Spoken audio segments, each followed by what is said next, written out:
By last time, I mean this morning, I was having issues. Here's my center of operations, my desk. Go ahead and... That was a little creepy. That was a little creepy.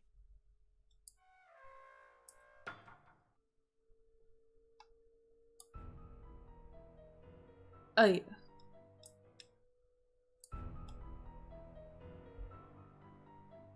Poke around. If you want to know the particulars of how I do what I do, take a look at the book titled How to Be a Detective. It's real helpful, especially if you're new But to yeah, the this mystery morning I was solving trying to business. set this up and it And be wouldn't sure let to me check out my minimize scrapbook. Nancy Drew, and I I was put freaking the fuck memorabilia from out. all my past cases in there. A lot of them were pretty dangerous, and at times really scary. But don't say anything about that to my dad, okay? He worries about me enough as it is. Did you finish the And wolf one? whatever I you do, did. read what's in the file called Case File. That will tell you all about the mystery I'm about to try to solve. If you think you're ready to dive into that mystery, just click on the plane ticket and you'll be on your way.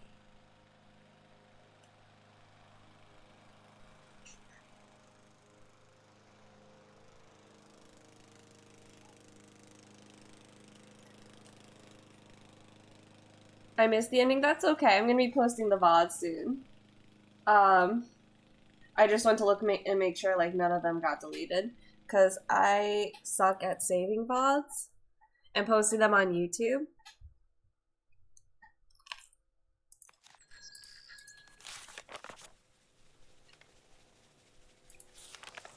But yeah, we did that.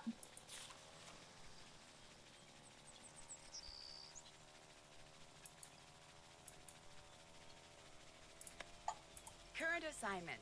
What assignment? Bess and I are flying to New Orleans for a long weekend of fabulous music, sightseeing, and food. Okay, so I'm also going to visit Ned's friend, Henry Boulay, but only as a favor to Ned. Apparently, Henry's uncle just died, and he had to go down there for a couple of weeks. Ned says Henry's a nice guy, but kind of a loner who might appreciate a little company. So, the first thing I'll do is leave Bess at our hotel in the French Quarter and take a cab out to the mansion where Henry's staying. Ned called him and said I'd be coming. But once that's done, it'll be lazy les bon temps brûlés. The only bad news is the weather's not supposed to be that great this weekend. But what's a little stormy weather when you're in the heart of the Big Easy, right? Right.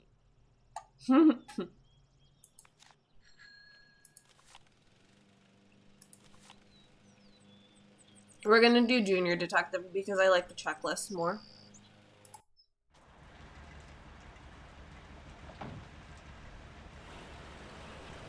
Ooh.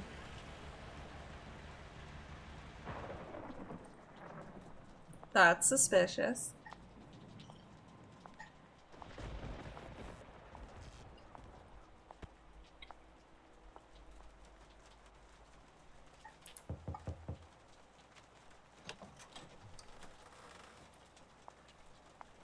Hello? Anybody here?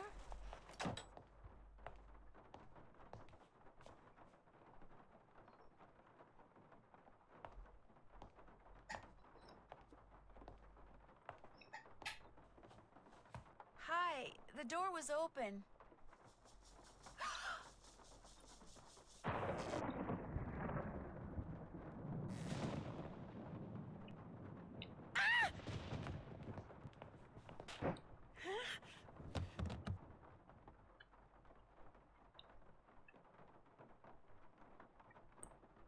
Here, drink this. What is it? Something that'll make you feel better. Drink it. Just a couple sips. Just like Harry Potter with the chocolate. 2 nights ago, I had beef and barley soup. It was bussin'. Oh yeah, that sounds delicious. Okay. That's it. No offense, but yuck. Don't make her drink any of your weirdo concoctions. Then I really will have to take her to the emergency room. You just go back to your phone call and leave us be. Don't pay him any mind. Where am I? You're at Henry Bolay's house, dear, in the library. He and I carried you in here after I found you unconscious in the foyer. Why is it so dark in here? The electricity went out. Lightning must have struck a transformer somewhere. What happened? Can you remember? Well, the front door was open, so I walked in, and then I saw this Well, I saw a skeleton, and then he saw me. And then the light started flickering. This woman is And he suspicious threw right off the something at me bat. that exploded. The smoke must have made me pass out. You saw a skeleton? I'm sure it was just someone, you know, wearing a costume or something. I'm Nancy Drew, by the way. I came to see She Henry. found me on the So floor. we surmised. I'm Renee Amand. I'm Bruno Boulay's housekeeper. That is, I was. This skeleton that attacked you, perhaps we should call the police. You have motive. No emergency room, no police. Things are complicated enough as it is. Henry's feeling a mite overwhelmed. Well, you are looking much better, so I'm gonna get back to my plant potting. You need anything? I'll be outside in the garden. I should call them and keep them on hold for 5 hours and see how they like it.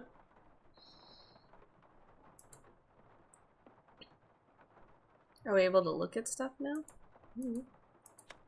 Ooh, okay. This is going to be a thing. I like how it's teeth. Teeth! Your friend's a professional chef? Oh, that sounds glorious. My partner's mother is a professional chef, and everything she makes is so good. We always get excited for, like, Thanksgiving time because it's always just so delicious. Rolling. I just found a glass eye. Did Bruno Boulay wear one? Yep, wore a glass eye for as long as I can remember. Had a whole collection of them. Liked to wear a different color every day. Thank you for the host, MT. How are you?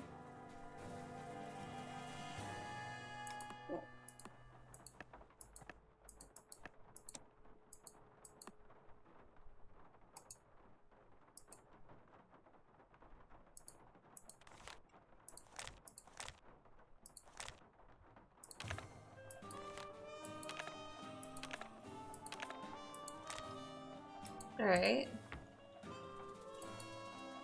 So, Nancy, nice to meet you. Ned sent you here to check up on me, huh? No offense, Henry, but you don't look like the kind of friend Ned would have. And that's more of an offense towards Ned. He's kind of worried about you, that's all. Ned's a nice guy. I mean, I really don't know him that well, just from school. But when I mentioned that my only living relative just died, he was all like, yeah? How you feeling, man? You doing okay? Wanna talk? Of course, I guess I do come across as a little needy sometimes.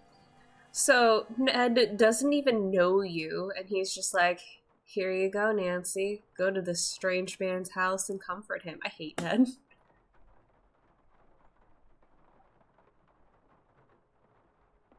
You're welcome. I'm good. How's you? I'm doing pretty okay. Just playing some Nancy Drew. This is one of my favorite ones.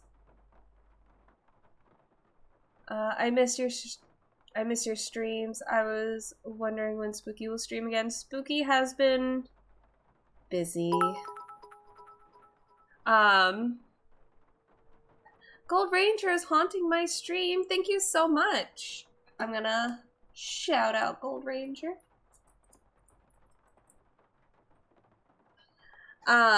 Yeah, I haven't been streaming as much. I've been streaming maybe once or twice a week just because of how busy I've been getting at work.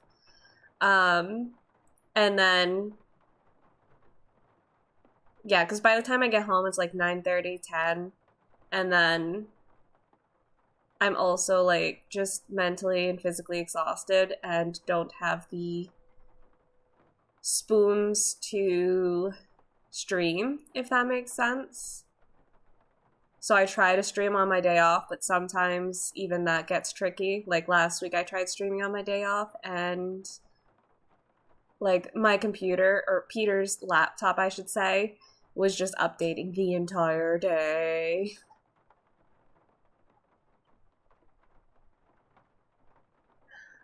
Stuck at work, can't stay, came to send my love and support, hope you have fun, also retweeted you. Thank you, Gold Ranger, I hope you have a magical day, and let me know if you need anything. Also, hello, Moon Kitty Artemis. How are you? I love your name. Were you very close to your uncle? Great uncle Bruno, and no, I wasn't. My parents died in a car crash when I was 8. Since I had no other relatives, he took me in, or should I say he shipped me out. Boarding school, summer camp, military school. That was a little creepy.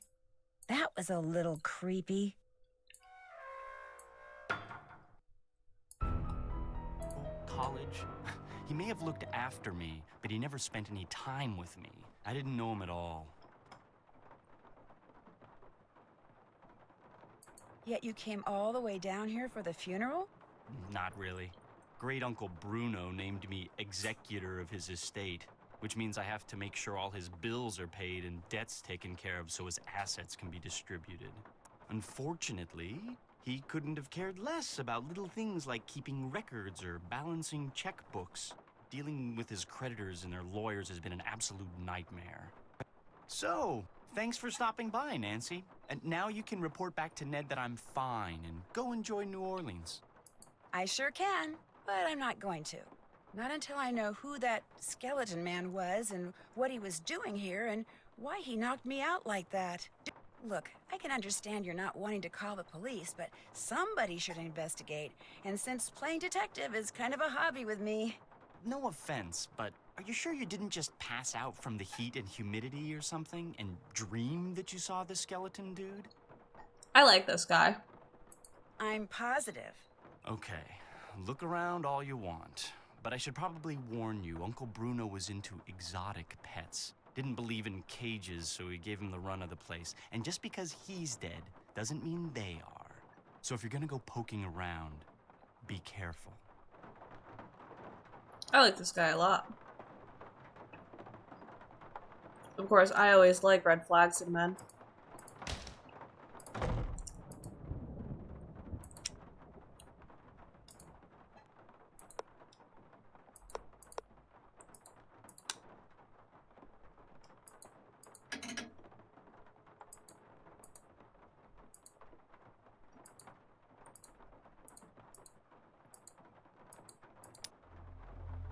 Ooh.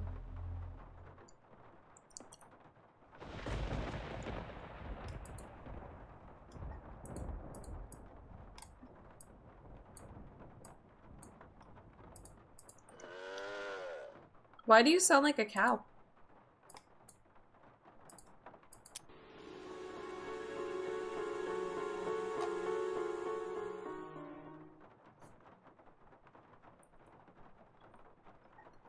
Eating ramen? Ooh, delicious. I hope you enjoy it. What's this?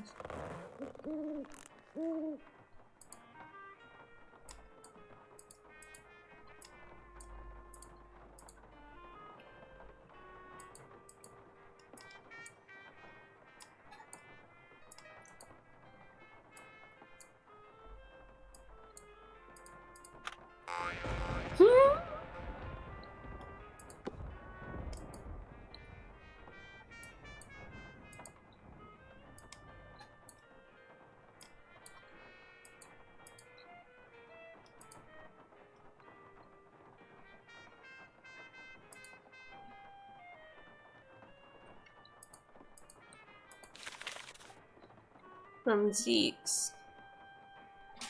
Oh geez, let me get my detective notebook out.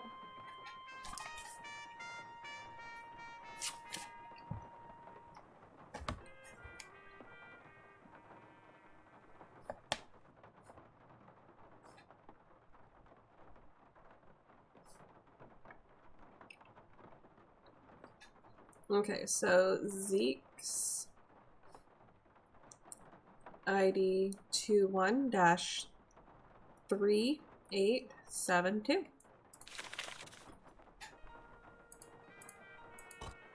And I guess we're taking some charcoal. Seems like the thing to do. Oh, they were right. The brightness in this is rough.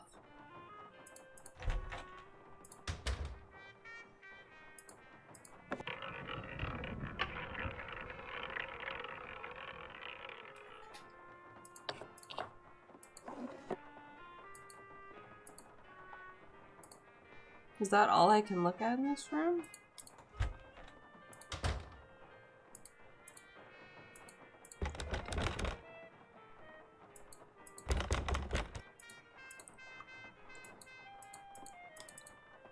Alright, so we keep finding eyeballs.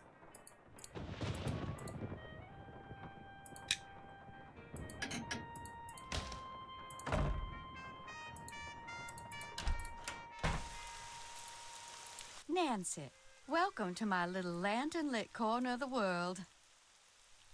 It's a little wet out here. I don't mind. No one should mind the rain. Without it, the end of the world would come much too soon.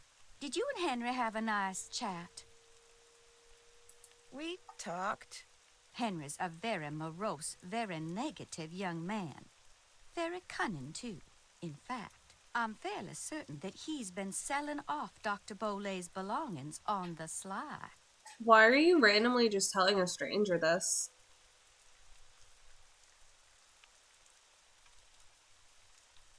Won't all of Dr. Boulay's belongings go to Henry anyway?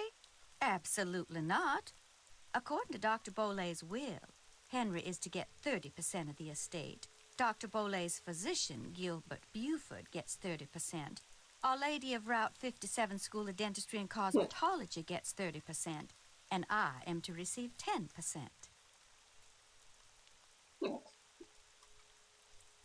What was in that concoction you wanted me to drink after I got knocked out? Never you mind. It was just a little remedy I brewed up on the spot to help you feel better. If you don't like Henry that much, how come you're still here? I'm here because Dr. Boulay paid me in advance, and I always fulfill my obligations. Why is there an empty frame in the gallery inside? That is a very good question. I first noticed the canvas was missing after the reception following Dr. Boulay's funeral. But as for why it was missing, I do not know. I'm suspicious of you, lady. If you don't mind my asking, what's in that little pouch you wear around your neck? Things. Secret things. Things that give me special talents when special times demand them. People usually laugh when I say this, but this pouch is my connection to the energy that powers the universe. Oh. Well, at least you didn't laugh. Now, if you said this is a pouch that connects to the universe, I would have been like, alright, yeah, man, probably a bag of rocks, I get it. But the way she said it, like, secret things? Suspish. Suspish. Nice talking to you. One more thing. I, too, have seen the skeleton man.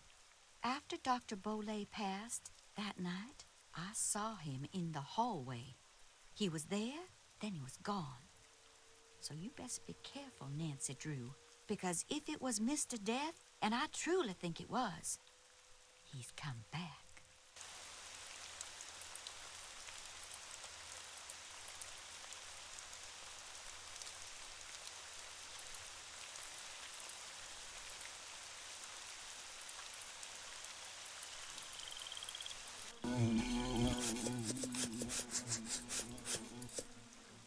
That should keep you guys quiet for a while. One loquat's all I need right now. Is it though? Why did I take that? Oh, there's a spider there, huh?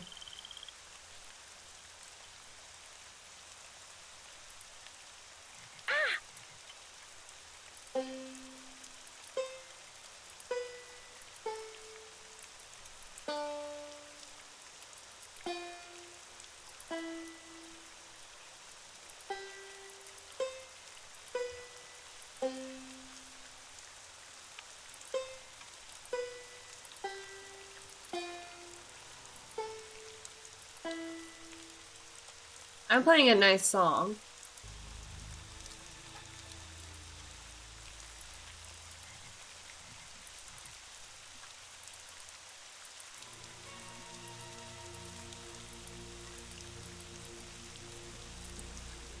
Alright.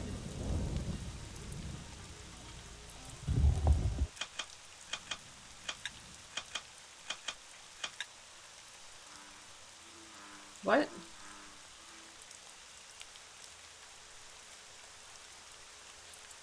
Alright.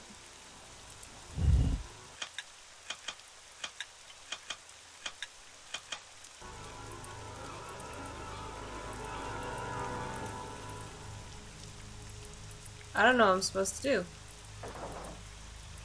But that's okay. Oh. No, I'm just gonna go back.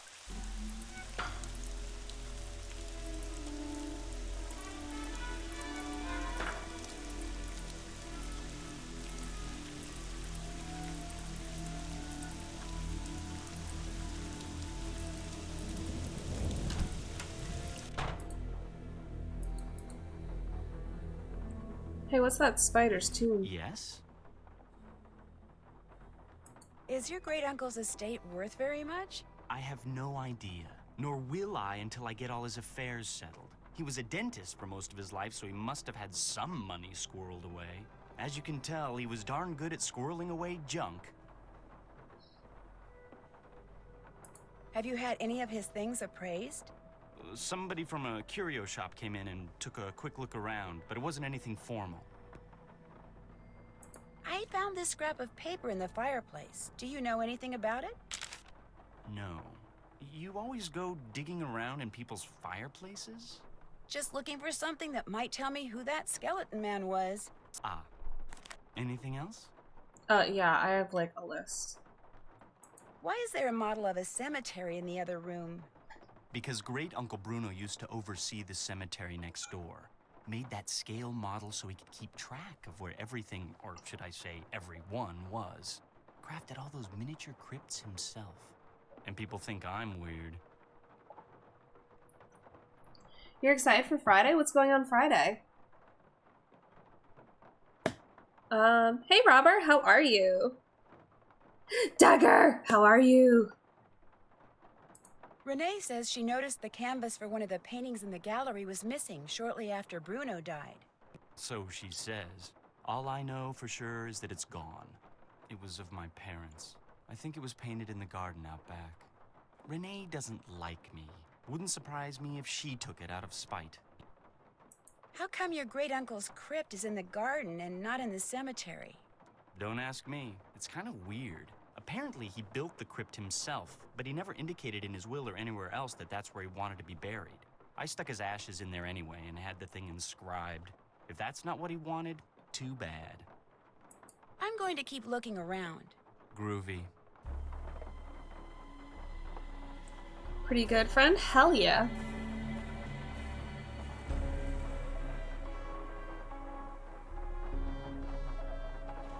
I guess I should call Zeke's.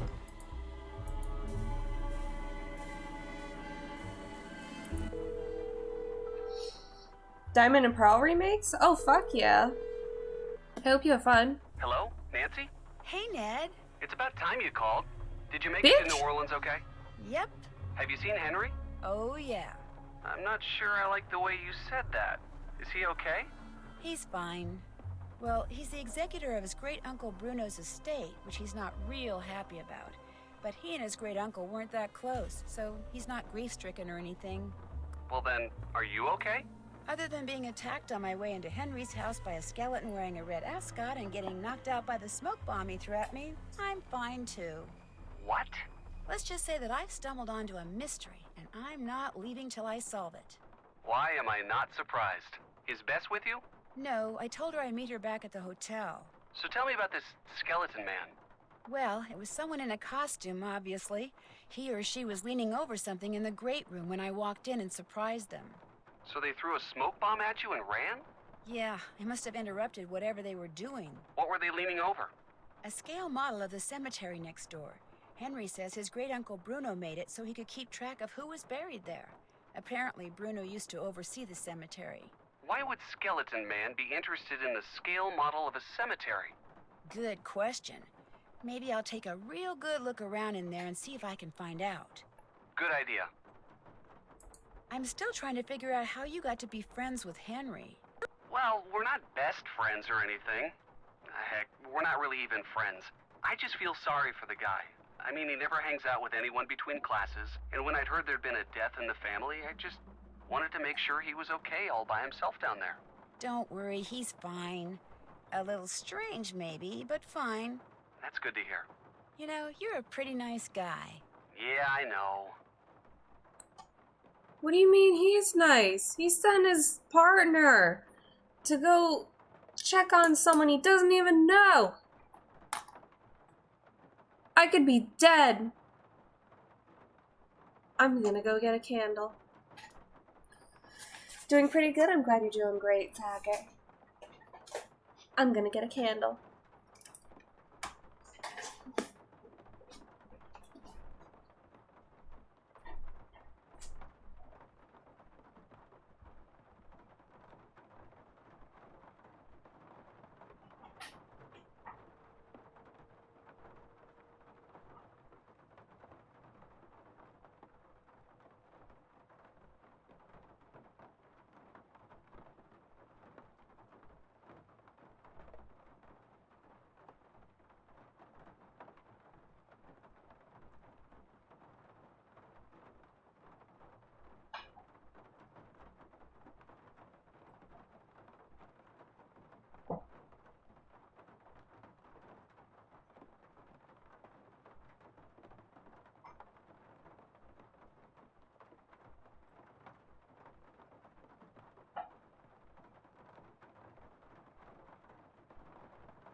Light it up, fuck yeah. So because it's fall, and we want more, like, warm smells, I chose vanilla sandalwood.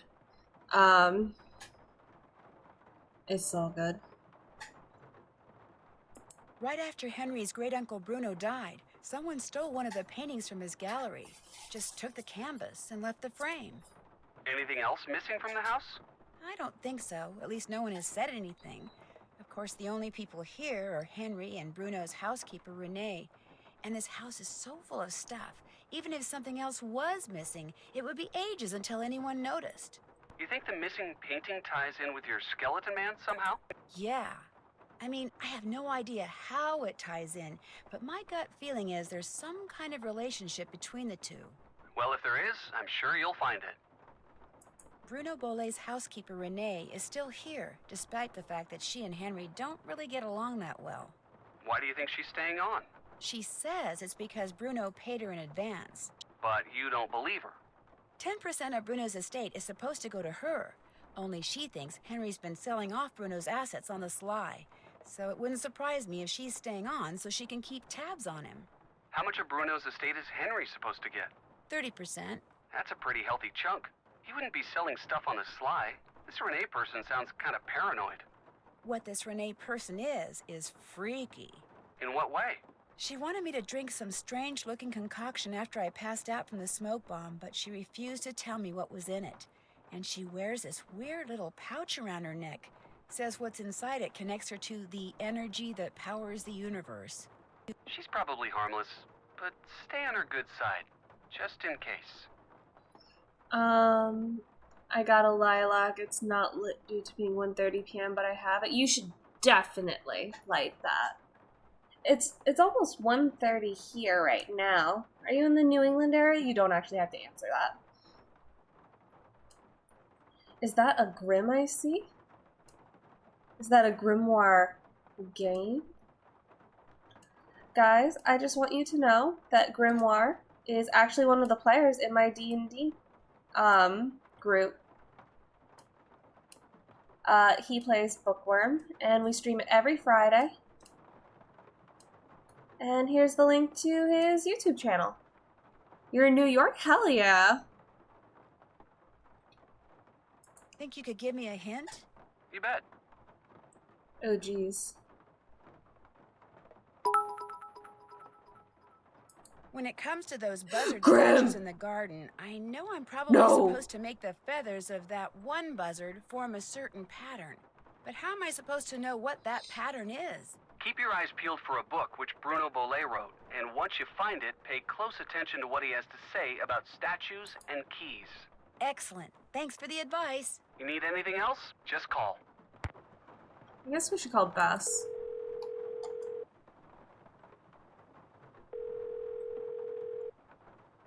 Hello? Bess, hi, it's me. Hey, Nance. I just got back from shopping, which I am happy to report is fantastic here. So, what's going on with you? A lot. A lot is in a whole bunch of fun stuff? Let me start by telling you what happened when I arrived at Henry's house. I walked up to the front door and discovered it was open. So I walked in.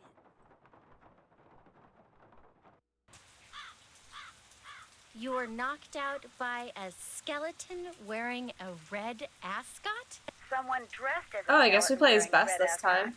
Although the housekeeper here thinks it really was a skeleton, Mr. Death. But then, she's a little strange. You think it was a burglar? I'm not sure. I caught him or her sneaking around this scale model of a cemetery. So if I just knew why they were so interested in it, I might be able to figure out who Skeleton Man is. I know that tone of voice. You're not leaving there until you've done just that, are you? Oh, I also found some kind of receipt in the fireplace that may or may not be a clue. What's it a receipt for? That's what I need to find out. See, it's half burned up. All I can read is the receipt number and the name of the place it's from. Zeke's. Zeke's? You gotta be kidding me. Why? What do you mean? I mean, I'm sitting here on our balcony in the French Quarter looking down at a place across the street called Zeke's. That's great. So go over there and ask whoever's behind the counter what receipt number 21-3872 is for. No way. Bess, I'm not good at that sneaking around stuff, Nancy. I get nervous, my tongue gets all knotted up, my palms sweat, to say nothing of my armpits. Bess, receipt number 21-3872. Just go in and ask what it's for. No big deal. Maybe not for you. Bess, you can do it.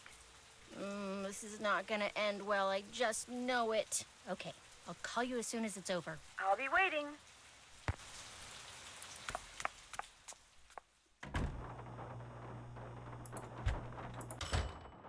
Alright, this is an interesting place.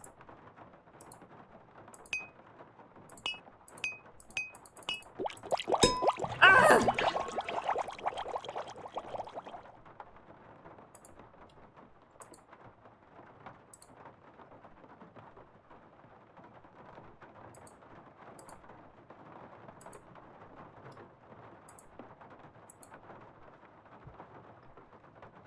Oh.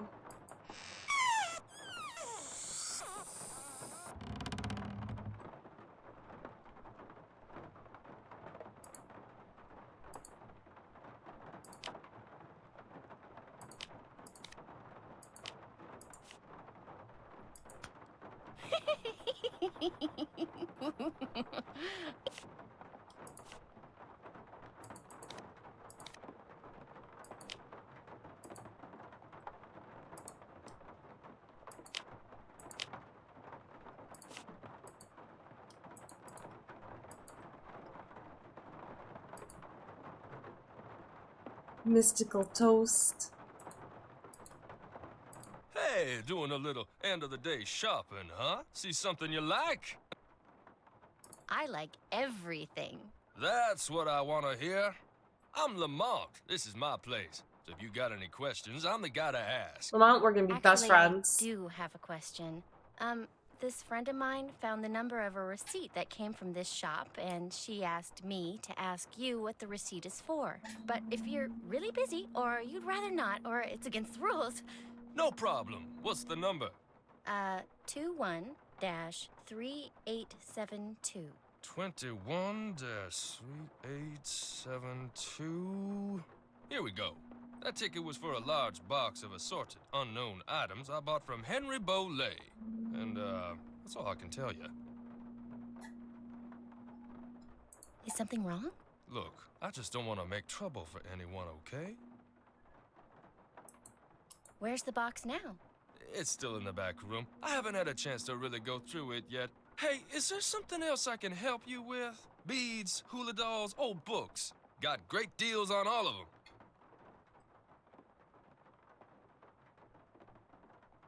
What's up with all those bottles of weird stuff over there? Hoodoo's something some of the more superstitious people around here practice. They think if you mix certain herbs and roots a certain way and drink them, or carry special objects around in little mojo bags, it can give you a supernatural edge in your daily life. I really hope this isn't, like, not demeaning, but I don't know the correct word. Undermining? Pushing away? I don't know. Not making good light of hoodoo. Because from what I've read, it can be a very beautiful religion. It's just, unfortunately, a lot of people will say incorrect things about it and make it seem scarier than it is. That being said, you absolutely, regardless, should not fuck with any religion or deities of any religion.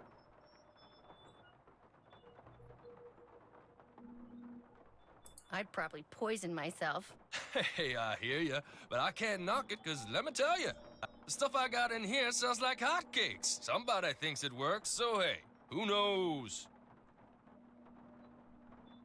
Seeing as this place is called Zeke's, and it's your place, shouldn't your name be Zeke? Guy I bought this place from wouldn't sell it to me unless I swore I wouldn't change the name, so I didn't. Funny thing was, his name wasn't Zeke either. Is Henry Boulay a friend of yours? No, I met him at the reception at Bruno's house following the funeral. Gave Henry my card, said when he wanted to start liquidating, he should give me a call. Was Bruno a friend of yours? Way I hear it, Bruno Boulay didn't have any friends. But I wish he had been my friend. I mean, that house of his is filled with junk. He kept everything. For someone in my business, the place is knick-knack heaven. I'm gonna keep browsing if that's okay. Take your time. Alright.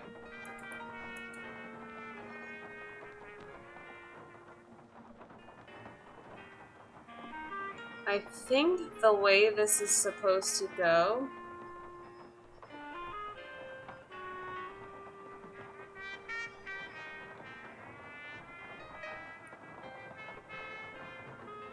is I'm supposed to...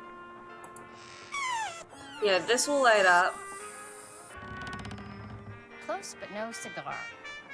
And it should... So that will light up and then make something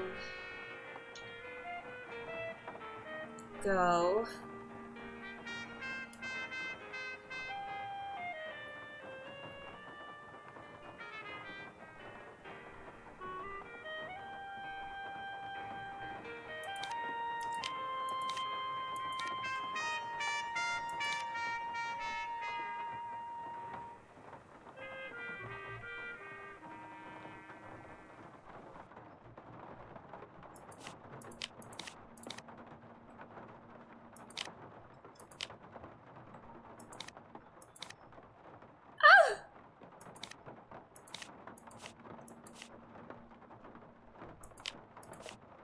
If I'm remembering correctly.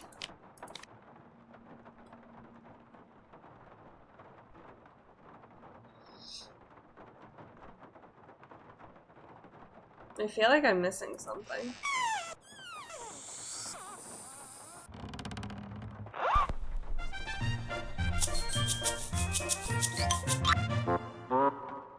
Well, I've got the right idea. Oh, yes.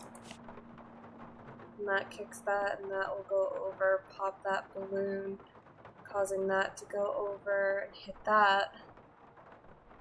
Maybe? I feel like I'm missing something still.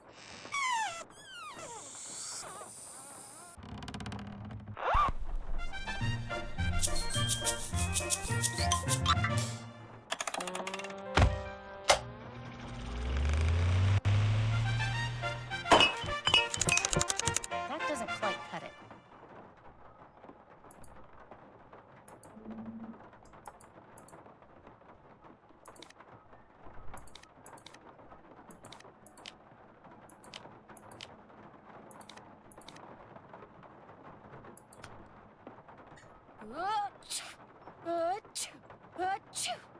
This might come in handy. There we go.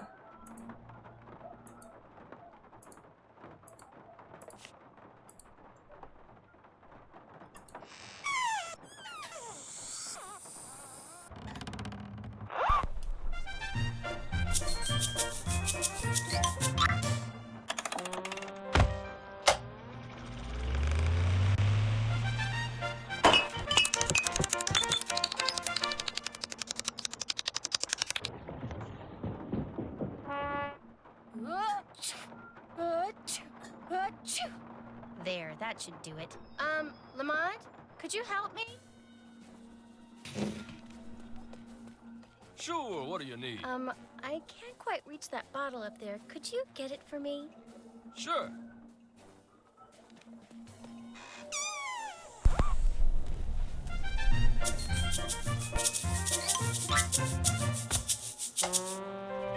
I feel so bad for this guy.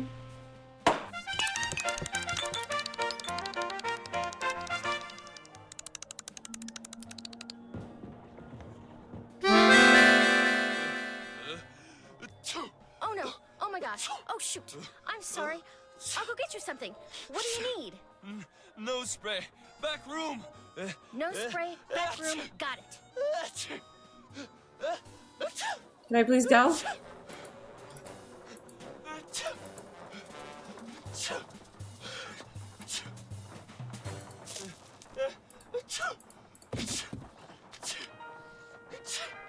Cute dog.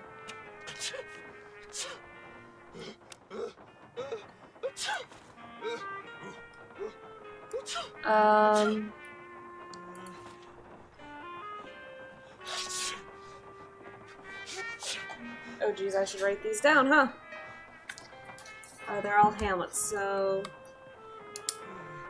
1 3 3 2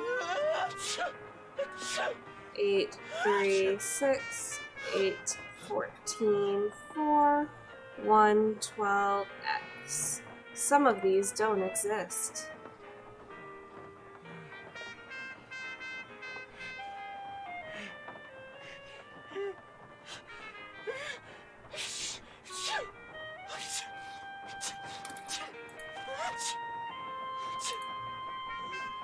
Oh fuck.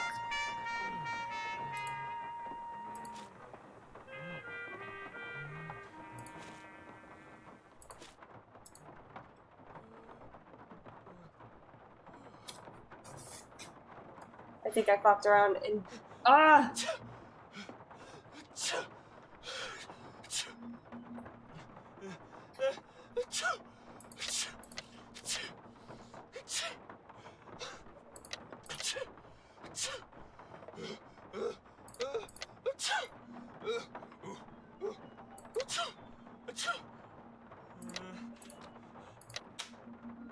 I totally cheated.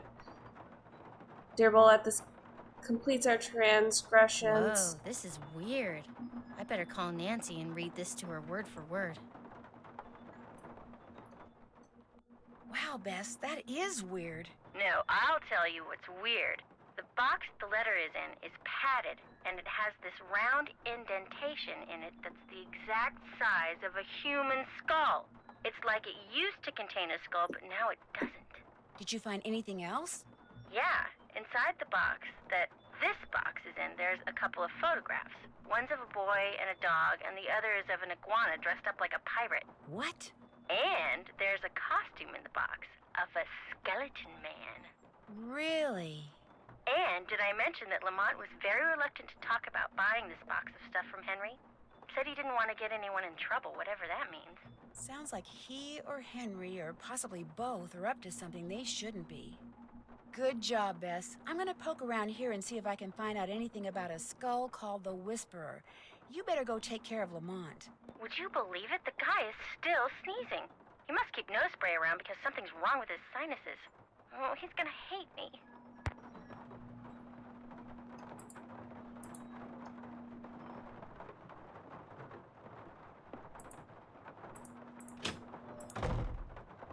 Hold up. Hold the fuck up.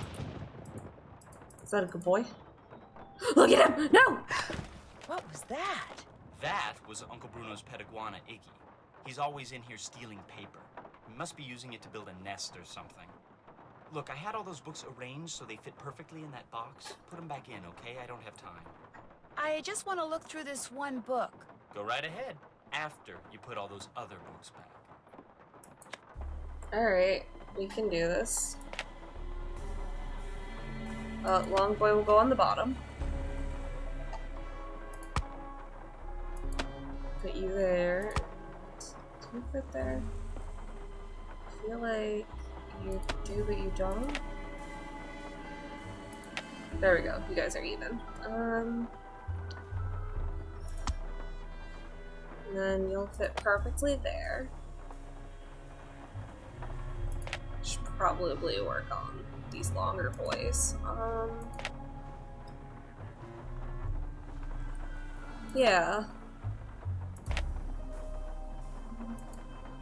Oh shoot. Okay, perfect. Fuck. Okay. Okay. Let me not put you away, I guess. You fit, do you semi.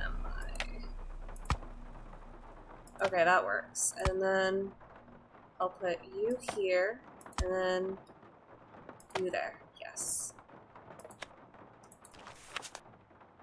Ooh, phone numbers. Love them. So 1 2 1 2 5 5 5 3 4 2 7.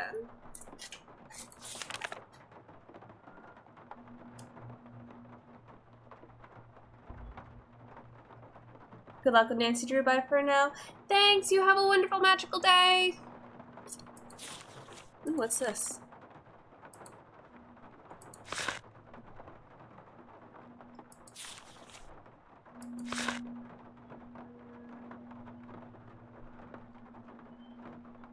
July 17th, 1980. No, I'm sorry, 1881.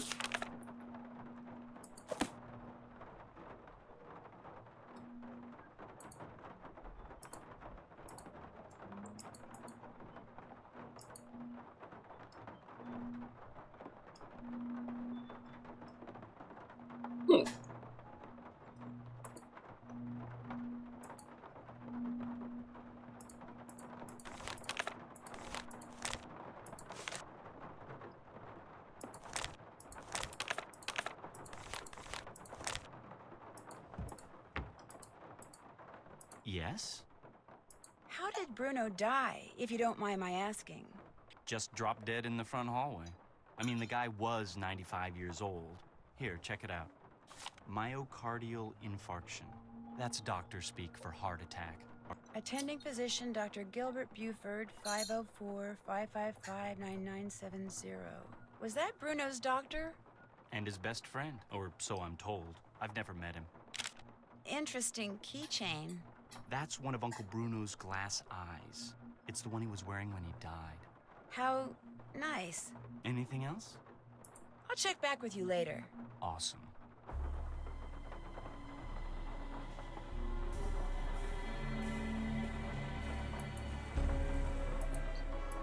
Okay.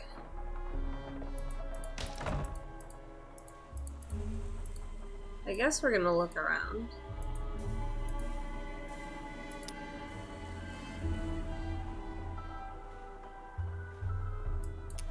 No, I didn't want to click that again.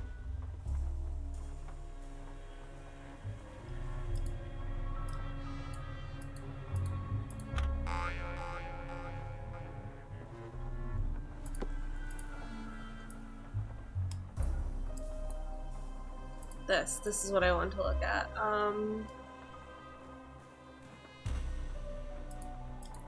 No, Ned said to look for something that was like a book. Hey, what's that? Ooh. That puts things in perspective.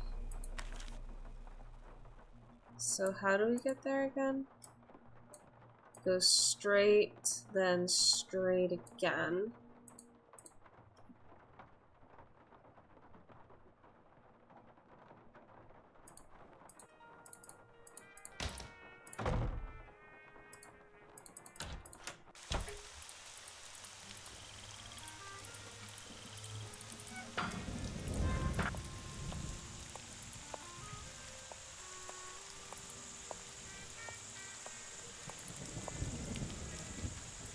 To figure out if there's anything camouflaged in that design, I'm gonna need some paper.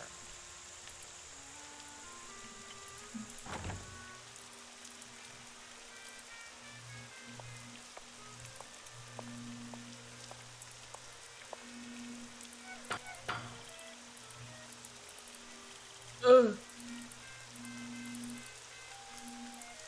Hello again. Have you ever seen this before? I found it by that scale model of the cemetery that's inside the house. It's a mystery to me. I suggest you ask Henry. He leaves things lying around all the time. I guess it figures I won't notice amid all the other clutter. But I do. I notice everything. Ma'am? How else may I be of service to you? Were you in the house when Dr. Boulay passed away? I was indeed. I was in the library cleaning when all of a sudden I heard a big thump. I hurried out to investigate, and sure enough, there was Dr. Boulay lying by the front door.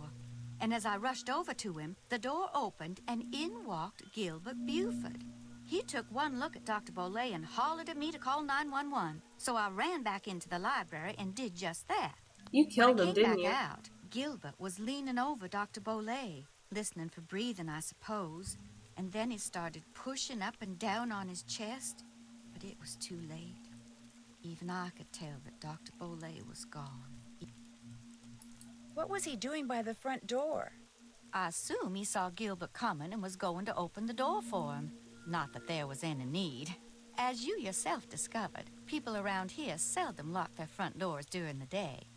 But you know, in the back of my mind, I have always wondered about Gilbert Buford showing up at the door at that exact moment. Did Dr. Boulay ever say anything to you about a crystal skull? He may have referred to it as the Whisperer.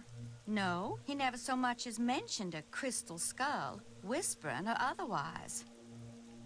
I understand that Dr. Boulay had some interesting pets, like an iguana.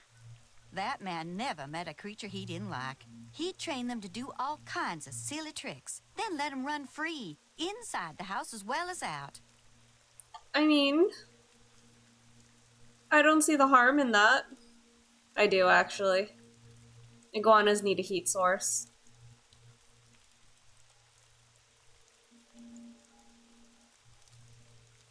Do you know how he went about training them? I surely do not. Don't get me wrong. I liked Dr. Boulay, I truly did.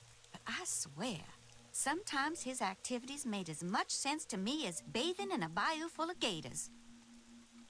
Interesting you mentioned that. Do you by any chance have some plain paper that I could use? I most certainly do. But it's up in my room, and I'm afraid I cannot retrieve it for you until I'm finished here. You get the sudden urge to draw a picture? Something like that. I know, I'll help you. That way you'll get done faster. Gracious, you are the picture of impatience, aren't you? Well, I appreciate the offer. But here, why don't you just take this instead? It's an extra key to my room. The paper's in a drawer in my nightstand. I have to keep it hidden on account of that paper-thieving iguana.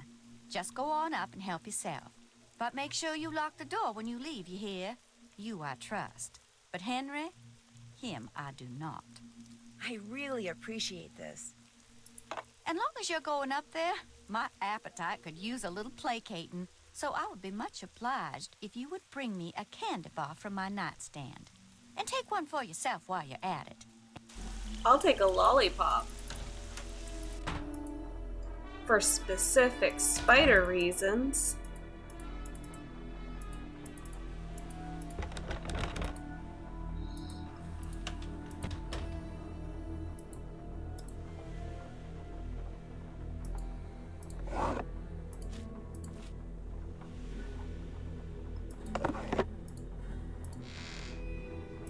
One for Renee, and one for me. Yum. Gosh, these things are good. It's a lot of candy bars, man.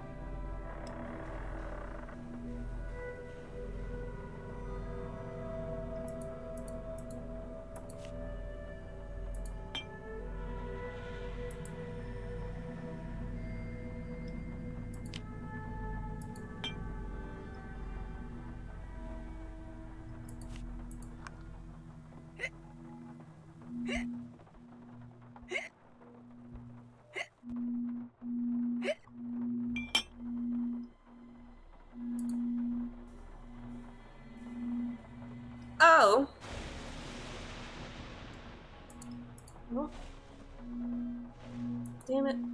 I thought I could take pictures. Okay, I'll just write that down.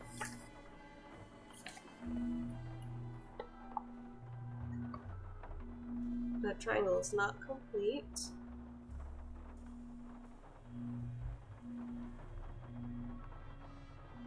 And then it looks like there are dots underneath there.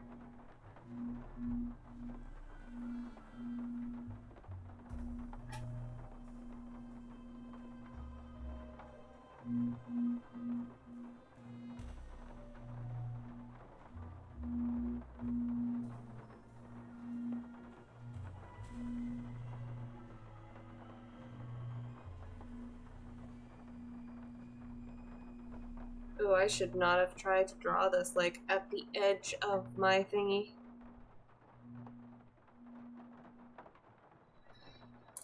Alright.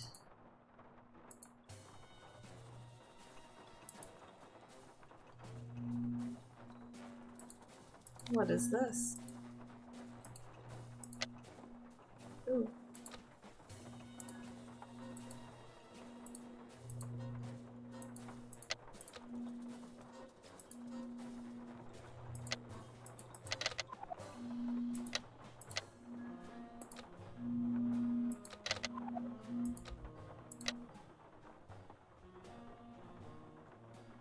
Ooh, we have the lines.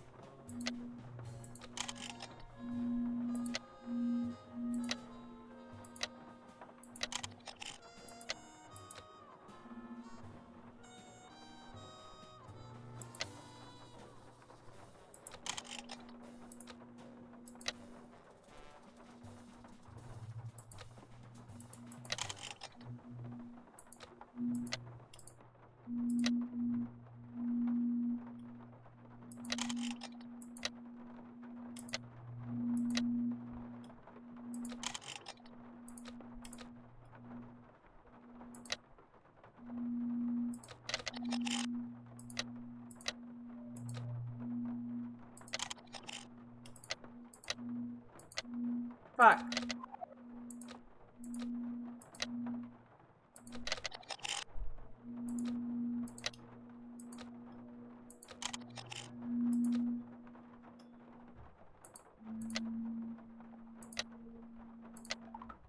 Okay.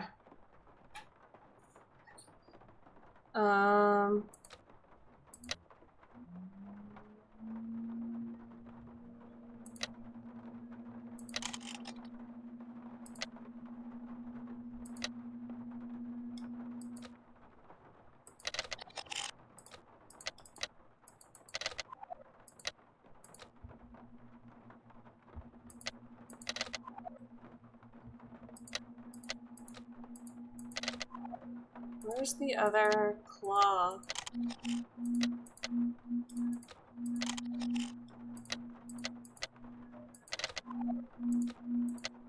Okay.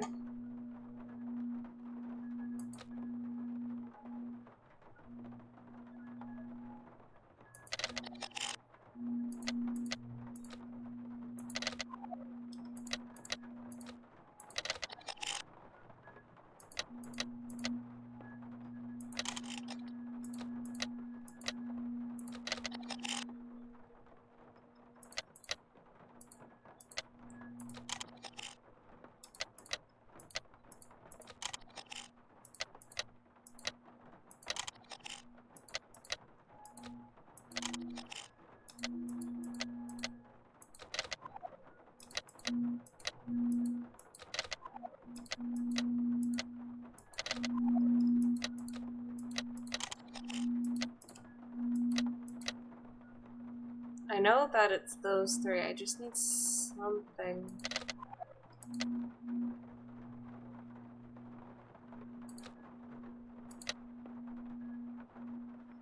Oh, I'm so close.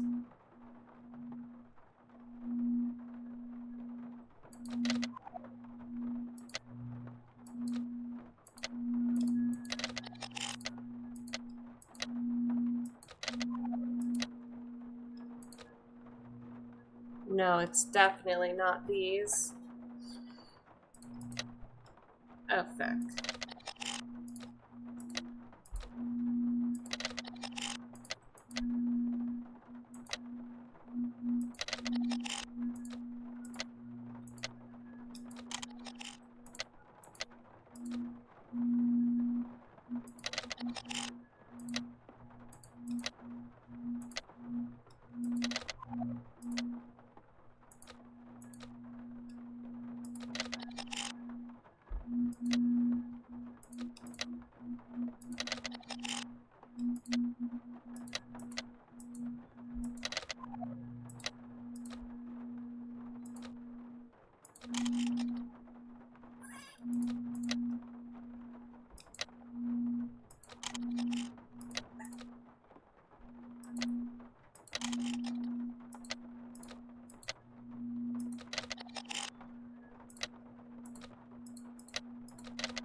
that's right. Okay. So it doesn't have that line up there.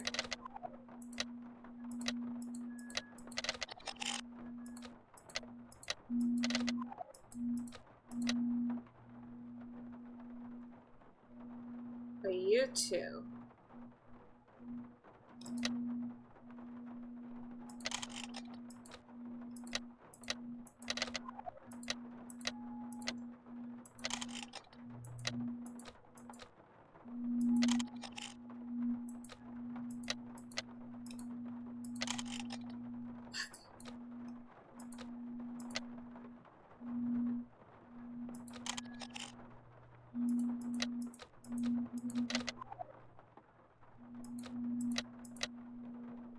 And then there's a dot with wings somewhere.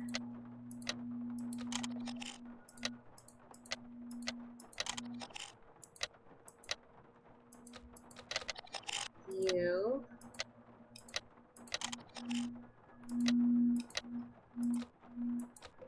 Yes!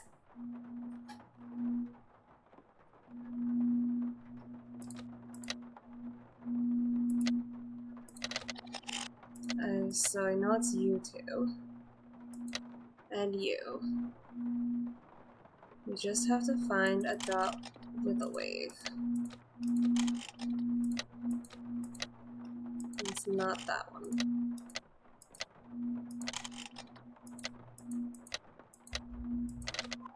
It's you.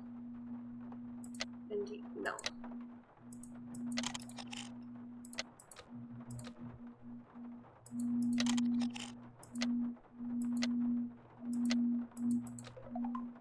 Alright, so now we just have to do that one. We can do this.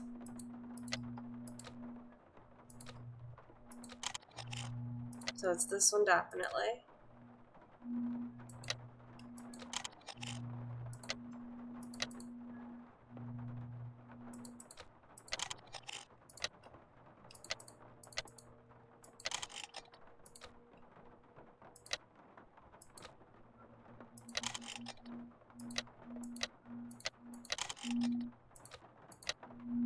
So it's these two.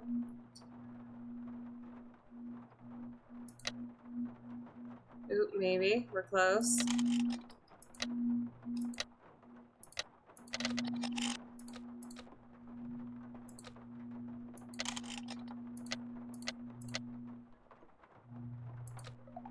Yes!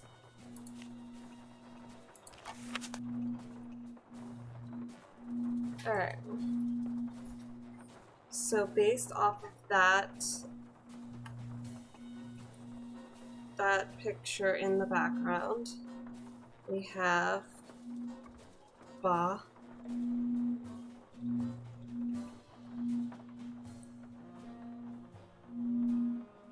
Za. There's like a circle. That one. Blue. Yeah.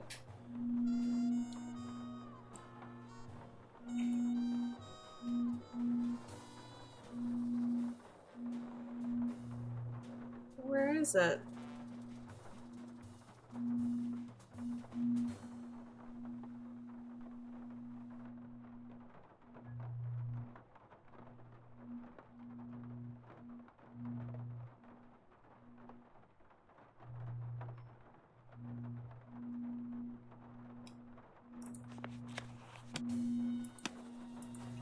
There's no way I wrote it down wrong.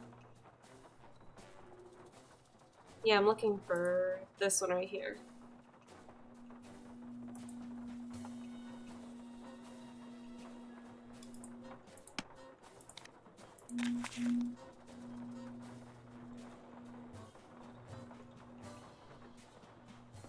Couldn't have been Pa, is it?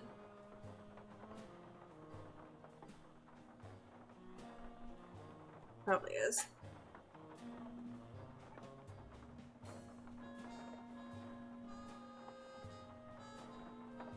Then there's D.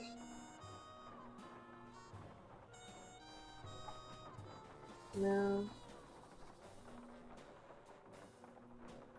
And then Ka.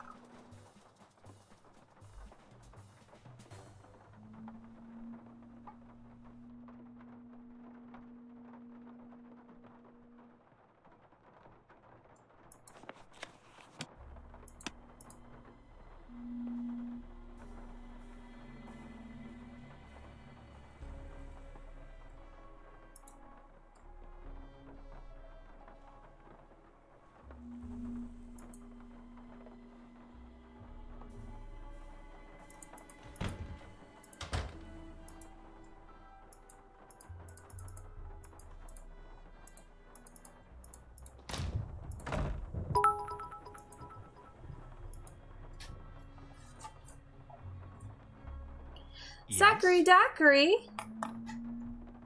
Do you know what this is? I found it in the other room. Looks to me like some kind of tracing. I was thinking that maybe my skeleton man left it behind. Well, I sure don't know anything about it. Anything else? I'll check back with you later. Groovy.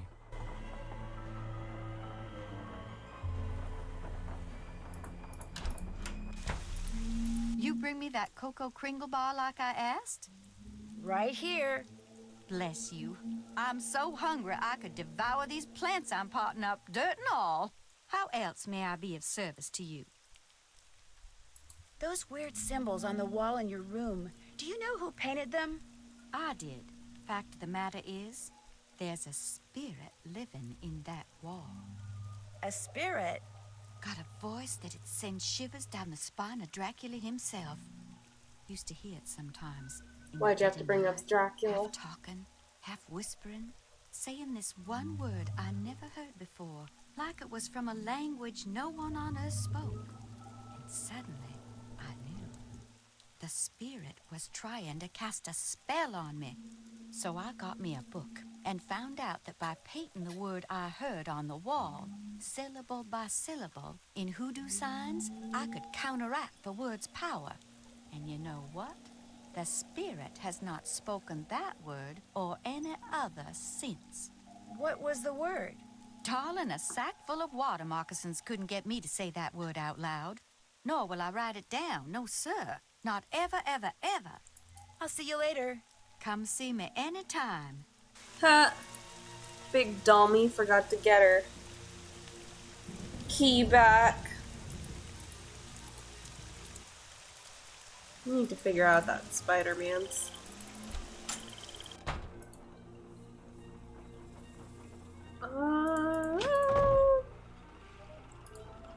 Let me call Buford. Zach, I love you. Be safe. Don't push yourself. This is Dr. Gilbert Buford's answering service. How may I help you? I need to talk to Dr. Buford. Could you maybe give me a number where I can reach him? No, ma'am, I cannot. Is this an emergency? Sort of. I mean, it's not a medical emergency. See, I'm only going to be in town for a short time, and Dr. Buford and I have this mutual friend who died recently, and I just really need to talk to him about it. Need some consoling, huh? Yes, I need some consoling. That's it exactly. Well, tell you what. It's against the rules to give you his phone number, but I can tell you that now that he's all but retired, Dr. Buford spends most of his evenings at his favorite gumbo stand down in the French Quarter. If you really need to talk to him, you can probably find him there. Great. Do you know the address? It's at the corner of Rampart and Domain. Did you say Rampart and Domain? I did indeed. Granny Pumpkin's Cajun cooking. They make some darn fine gumbo. Thank you. Sounds Thank you delicious. very much. You're welcome, and I'm truly sorry about your loss. My loss? That mutual friend of yours and Dr. Buford's? Oh, right. Thank you. That's very kind of you. Bye.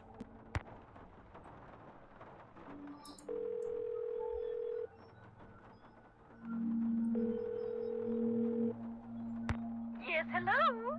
Hi, my name's Nancy Drew. Is this Professor Hotchkiss? I am she. Nancy Drew. Your name has a ring to it. Do I know you? Yes, as a matter of fact, we met a little while back in Wisconsin. Oh, yes. You were the delightful young lady doling out the samples in the tasting room of that cheese factory. Yum, yum. No. I met you at Wickford Castle. That's Treasure in a royal There was no tower. cheese tasting room at Wickford Castle. No, we were both guests there. I found a journal written by Marie Antoinette, which you translated. Remember? Thanks to you, suddenly all I can think about is how wonderful a nice big slab of Colby cheese would taste right now. Listen, Mandy, I'm on a deadline, so if you could please just tell me why you called. But my name isn't... Deadline! Let's cut to the chase, shall we? Chop, chop. I helped your career. Did a man from New Orleans named Bruno Boulay ever call you? Ah, now there's a name you can remember. Boulay. Nice and French. I'm a scholar of French history, you know. Yes, Yes, I know. So did Bruno Boulay call you? Indeed, he did. Oui, oui. Why did he call, if you don't mind my asking? Because he had read my book, of course. The Crystal Skulls. Fact or fable, one of my best efforts. Sold like hotcakes, smothered in a rich, tangy lemon sauce. Did he say anything about owning one of the skulls himself? I would have hung up on him straight away if he had. I tell you, Brandy, if I had $1 for every crackpot who's called claiming to own one of those skulls, I'd be able to dine at the Russian tea room every evening for the rest of my life. All right, that's a bit of hyperbole, but you get the picture. No. If memory serves, we talked mostly about the skull called the Whisperer. He wanted to know if I had learned any more about it since my book was published, which I hadn't, or if I had any theory as to what happened to it, which I didn't. And that was the extent of your conversation? Well, now, let me think. My, such insatiable curiosity, Nellie. You remind me of someone I encountered on one of my journeys. But for the life of me, I cannot remember her name or the circumstances. Nancy Drew? Wickford Castle? Ah! The eyes have it. I'm sorry? That's what Bruno Boulay said when I turned the tables and asked him if he had any idea where the Whisperer was. He said, the eyes have it. Then he chuckled and hung up. Oh, geez. How much would a crystal skull like the Whisperer be worth? In this crazy day and age, where the shorn hair and used tissues of celebrities get sold for thousands of dollars, there's absolutely no telling, Candy. $500,000 easily. Maybe even $1 million. Maybe 2. Maybe 10. The sky's the limit. Cha-ching, cha-ching.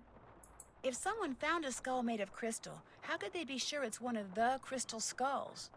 Wonderful question, Francie. How indeed? Because there are sure to be thousands of fakes out there. Perhaps tens of thousands. But remember, the real skulls were made long before the tools commonly used for carving today were invented. Which means, let's put on our thinking caps. Modern-day tools would have left marks if the skull was a fake? Exactly so. Mind you, the marks on a good fake would be microscopic and thus imperceptible to the human eye. However, any thorough laboratory analysis would quickly unmask a counterfeit. So the only way to prove that a skull is the real deal is by proving it's not a fake? And by examining its provenance, its history of ownership. If it can be shown that a particular specimen has been passed along from antiquity into modern times and didn't just suddenly appear in, say, Germany in the mid-19th century, that would tend to support its authenticity as well. The idea that the Whisperer can make its owner immortal, do you believe that? I believe that things that defy any so-called rational explanations happen all the time, Nessie. Now, does that mean there are mysterious external forces at work in the universe of which we do not and cannot ever have full knowledge? Or does it all boil down to us? If the human heart desperately wants something to be true, does the human mind have the power to make it true? Who knows? Oh, questions, questions, questions. Oh, how dreary life would be without them. In your book, you said that all the people who've ever owned the Whisperer were murdered, yet Bruno Boulay dropped dead of a heart attack. Are you saying the Whisperer was in his possession after all? The scallywag! Why didn't he tell me that? Oh, that's right, I would have hung up on him. Well, if that's the case, then I strongly suggest you take a close look at his so-called heart attack, Sandy. Because if he owned the skull and he died, I guarantee you it was at the hands of someone else. Or my name's not Beatrice Gertrude Winifred Hotchkiss. That's it for now. Good luck to you, dear. Hey, Bess. Wanna do more snooping for me? Hello? Hi, Bess, it's me. So what's been happening? Tell me everything. Well, let's see. Since the last time we talked, I was just about getting ready to... Interesting stuff. But the reason I called is I need you to talk to this doctor named Gilbert Buford, who, as it turns out, likes to hang out at a gumbo stand called Granny Pumpkin's Cajun Cookin', which should be right across from our hotel. You just want me to talk to him? That's it? Nothing nefarious? No black ops stuff? He was Bruno Boulay's doctor, and apparently his best friend, too. I just need for you to see if he thinks there was anything weird about the way Bruno died. What do you mean by weird? I mean, I kind of think maybe Bruno was murdered. Murdered? By whom? That's what I'm trying to figure out. Everyone's a suspect at this point. Including this Gilbert Buford guy? Well... Great, I'm gonna be chatting up Jack the Ripper. Oh, I'm sure the guy's fine, but be subtle, just in case. Well, I can see the gumbo stand from our balcony. If he's the guy that's sitting down there, I guess he looks harmless. Okay, I'll go talk to him. Thanks, Bess. Let me know what happens. Cheerio. Why, hello, young lady.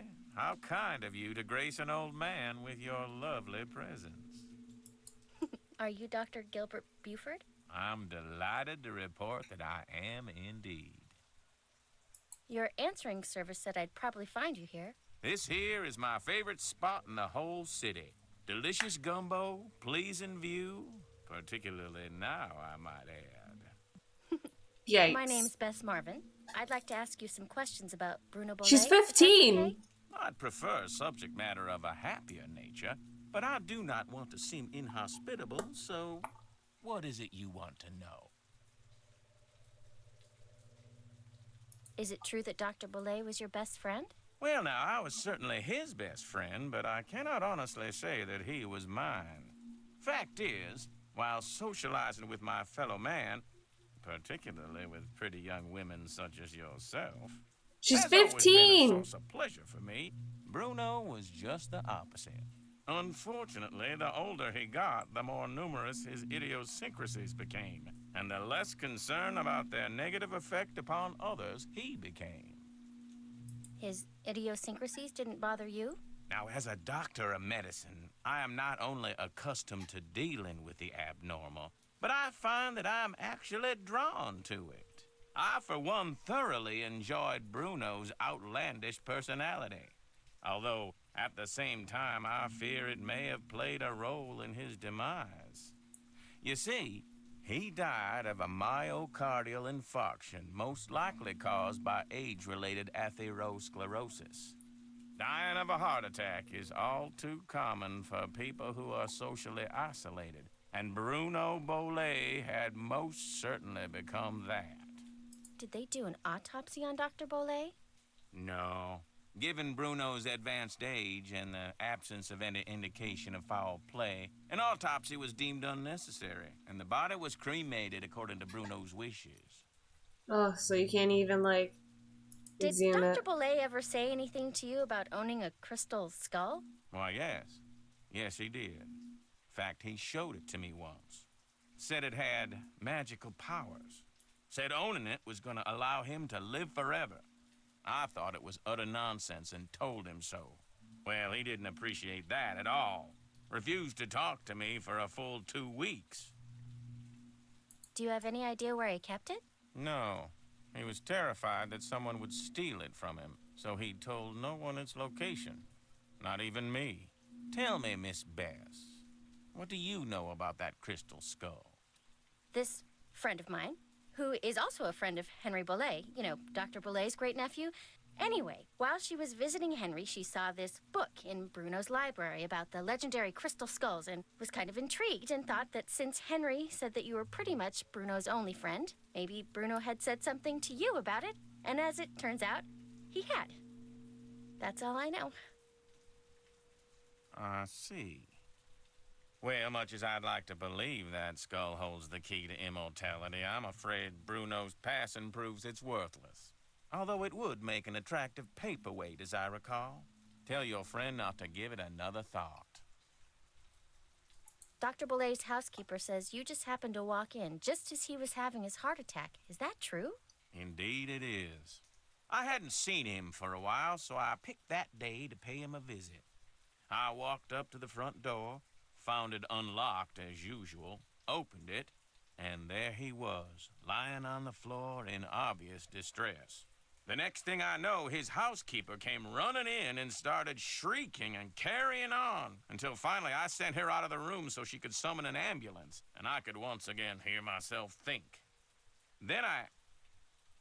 Well, let's see. Then I knelt down and saw that he wasn't breathing. So I pulled him away from the doorway so I'd have more room to work on him and began chest compressions. I continued until the medics arrived, but nothing they did made a difference either.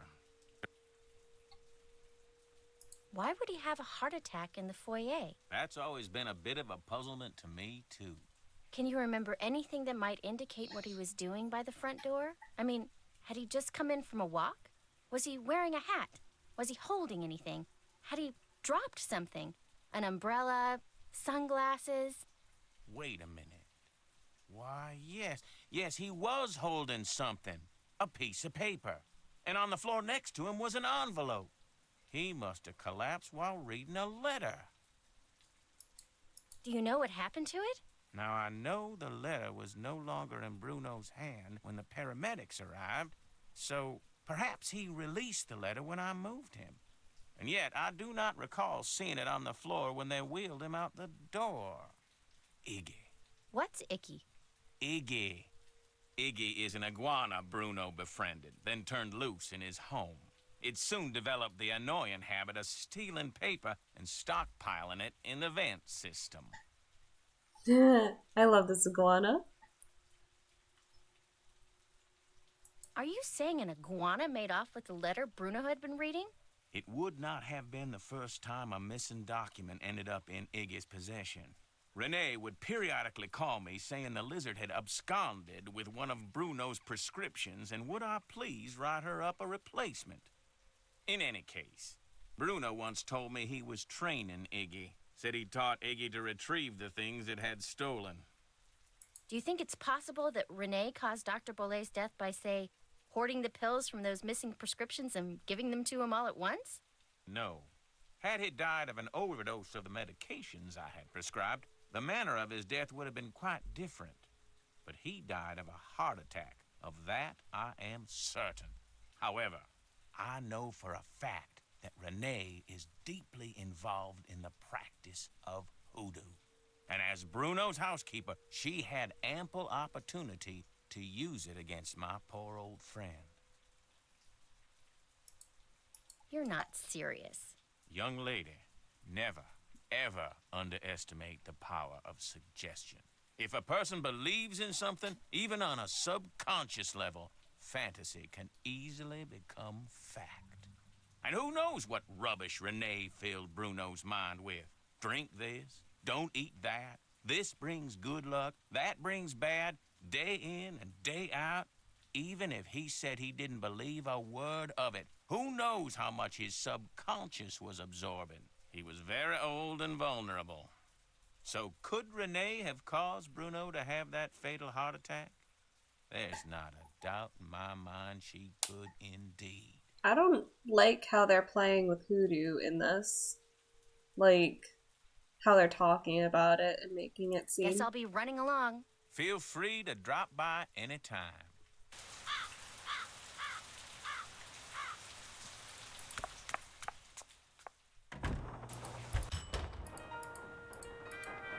Sneeze lady, what's going on?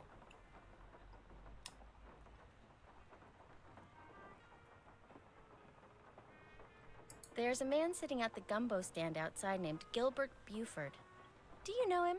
We're not close personal friends or anything, but I certainly know of him. Comes from one of the wealthiest and most prominent families in New Orleans. And on top of all that, he's a doctor. Guy's gotta be rolling in dough.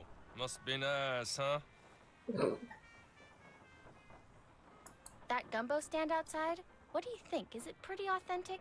Outstanding! Just watch the hot sauce. Whatever's in it gives my stomach instant fits.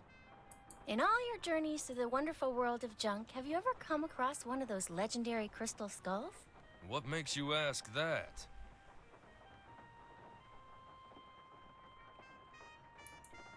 You have so many other oddities in here, I was just wondering. No. I know the legend, of course, and I sure wouldn't mind getting my hands on one of those babies. I mean, I could sell it for a fortune. But no such luck. Funny. I've been thinking about those skulls lately. A lot. Really? Hey, maybe we got some kind of psychic thing going here. Quick, think of a number between 1 and 10 and I'll try to guess it. You thinking of a number? Okay, 4. 9. Darn. Guess it was just a coincidence. Guess so. Maybe I'll have another look around in here. Enjoy! Why did the music get weird suddenly?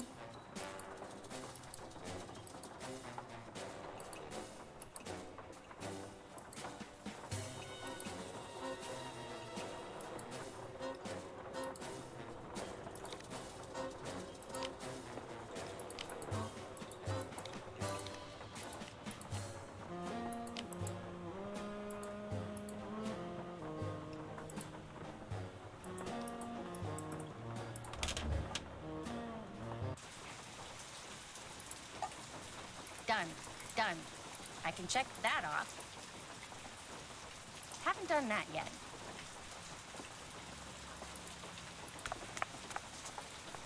Yes, ma'am. I've bugged you enough. Good night. Hey, what'll it be? Oh, geez.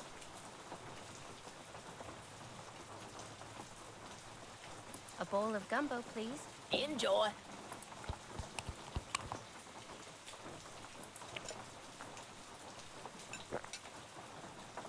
Hot, but yummy.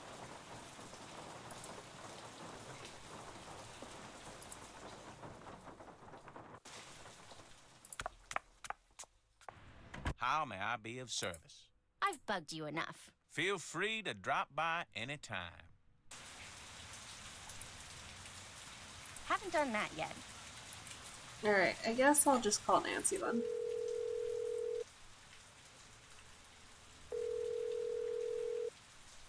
Hello?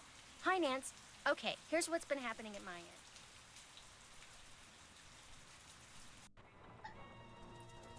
And that's pretty much it. Good work. I'll take it from here. Thanks again. Good luck. Bye.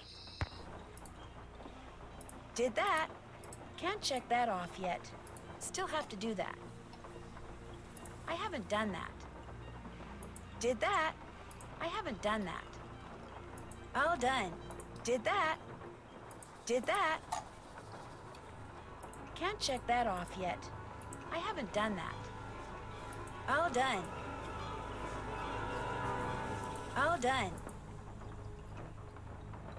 Can't check that off yet. Ooh, there's a lot of stuff I haven't done. Can't check that off yet. Did that. Check. I haven't done that. All done. Can't check that off yet. All done. Did that. I haven't done that. Okay, so I guess I have to look around here more.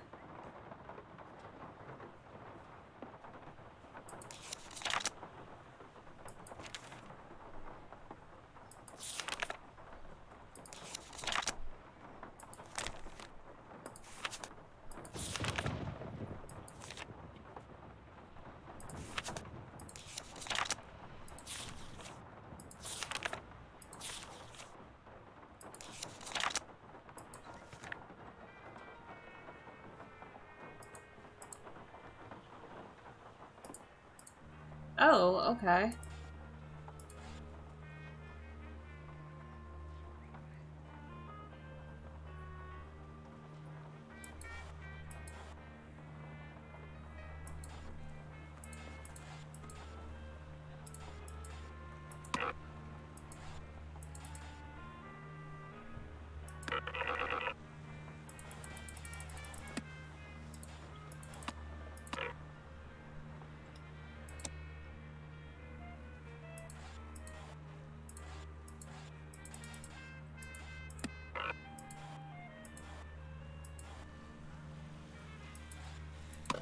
Ooh, okay.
Hmm.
No, that's not how that goes. Okay.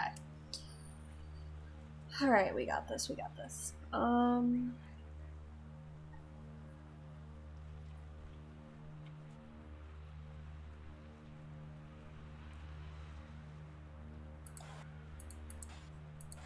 I think I'm right in the first half.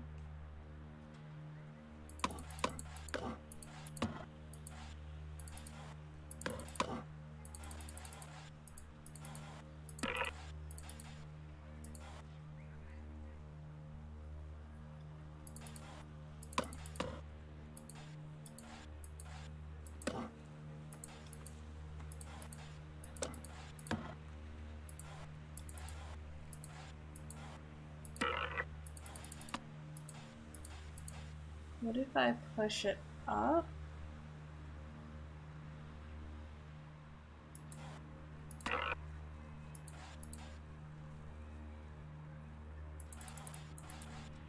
Or what if I do this?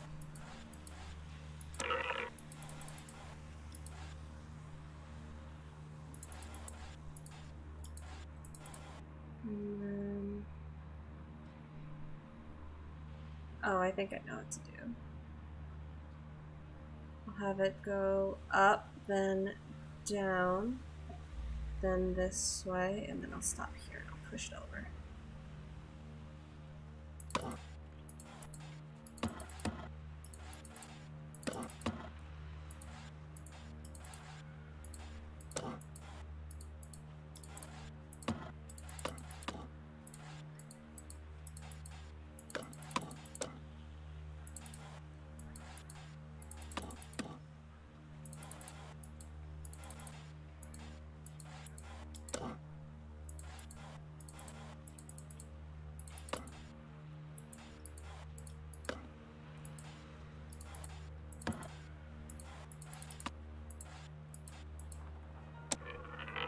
I got a free eyeball.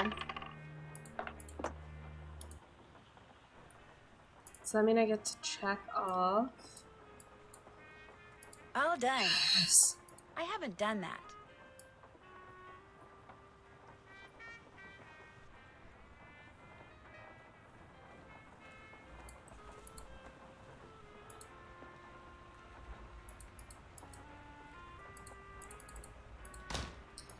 So let's go to the crypt.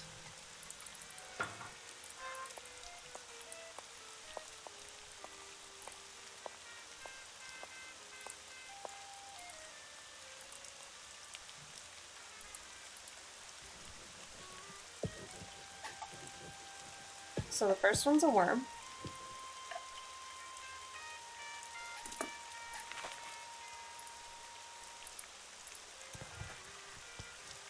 The second one is a crow.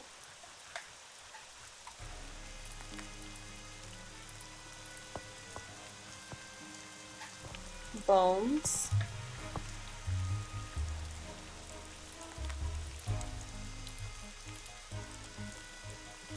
And then a coffin.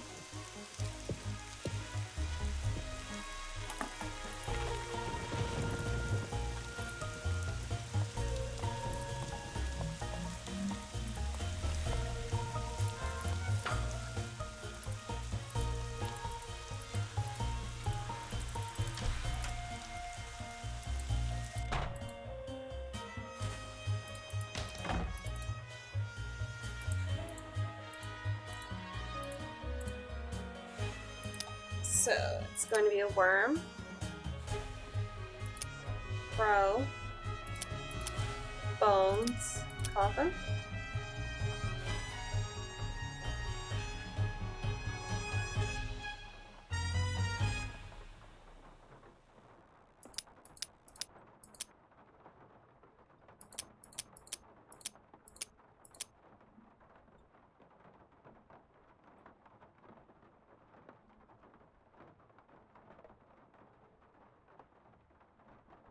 Dang. Oh, wait, hold on. It has to do with... Okay. So the worm is right here.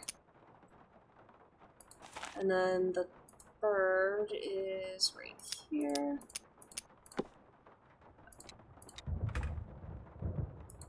Alright then.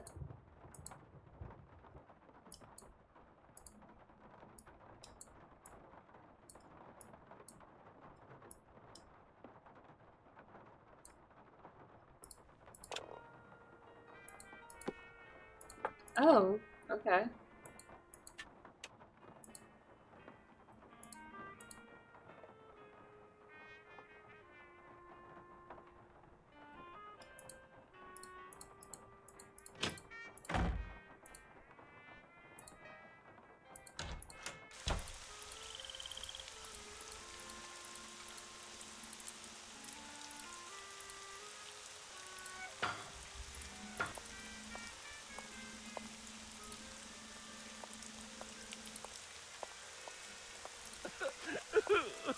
Oh.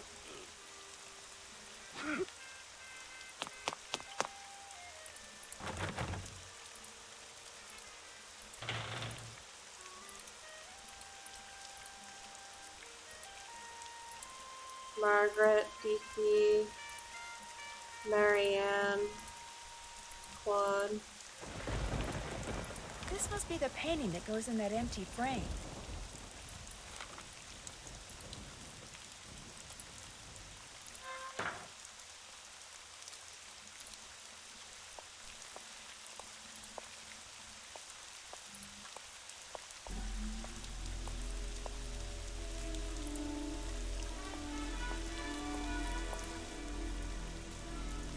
Oh, this is where the alligator is.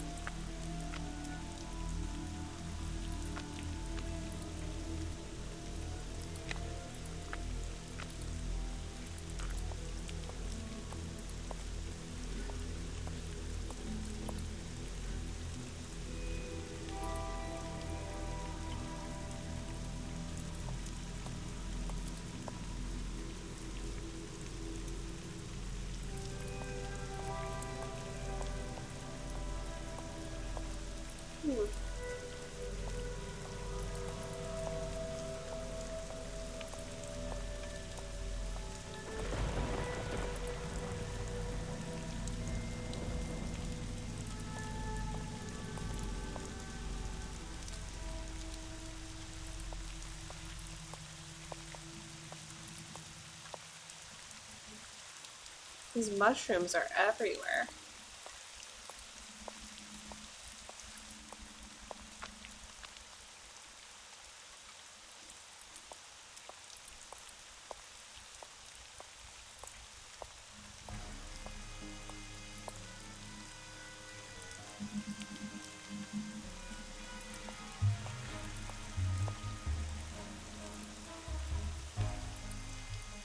Oh, that's weird.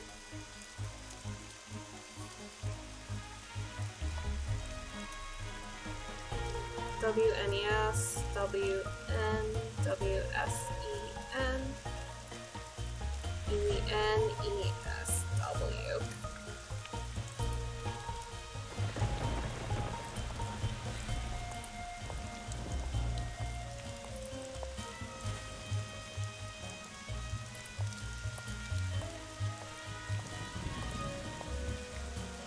I guess it's really not that confusing if you know where you're going.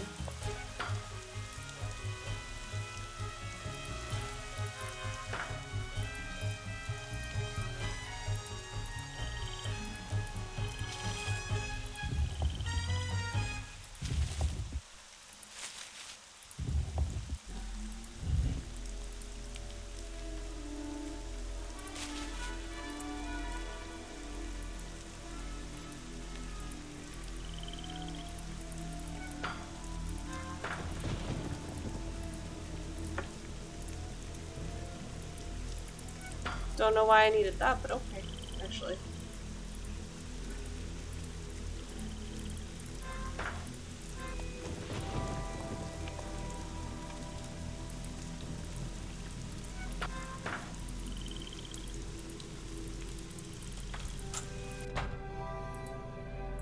Hey buddy, how you doing?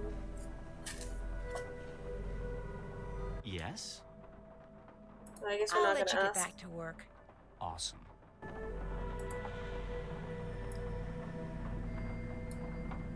Still have to do that. Did that. All done. Can't check that off yet.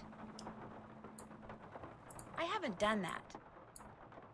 All done. Check. Still have to do that. Still have to do that. All done. Can't check that off yet.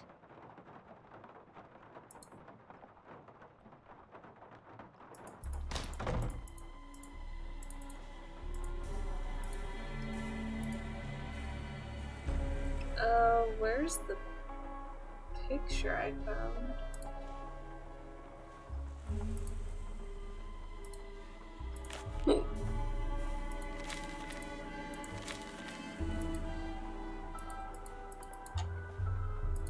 I thought I took it.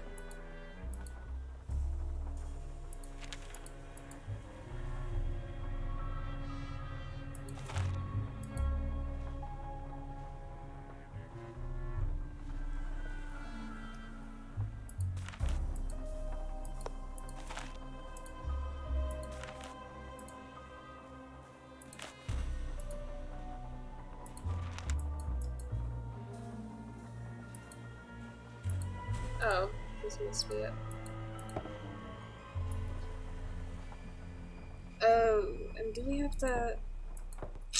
Yeah, we have to figure out who is who by age, I guess? Oh, they all have an item.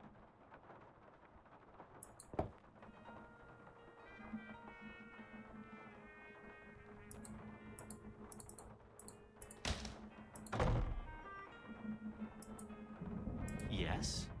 I'll stop bugging you now. Sounds good.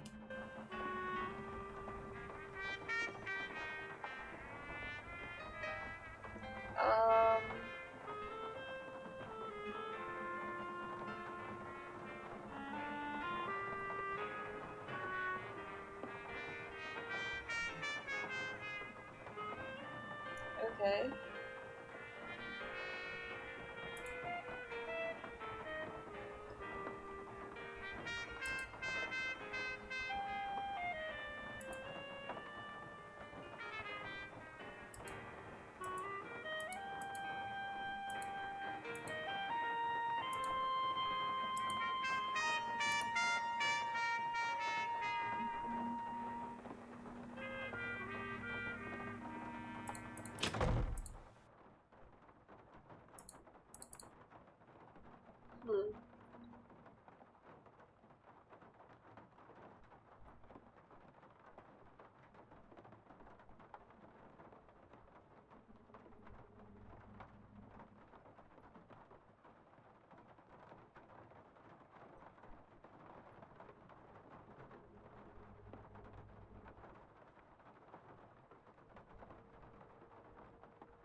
Alright, well, let me do this. I'm gonna write this down.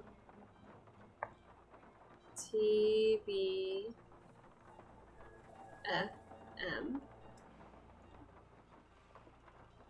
LHAP. Is that a U?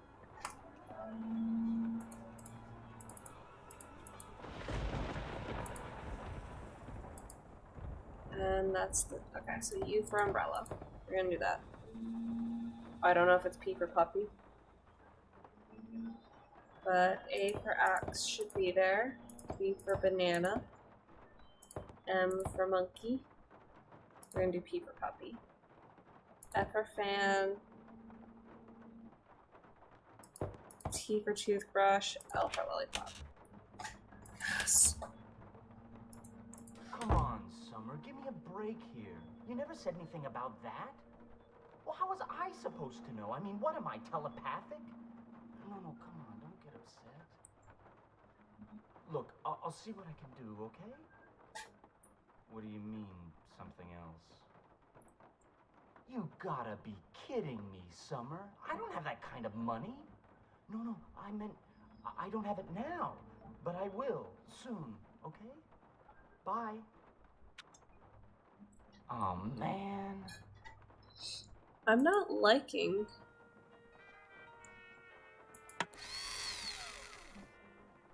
Ooh, okay. I have the beholder.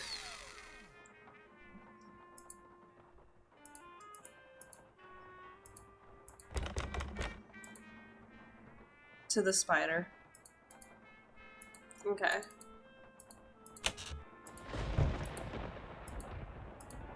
I'm not liking how your partner's treating you, bud. I'm assuming it's a partner. Or they're a partner, I should say.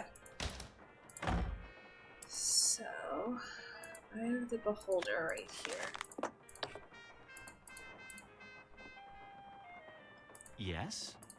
I'm going to keep looking around. Whatever.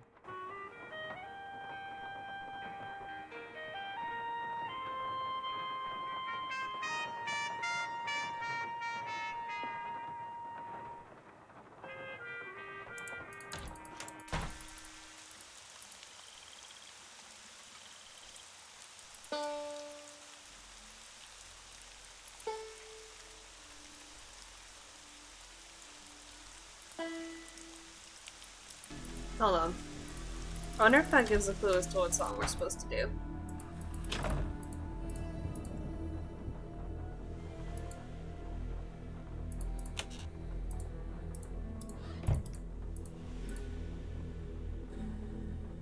It does. 1, 2, 3. Okay.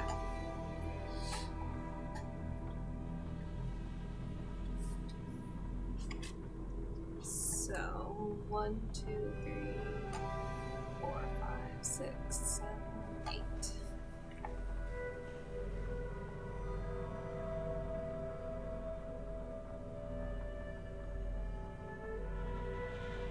Oh god.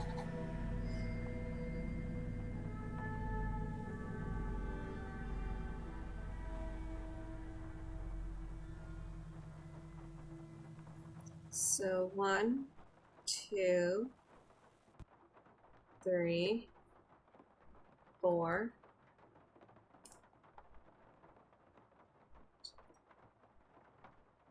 5, 6, 7, and this must be 8. Locked, naturally.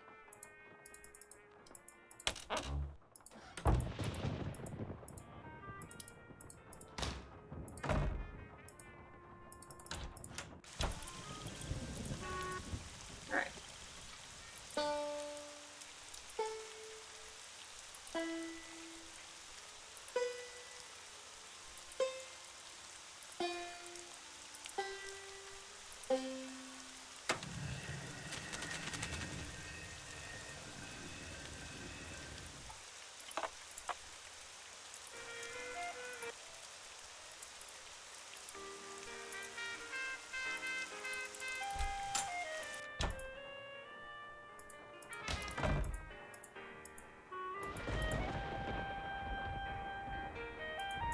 We are on fire right now.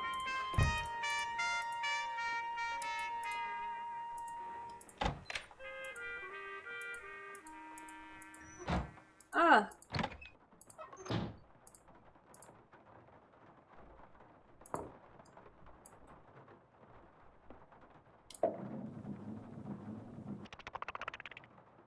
Chicken.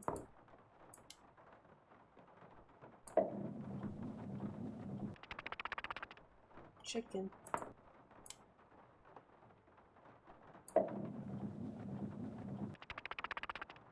Eyeball.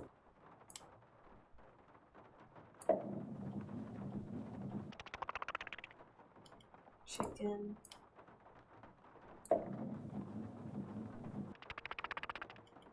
Eyeball. Do we have to make them all eyeballs?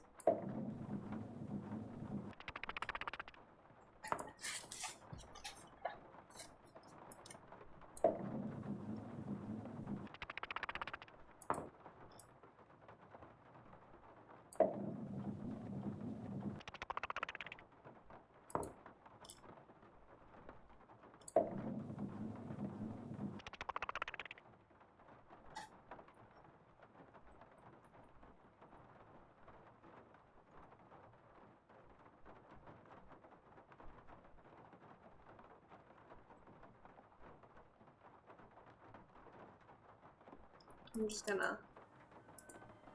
Yeah.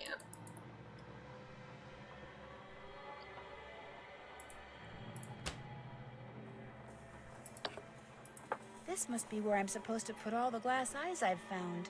Let's see how we're doing. There's so many glass eyes!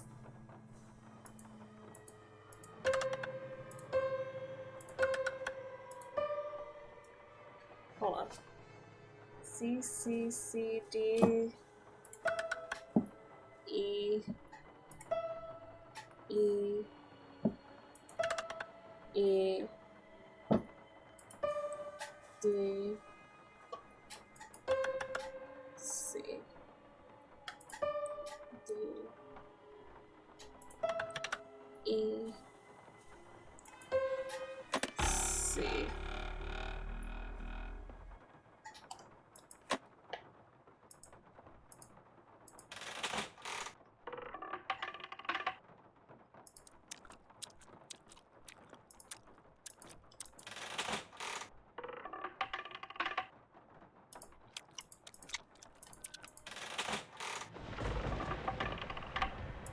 I feel like I'm gonna get an eyeball from this.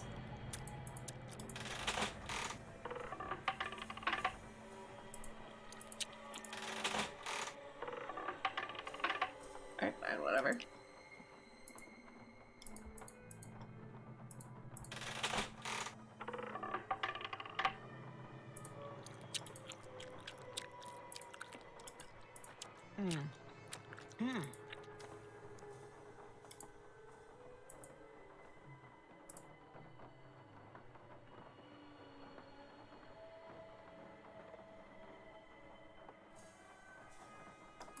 Going over tea. Short Stories for Tired Eyes by Bruno Boulay, dedicated to those who hear the whisper.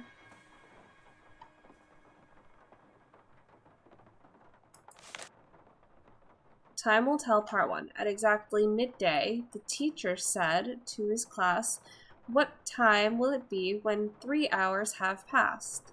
Let's pretend it's that time and move ahead 2 hours more. And from there, let's say it's 9 hours before. If 6 hours before then, we'd make note of the time. What time would it be if we moved ahead 9?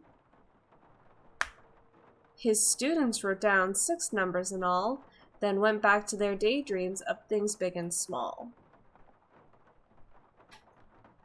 So at exactly midday, so we're going to say 12. The teacher said to his class, "What time will it be when 3 hours have passed?" So 12. So 1, 2. So 3 o'clock.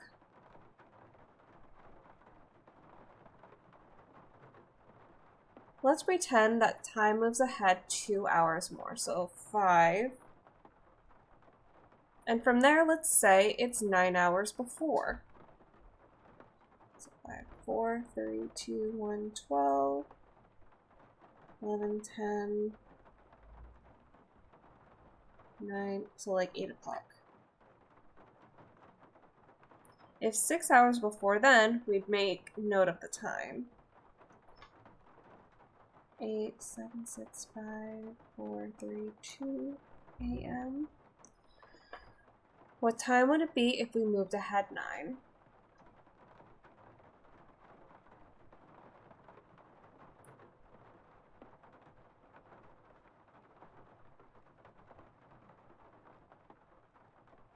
So 2, 3, 4, 5, 6, 7, 8, 9, 10, it would be 11.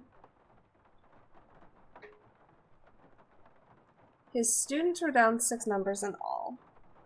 It's exactly what we did. Then went back to their daydreams of things big and small. Now part 2. At high noon, the sheriff stepped into the street and addressed Bad Man Bart. So it's going to start at 12 again. 5 hours ago, I told you to leave town and you swore you'd be gone in 3.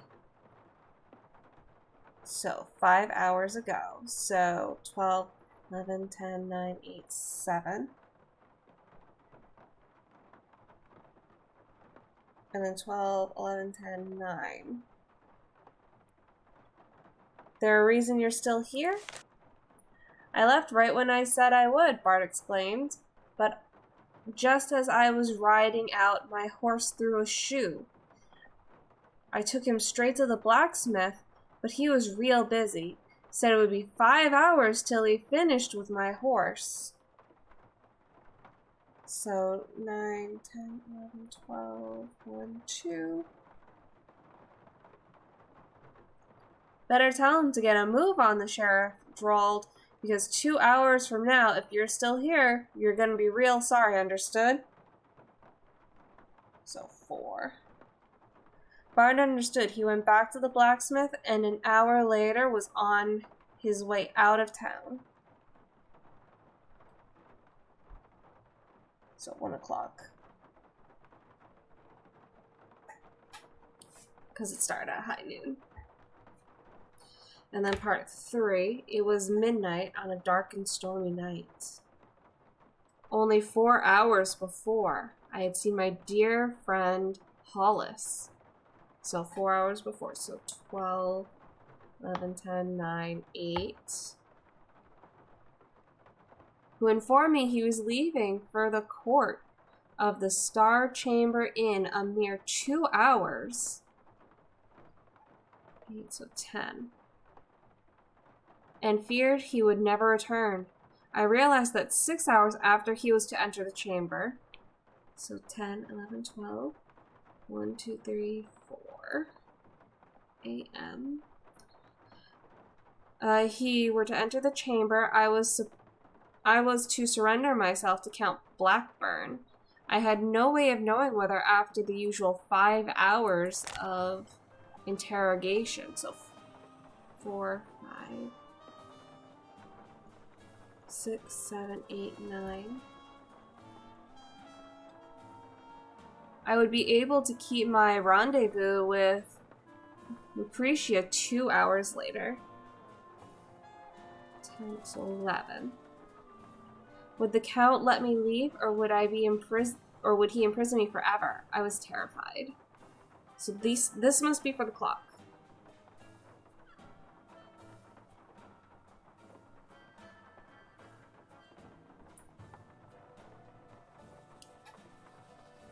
A librarian's tale, a great keeper of books, it's true am I, many a reader through me can spy. A wondrous world that will never die, you could say it's magic, the librarian's eye. But to get such an eye, you must first take a look at the cards that keep track of every book. The title's the thing, edition's the hook, that will let you remove the orb from its hook. Fear the Count Praetorian, how are you? Hold on.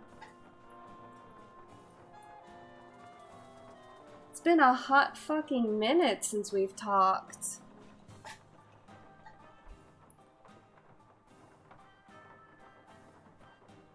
Ooh, okay. History of the Booker's Teeth. Primary teeth history. So... build. Upper right second molar.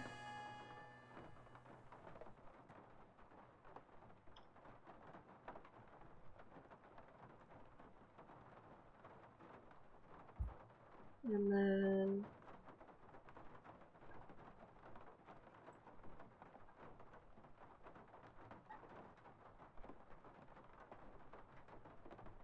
extracted.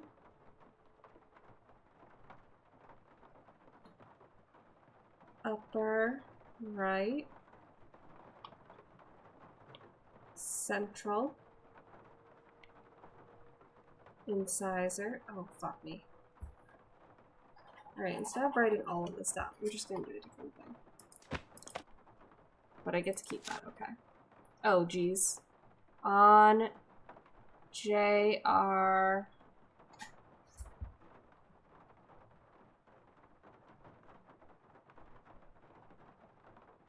NO D B S B S D G B.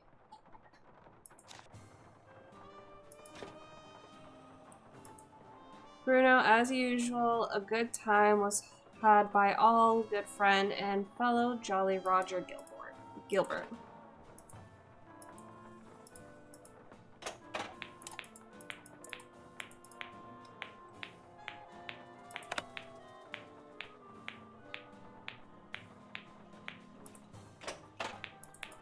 Gotcha. Ha!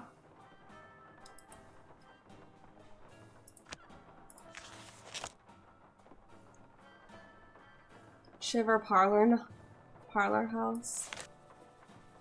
Ugh, Chateau. Iridescent Pearl, West Bank. May 31st? That's today. Scuttlebones, Rampart End, Domain. Davy Jones, Beverly Knoll. That must be all the meetings and such.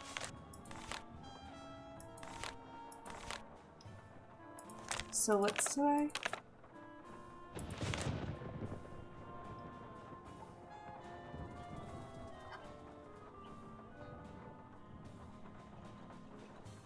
Black Spot, Rampart, and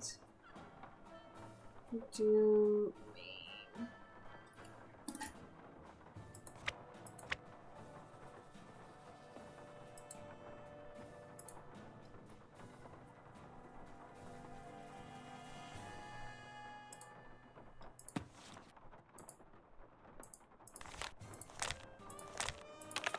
Okay.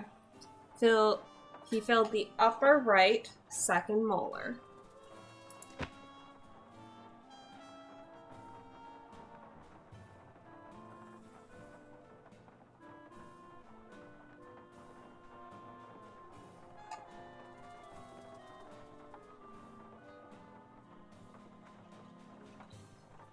Way too many mans. How are you doing, spooky ghost child? How's work? How's life? How's all the zoo babies? I'm okay. I've been streaming a lot less just because I've been working so much. And also needing to take some days off for some spoon reasons. But otherwise doing great. There must be another way out. Oh, geez, I can't get out. Oh, fuck me. Oh, hey. Oh, did I skip a whole ass section? Okay.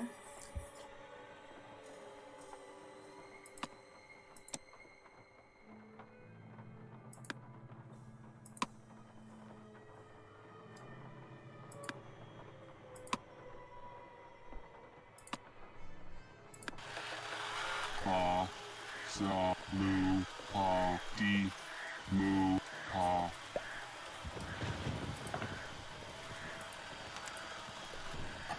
The last denizen buried on my guard will start your hunting through the graveyard. What's written on the headstone will lead you to another, and so on and so forth till a tiny treasure you discover. Right, so I already found that.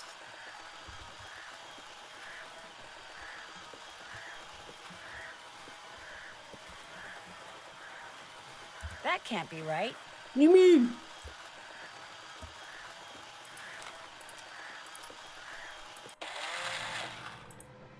That must be the noise that that lady heard.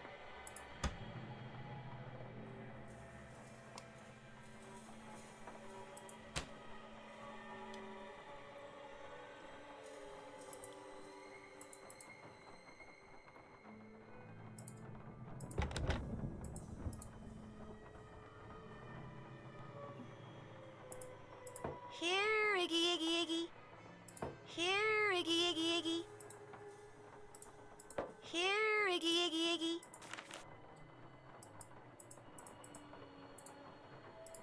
Iggy, come here, Iggy. Got something for ya.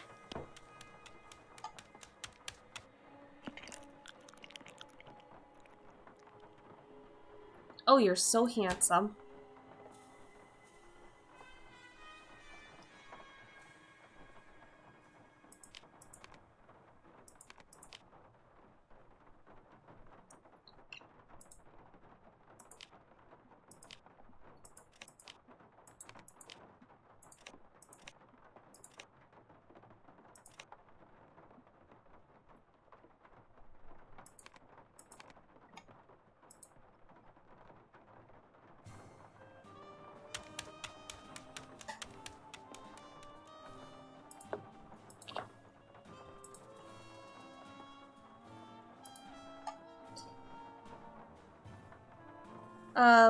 Oh yeah, back to Praetorian.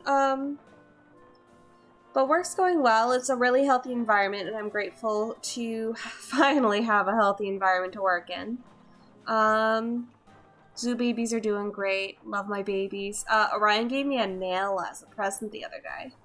How are you doing, though?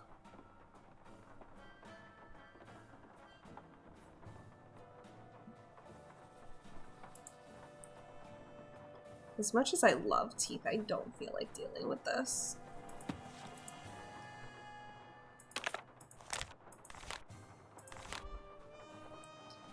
Upper right, second molar.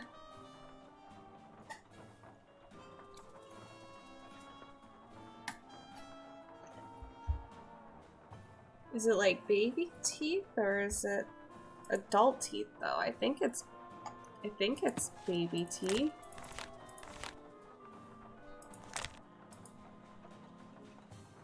Because it says primary teeth, right?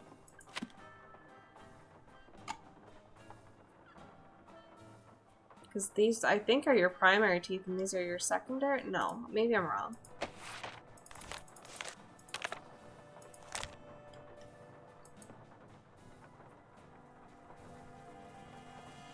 Okay.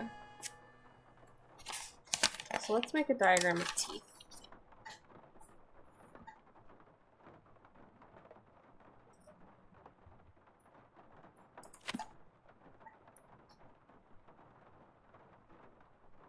There's the first two. And then 1, 2, 3, 4.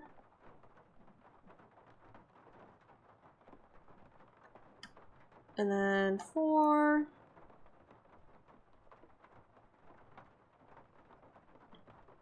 Bottom 2. 4. 4.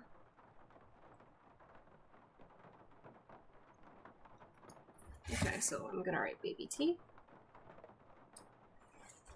And then just in case I'm gonna have adult teeth.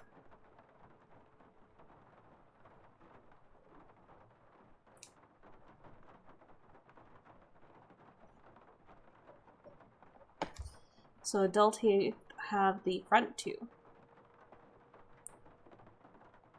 And then 1, 2, 3, 4, 5, 6, 7.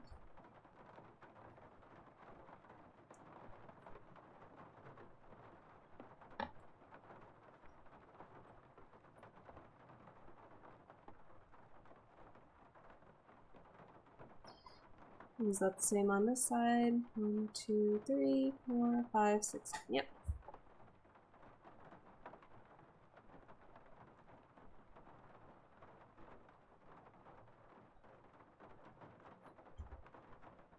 And then the bottom 2 teeth. And then 1, 2, 3, 4, 5, 6, 7. Yep. So it's 7 on each side.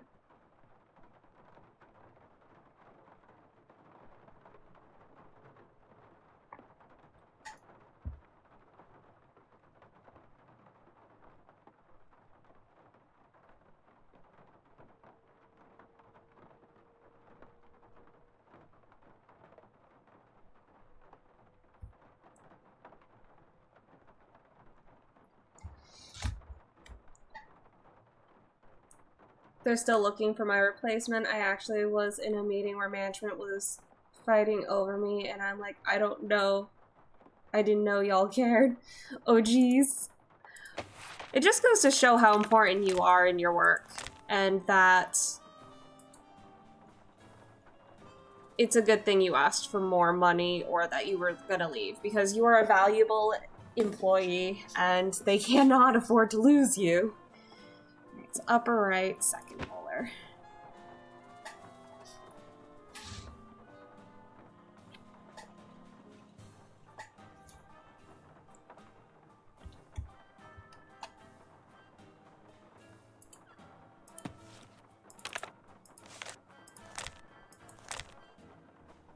Extracted upper right, central incisor.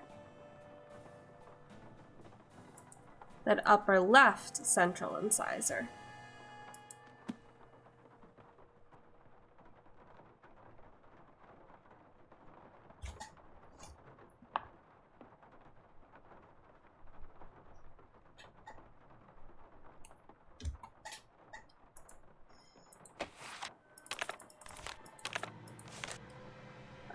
Filled lower left, lateral incisor.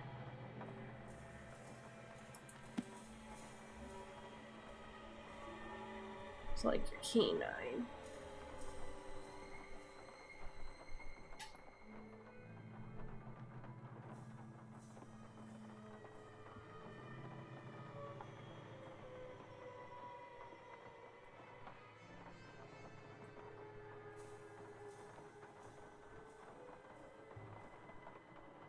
Nope, I was wrong. Not your canine. Not your canine.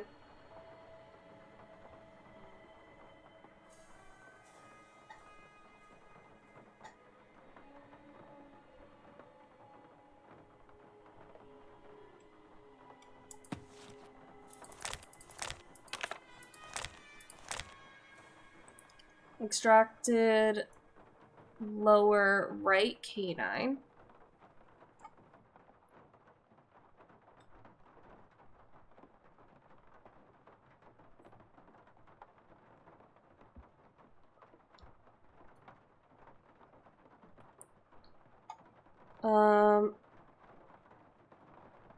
Upper left first bicuspid.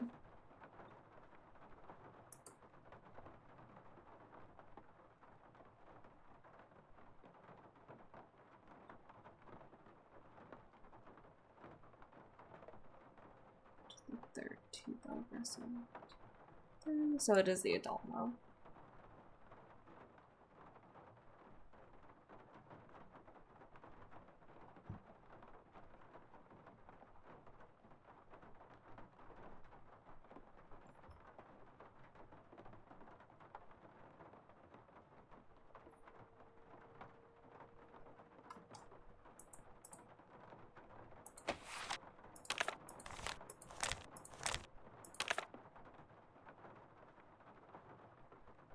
Extracted lower left canine.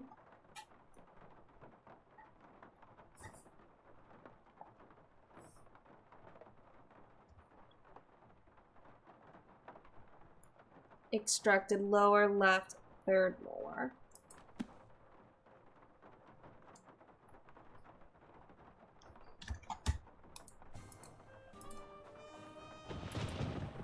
Alright, so how do I get out of here?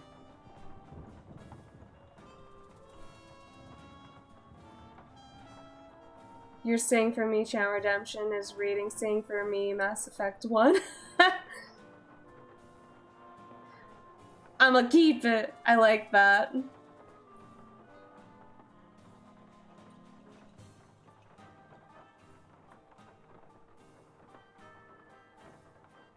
I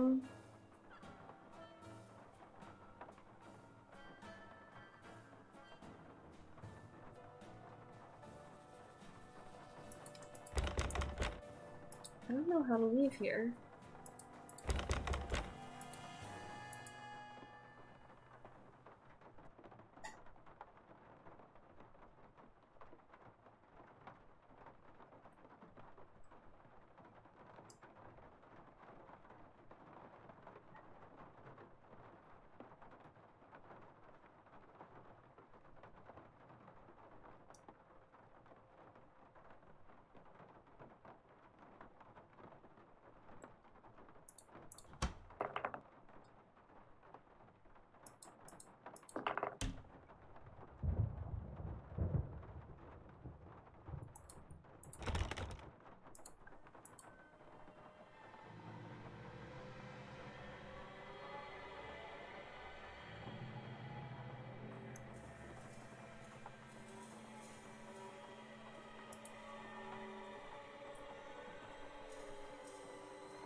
How do I leave?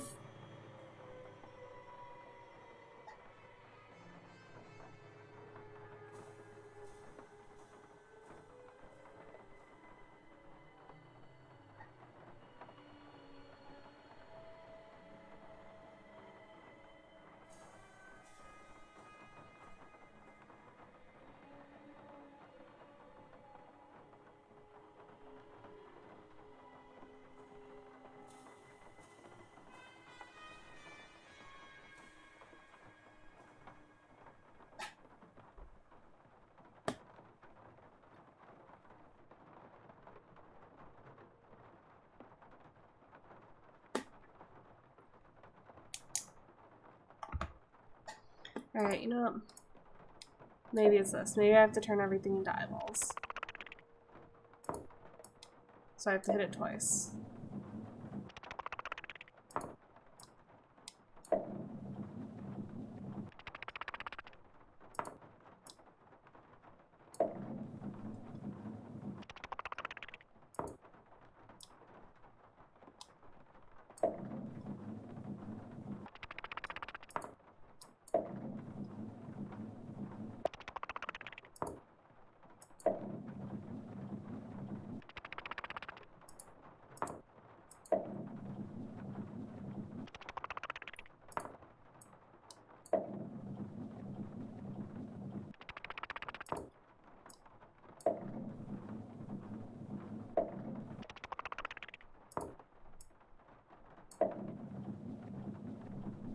Damn it.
Alright, we're getting somewhere.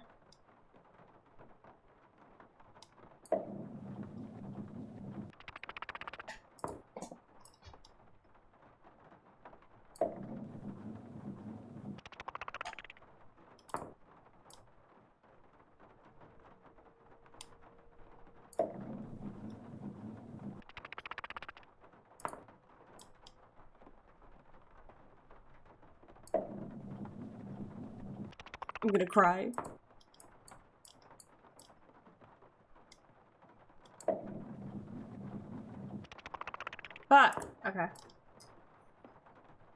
I need to figure out how to... Oh, fuck yes. Okay, so we did that one.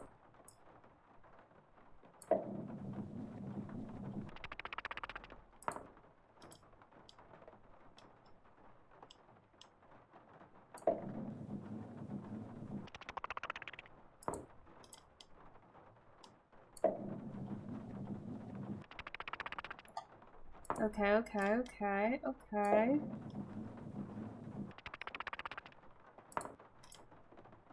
Getting kind of nervous here.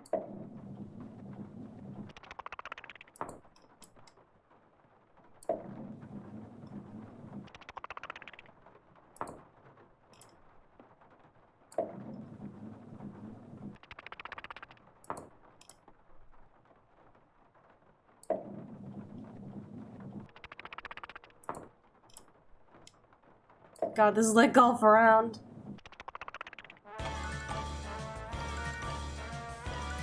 Alright, we did something right. Okay, so we got an eyeball.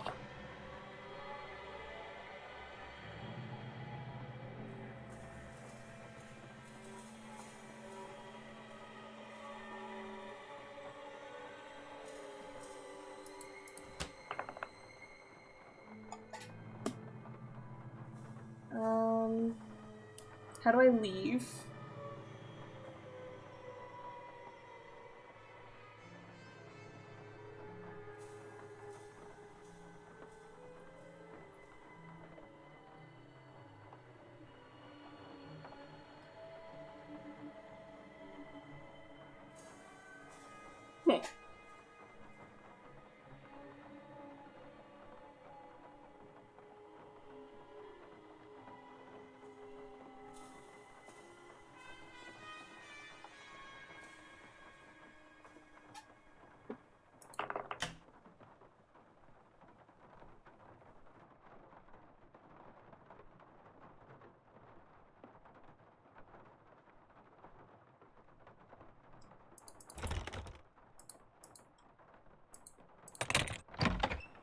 Okay. That works.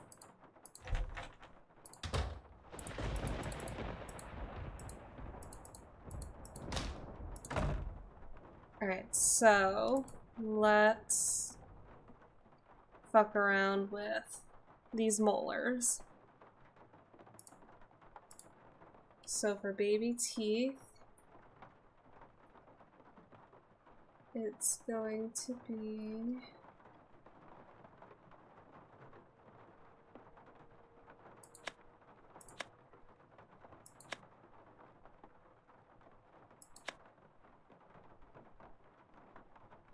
That might have been wrong.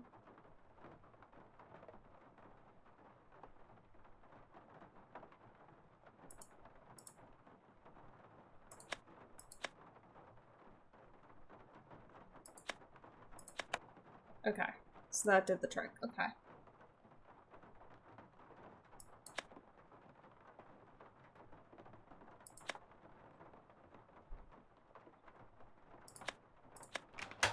Perfect.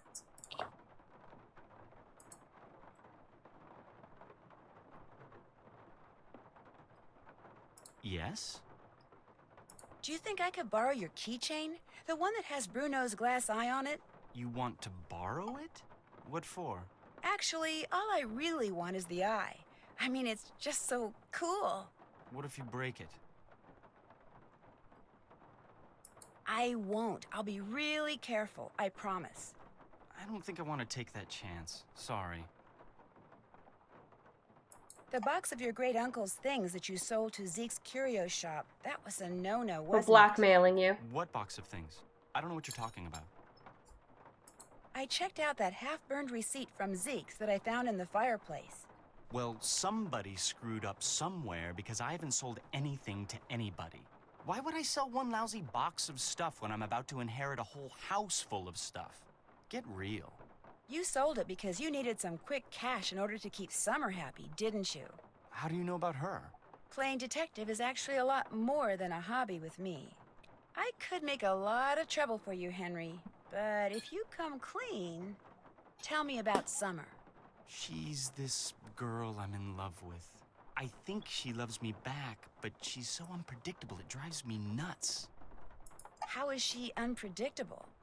I never know what's gonna make her happy. Like, just before I left, I took practically every bit of cash I had and bought her a bunch of CDs.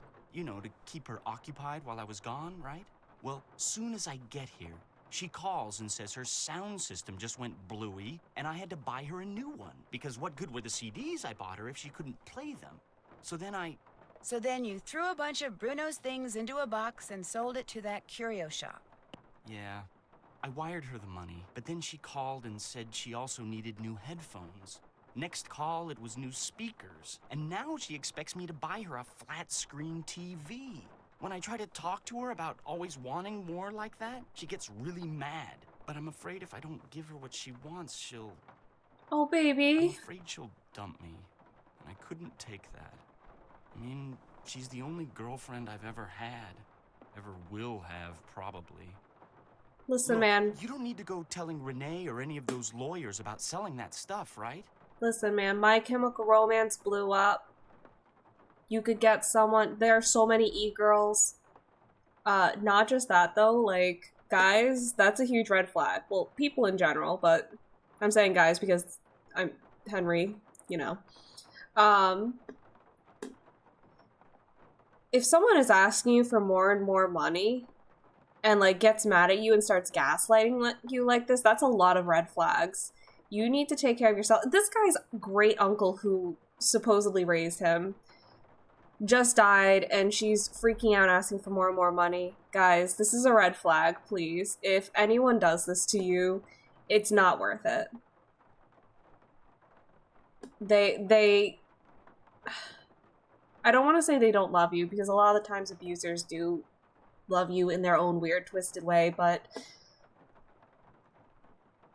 doing that is just, it keeps you small, it gaslights you, you deserve so much more. I guess I could just forget all about it. Especially if you were to, say, do something for me. I know. You still want the glass eye? Take it. Go ahead. It's all yours. You want something, I want something, take it and we're even, okay? Well, it's not like you sold off half the estate or anything. $300. That's all I've gotten out of his estate. I swear. Go on, take it. I was naughty, but from now on I'll be nice, I promise. Henry, you deserve someone who will treat you right. Do you know anything about the crystal skull that was in that box of junk you sold to Zeke's? There wasn't any crystal skull in that box. Are you sure? It would have been inside another box. Well, I did throw in some smaller boxes. Like I said, I was just grabbing stuff. Was it valuable? All I really know for sure right now is that it's missing. Great. Be just my luck to have sold something that wasn't junk to that glorified trash collector. I'll check back with you later. Whatever.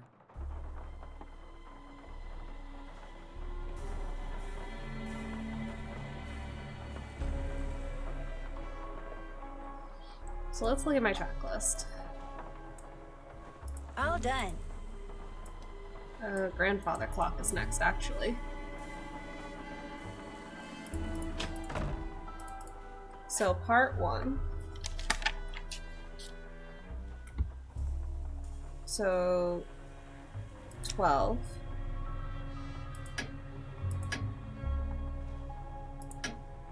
Three o'clock. 5 o'clock.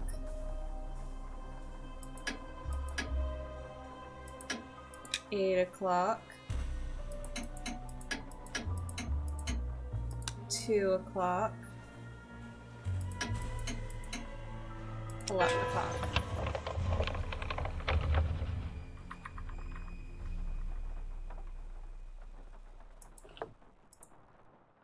Then the second one is 12.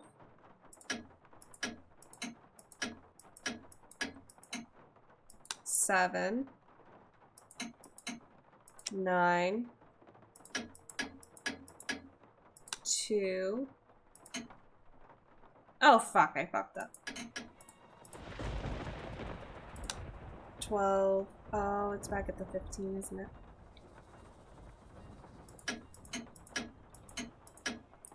Let's try this again and see.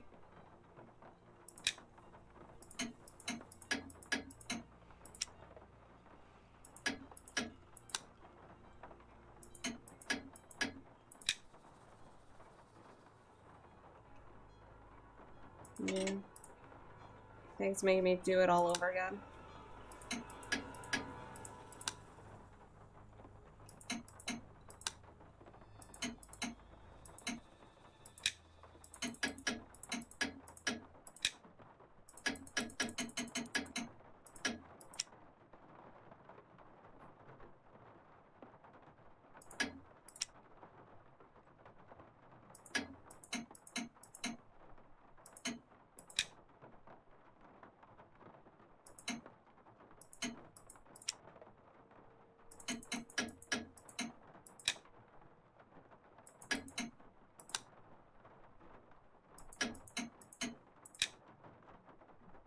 Maybe I have it wrong?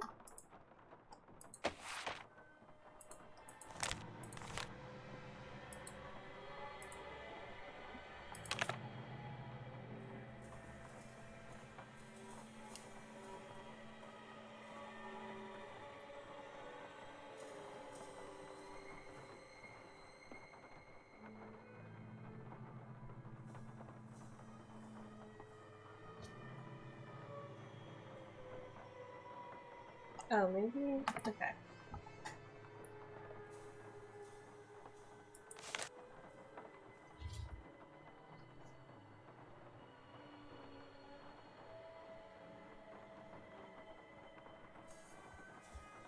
It's not 9, it's 10.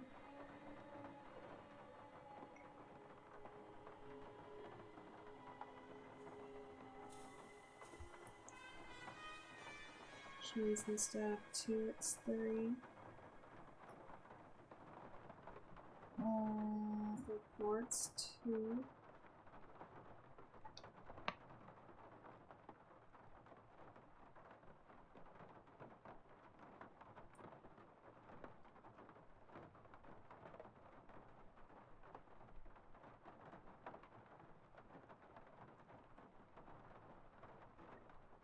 Mm.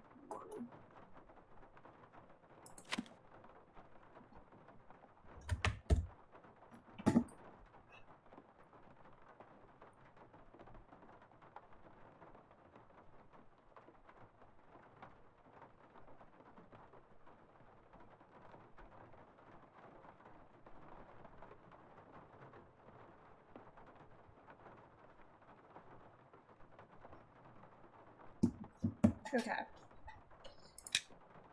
Whoops. So let me do this. 12, 7, 10, 3, 2, 1.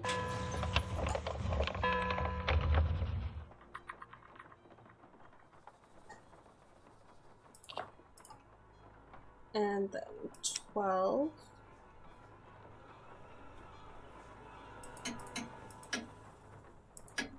8,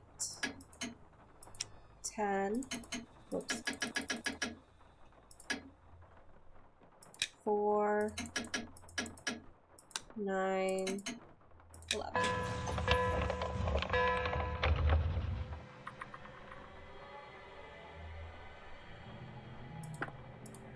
Alright, so those are the 3 eyeballs from there.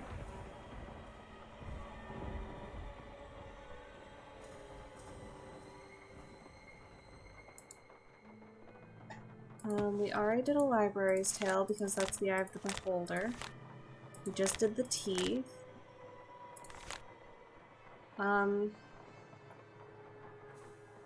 Step in the right direction. In a place where bones are buried, so is something too that you seek. Start where Charlie Wicker sleeps.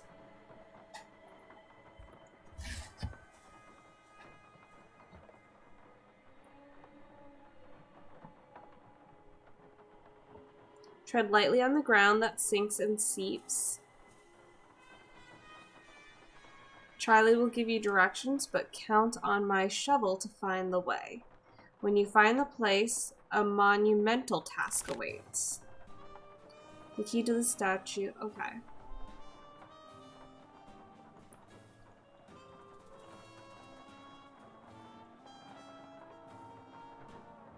You won't need to peek if you listen to the sound. Inside the drawing solution is found. Master of Buzzards, drop the key to the ground.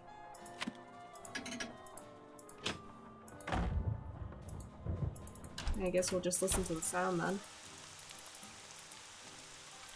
What is he at right now? He is bald.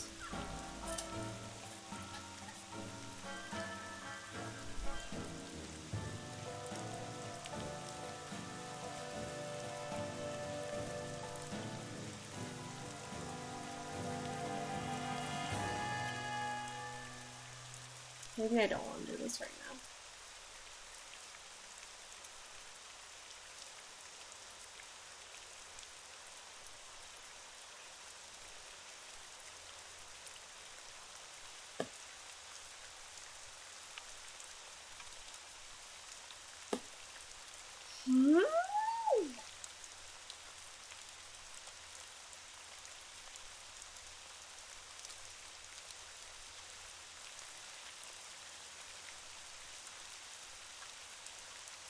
Okay.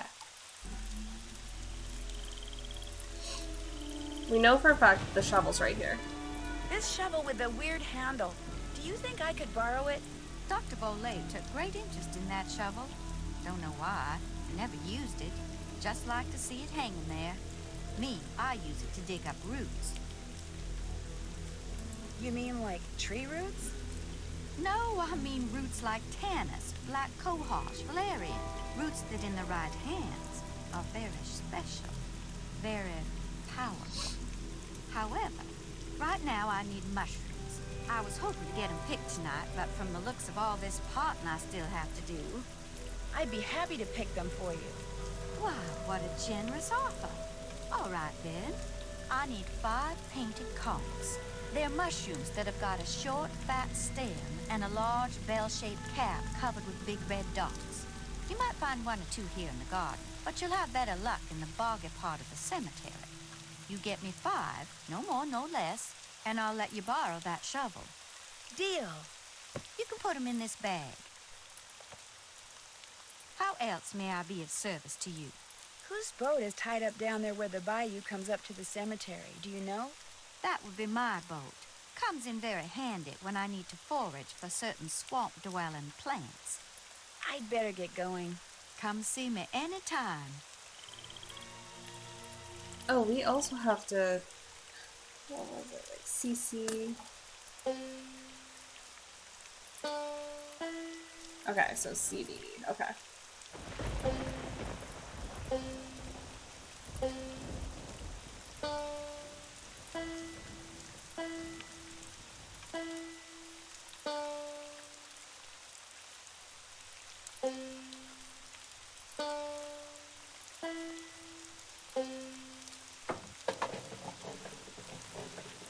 Oh yeah, free eyeball.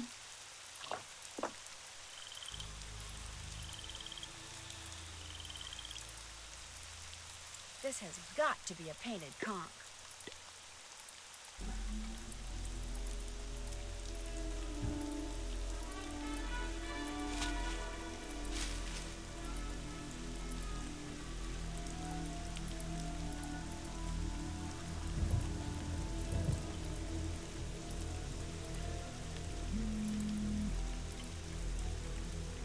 Alright.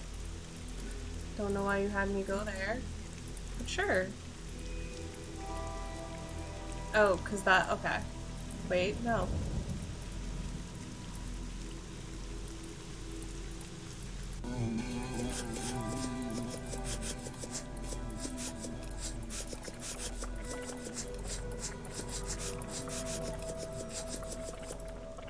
Oh!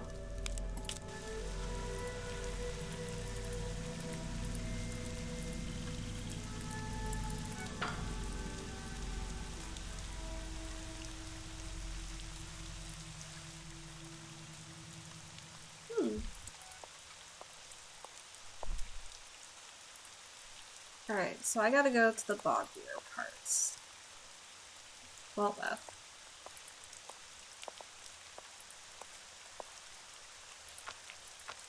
Another painted conch. Yes!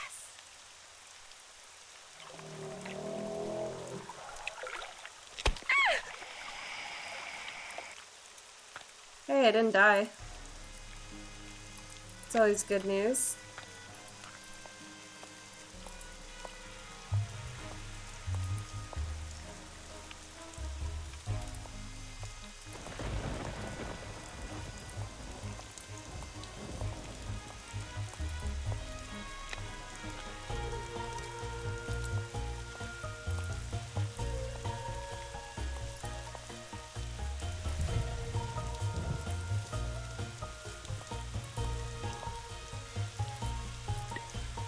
So I have 3 mushrooms now. Alright, start with, yeah. Oh. West, north, east, south. Okay, I get it now.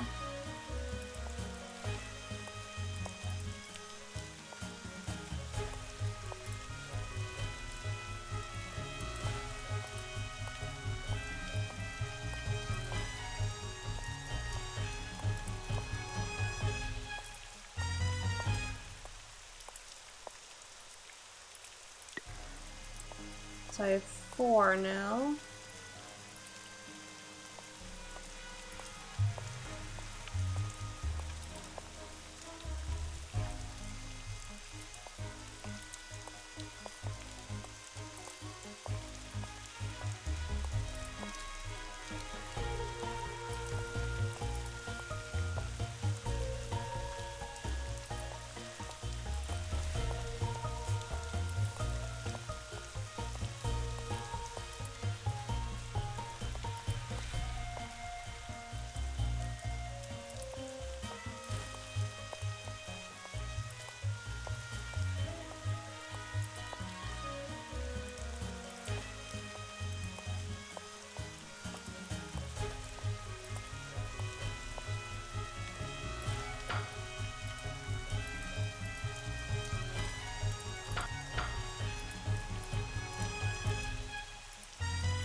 So she said I might find a couple.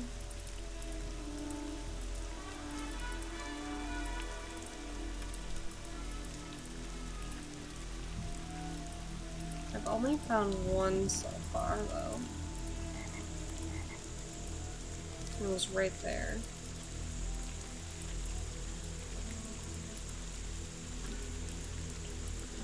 Oh, bitch. Oh, bitch. Another painted conch. Yes!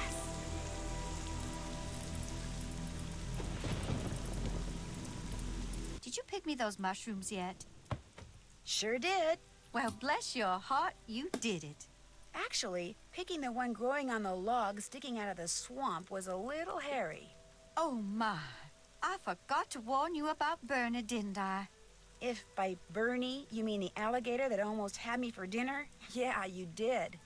He's another one of Dr. Boulay's pets. He'd kick that log to get Bernie's attention, then feed him marshmallows. Problem is, now that gator leaps up and snaps every time someone so much as touches that log. I should have said something, but I've gotten so used to Bernie, I just plain forgot. Anyway, feel free to help yourself to that shovel. You earned it. I'll leave you to your potting. Thanks for coming by.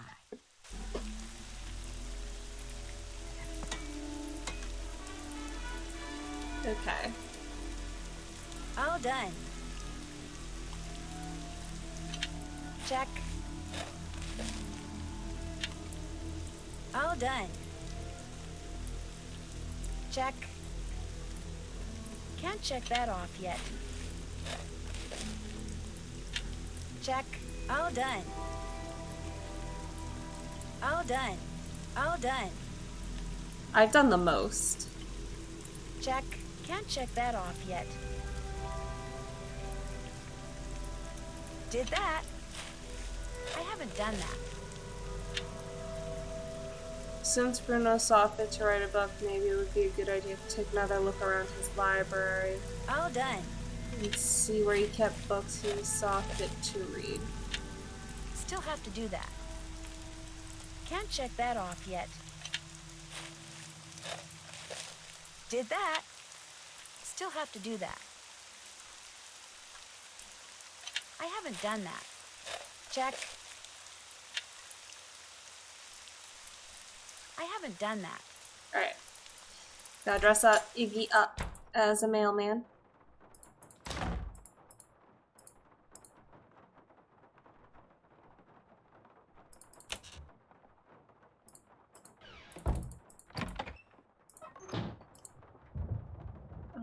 Where's Iggy's spot?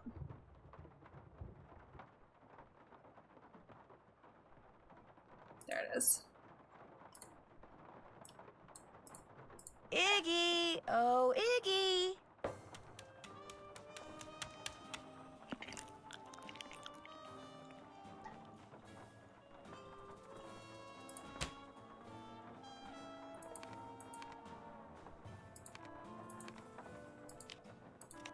He's so handsome!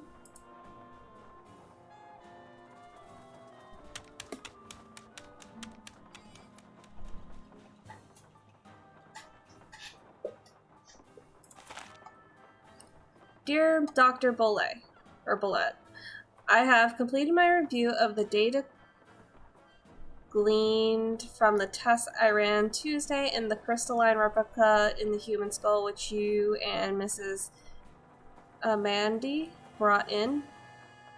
What follows is the simple answer regarding the authenticity to which you two have requested. My analysis showed that the skull, while made of remarkably pure crystal, was carved using modern instruments. In layman's terms, the skull is a fake. Again, thank you for allowing me love research and technology to serve you sincerely. Here, Iggy, Iggy, Iggy. I haven't done that. Can't check that off yet. Still have to do that. I haven't done that.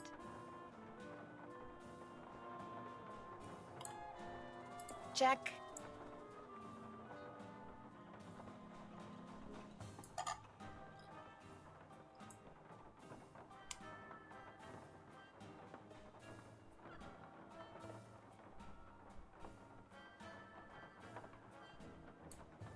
Did that.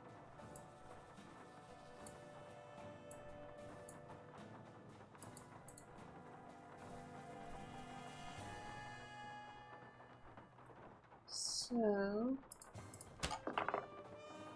Oh, I have a good chunk of the eyeballs now, so I need 1, 2, 3, 4, 5, 6, 7, 8, 9.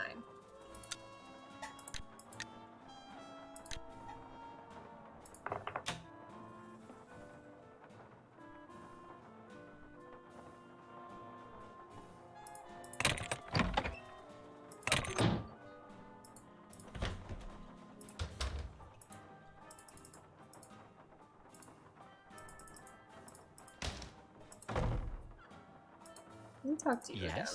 Never mind. I'll stop bugging you now. Groovy.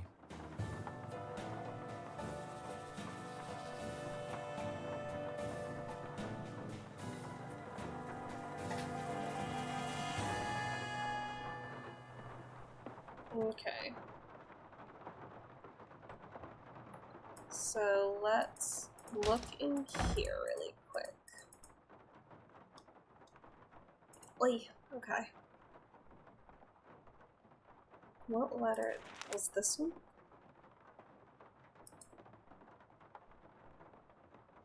What's written on the headstone will lead you another, so on and so forth till it's tiny treasure you discover.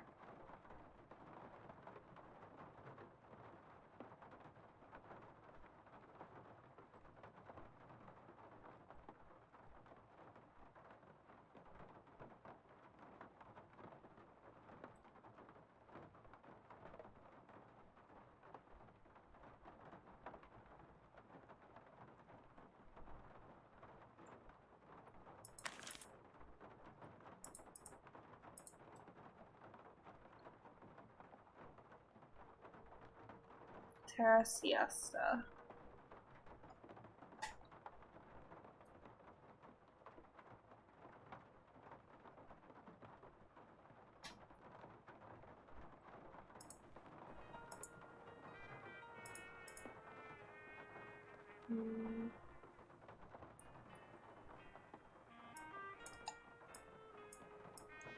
Oops. Okay.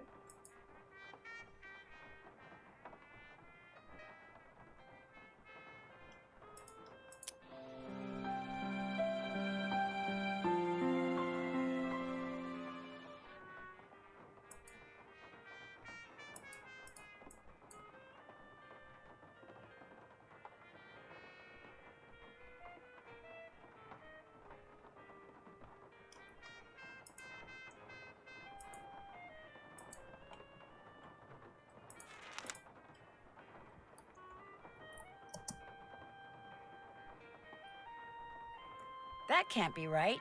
What do you mean? Oh, Tara. That doesn't make sense.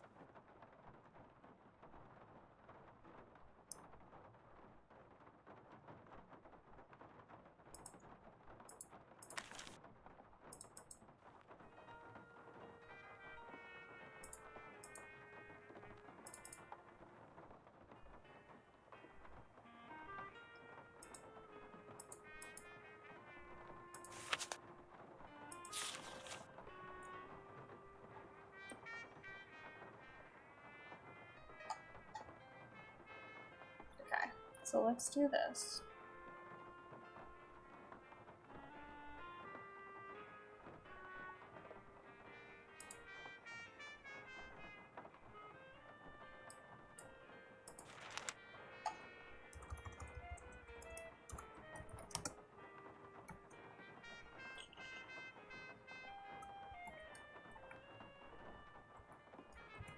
That looks like the right name.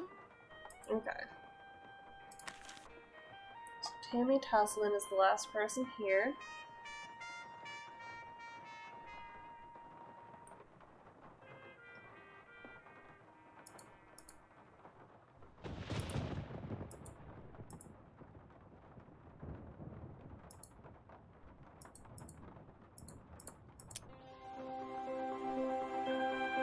Oh, that's a different noise.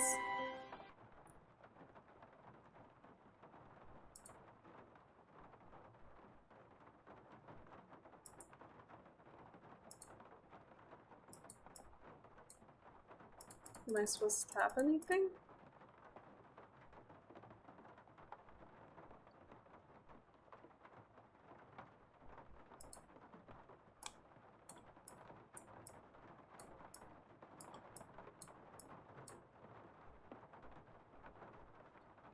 Because she was here.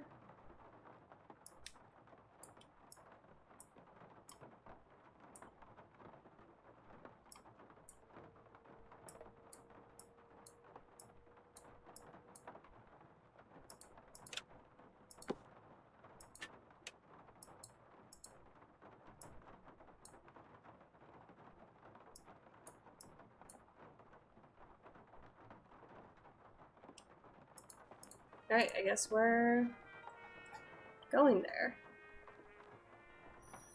So, let me just double check and make sure we know how to get there. Left. And I guess straight. And up. The miniature is weird.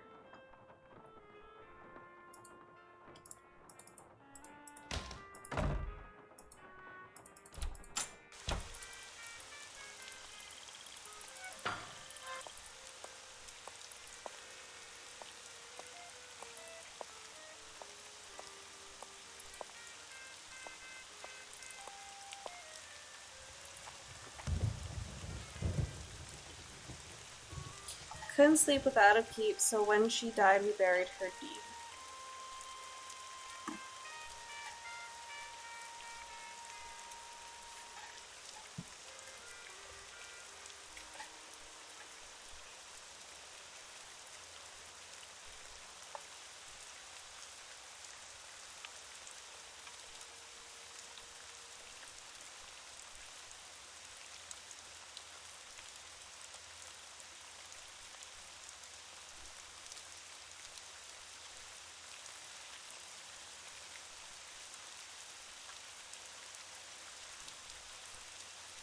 Okay.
Constant snoring. So, crowing crypts.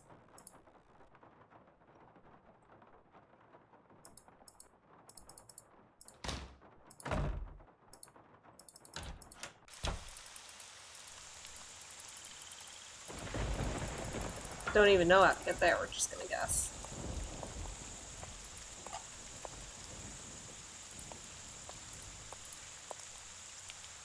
Oh, there we go.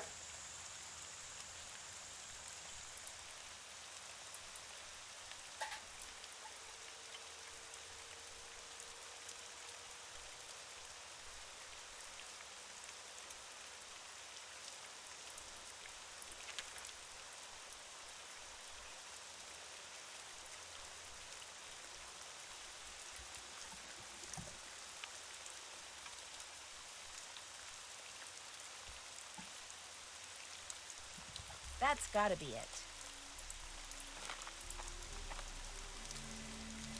Never early, never late.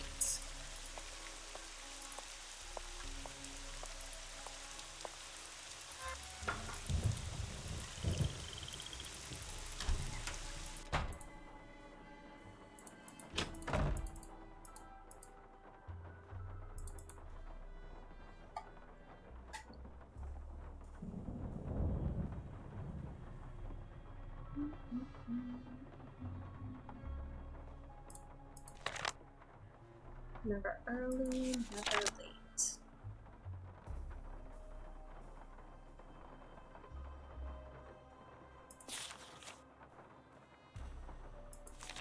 all Wilson's.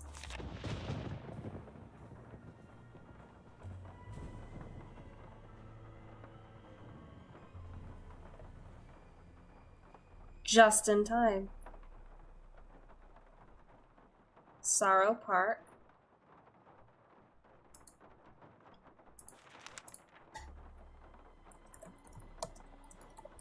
That looks like the right name. Oh fuck. What was it again? Sorrow Park. I'll actually look on here and make life easier. I think it's up here, yes.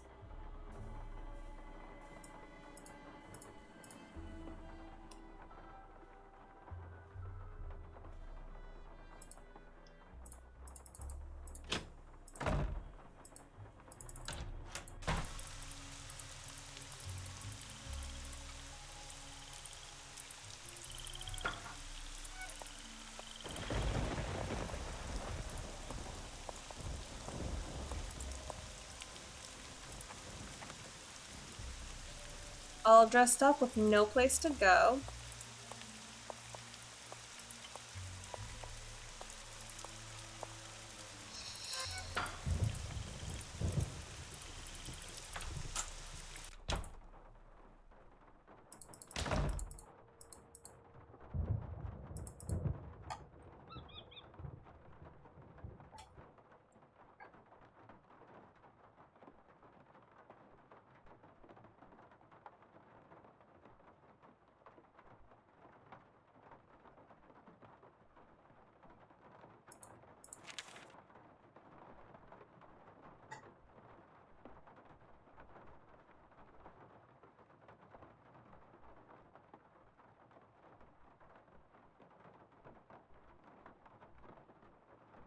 Mannequin.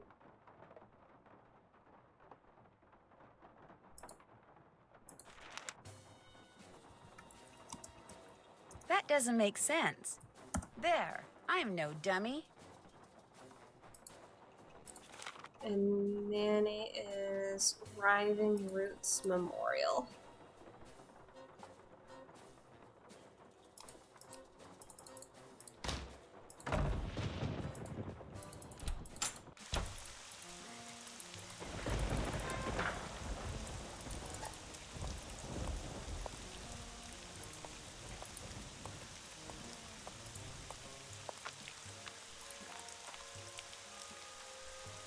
Died in debt.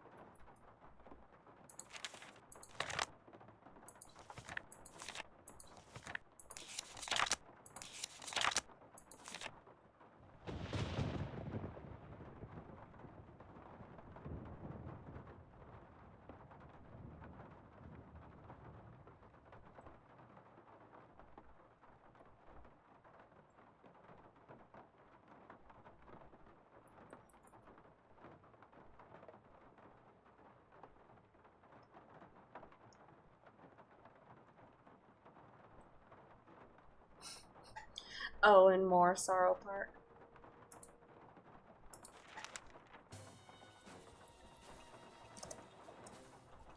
That looks like the right name. This is very, this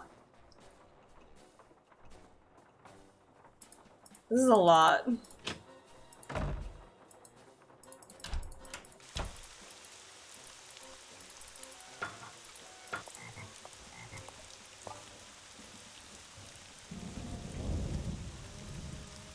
I already forgot where he's supposed to go.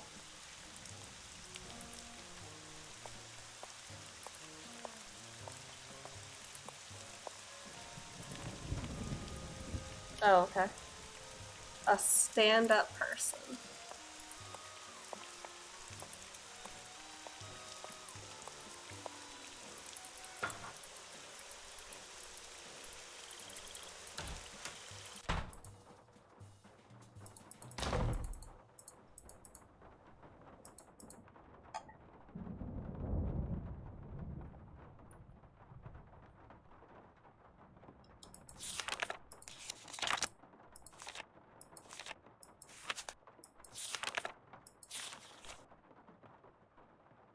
Kneel down, that has to be something.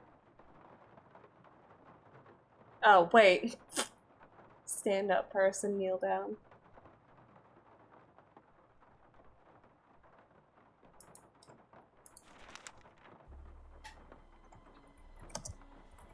Let's hope Neil is lying down by now. Neil, where are you?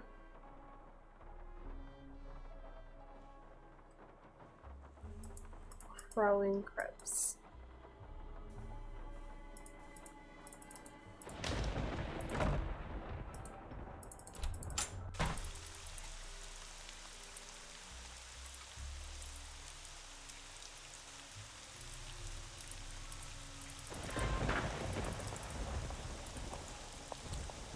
Could not tell you where the crypts are.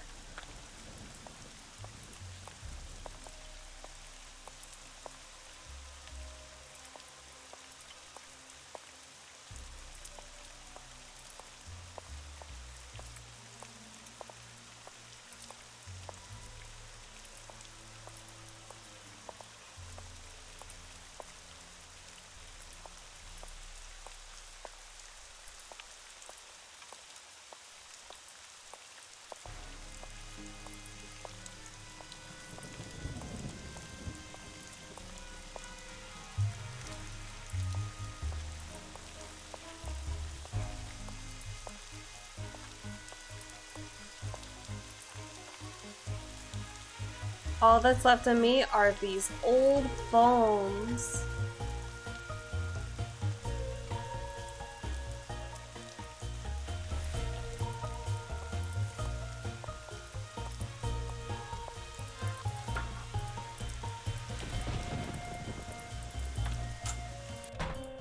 This is a lot for a treasure, dude.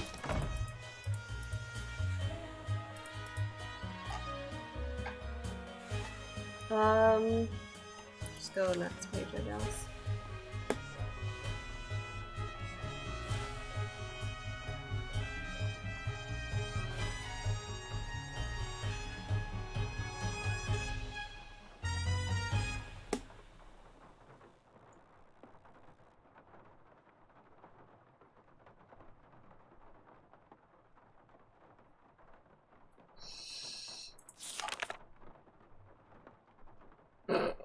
My remains.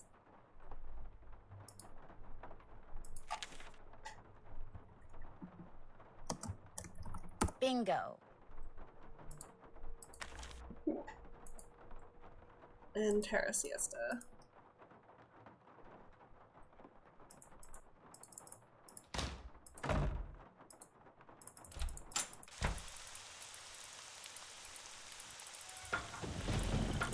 I guess this is also to help you figure out, like, this area better. Bloomed too late, pruned too early. I think I saw someone whose name was Rose in there, so that might be it.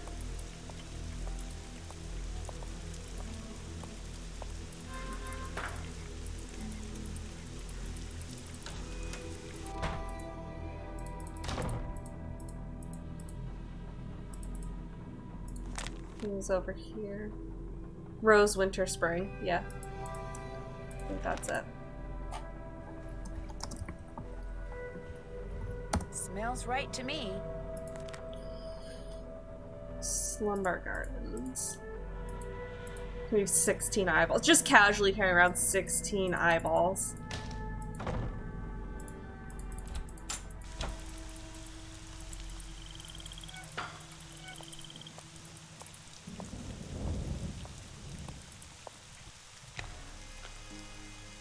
No, it's not here. It's sleeping something.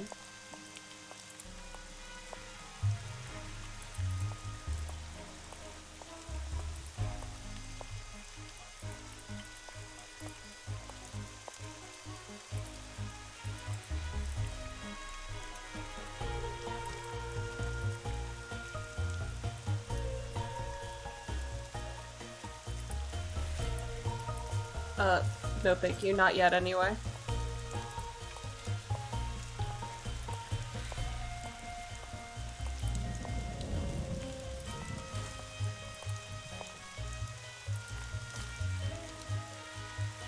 She would have given you the shirt off her back.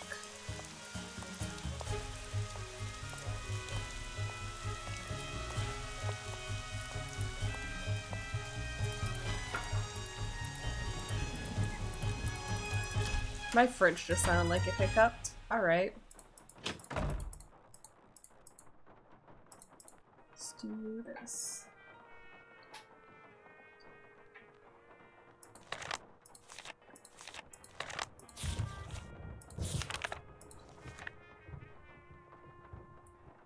Polyester Givens.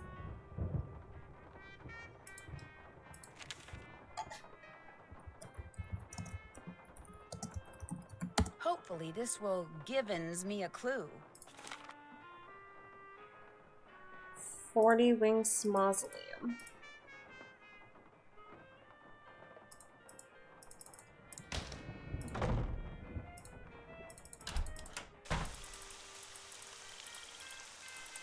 I'm also being obvious about it too.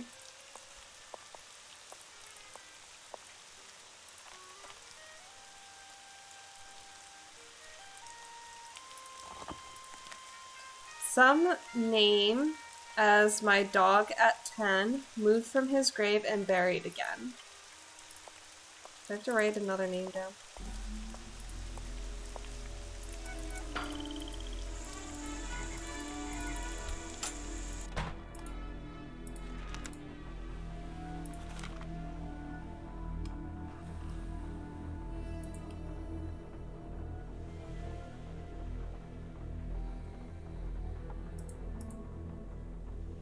Yes?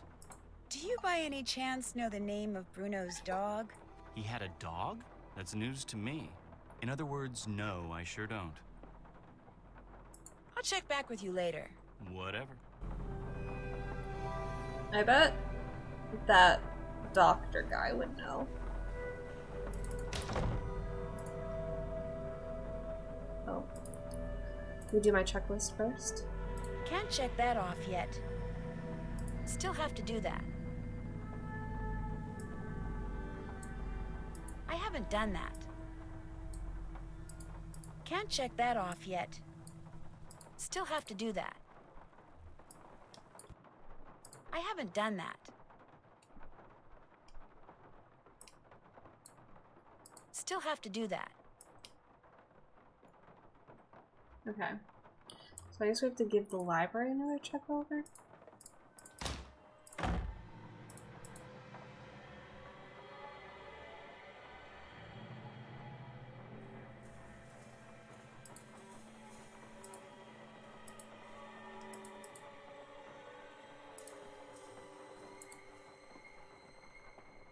No.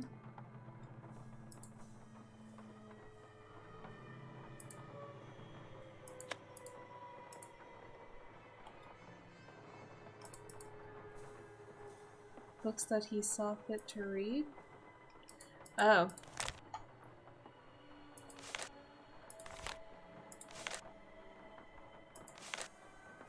A librarian's tale. Something Bruno Boulay wrote in that Tired Eyes book mentioned the librarian's eye.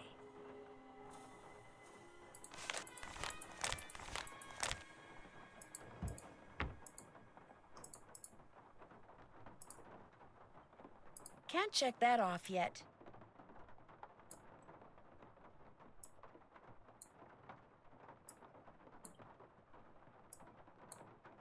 Can't check that off yet.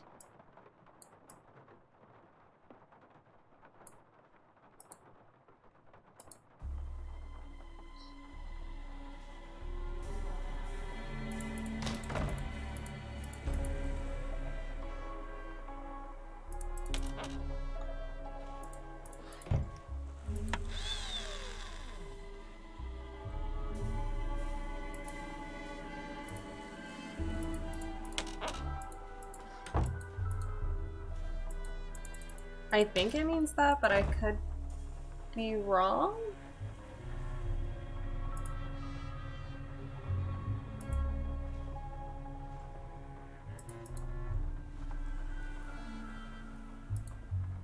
Oh. Here we go. A librarian's tale. Fuck.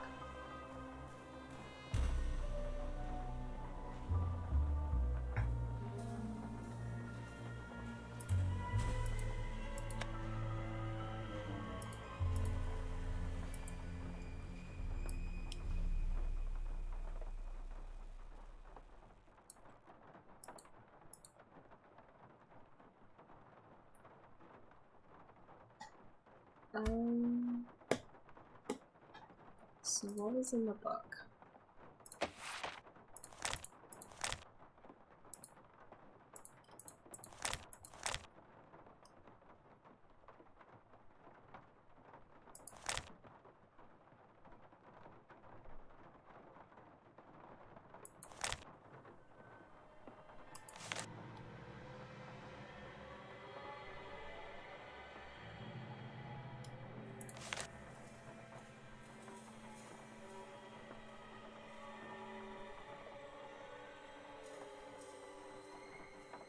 Title's the thing, addition's the hook.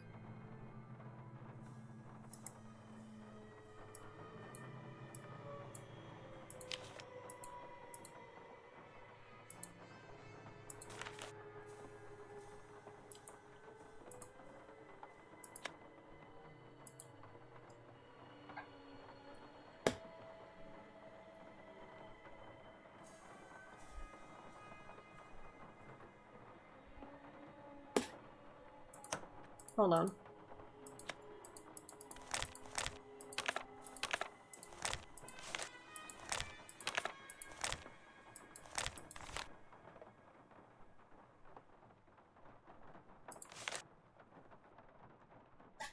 Alright, I'm getting my calculator out. 543 plus 401 plus 014 plus 600 plus 407 plus 608 plus 10 plus 996. Why do I feel like this is too much?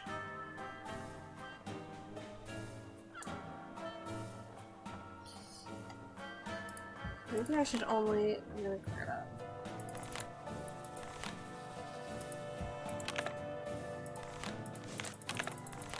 Nope, I'm gonna do the ones only with eyes on them. So 608 plus 10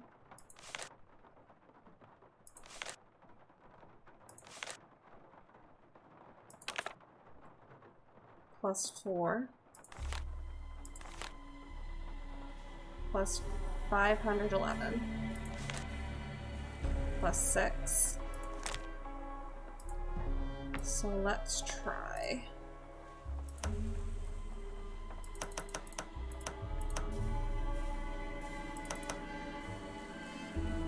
I missed something, didn't I?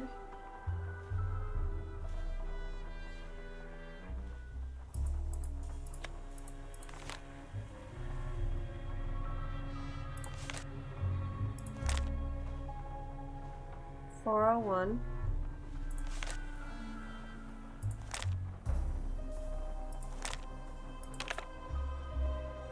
Plus 608. Plus 10.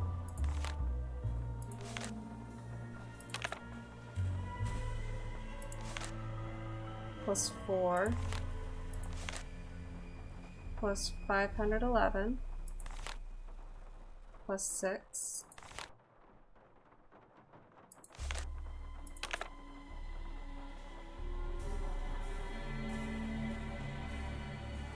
No, because I think I'm at right back where I started.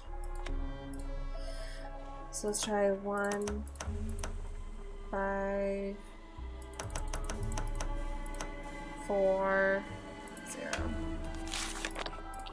Free eyeball.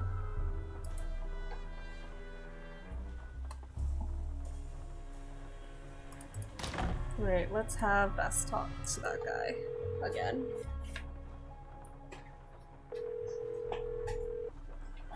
Hello? Hi, Bess. How you doing? Great. I just took a nice, luxurious bubble bath and I'm ready to boogie. When are you coming back here? That's still kind of hard to say, but listen. Remember that old photo of a boy and his dog you said you saw in that box of stuff Henry sold to Lamont? Yeah? Did it look like it was maybe taken in the 1920s? That's exactly what it looked like. Why? Because I need to find out the name of Bruno Boulay's dog. And if that boy was Bruno, then that was probably his dog. Was there any writing on the picture? Yeah, as a matter of fact, I think it said Bruno. That's all it said? Just Bruno? No, it said Bruno but whatever came after and was hidden by the frame. I really need to know the name of that dog. Oh, no. No, you don't. No more snooping. Bess, just get into that box again and see if the dog's name is on that picture. That's all I want you to do. How? I can't just go waltzing into Lamont's back room. And he's for sure as heck not gonna fall for that sneeze contraption again. There must be some other way you can distract him. Please, Bess? I can't tell you how important this is. You gotta do this for me. Please? Okay. Okay. We're not gonna have any fun here until you solve this mystery, and since you can't do that until I do this... Okay, I'll sneak into the back room and take another look at that photo. I mean, I will if I don't screw up. Think positive, Bess. You're gonna do fine. You bet I am. In fact, I'm not going to call you again until I have seen that picture. I'm going in. You go, girl.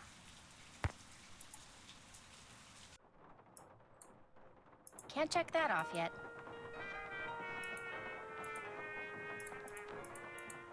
Hey! You know, I still feel guilty about that sneezing thing, so how about I go and get you a nice big bowl of gumbo? Just so happens I'm starving, so hey, you got a deal. Great. I'll be right back. Oh my god, we're gonna add too much of... Oh my god. This poor guy does not get a break. Can I help you? Enjoy.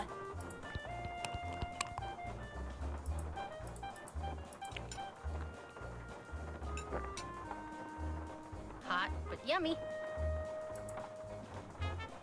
Can I get a gumbo to go, please? Eat up.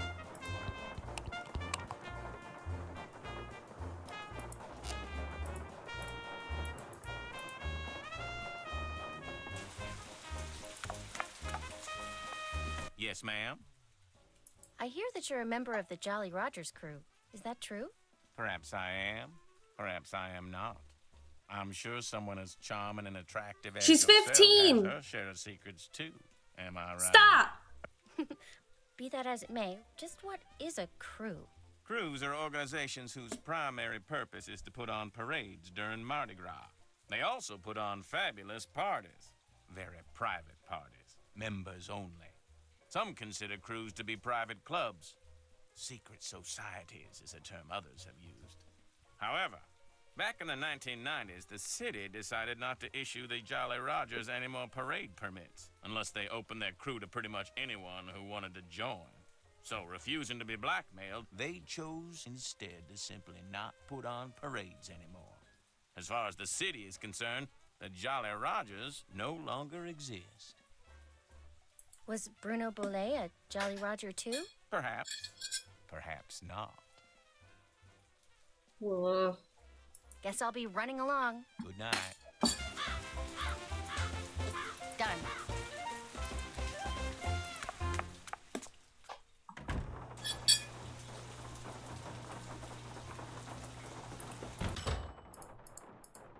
That my gumbo? There you go. Enjoy.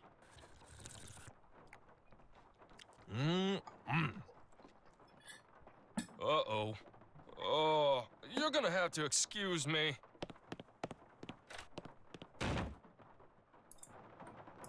You did say too much of that. Uh-oh. I better get out of here.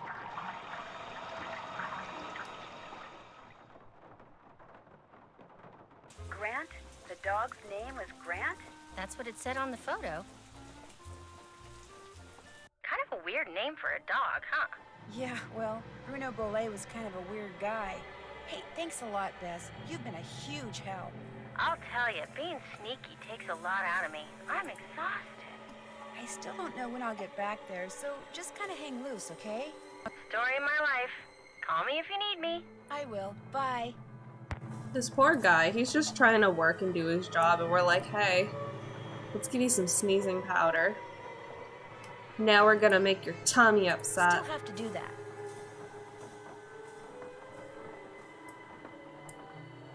All done. Can't check that off yet. Still have to do that.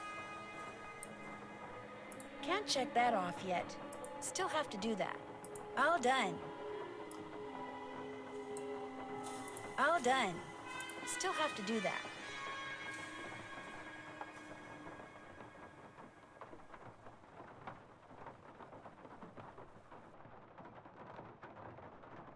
So what do we do with the head?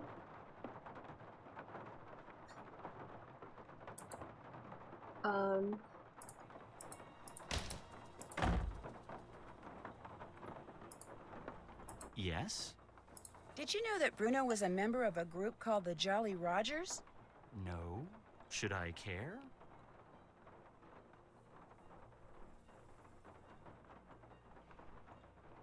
It was actually a crew that disbanded in the early 90s. Don't know anything about it, sorry. I'll check back with you later. Whatever.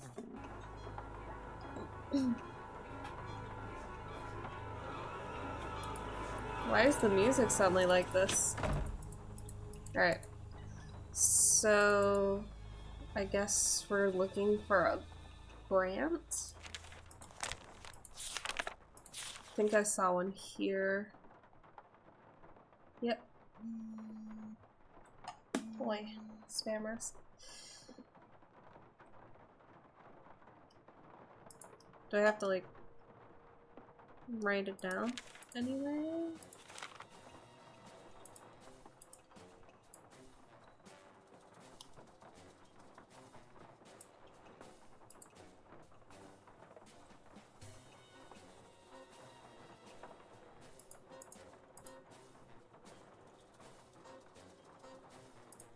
I guess we're going to the Writhing Roots.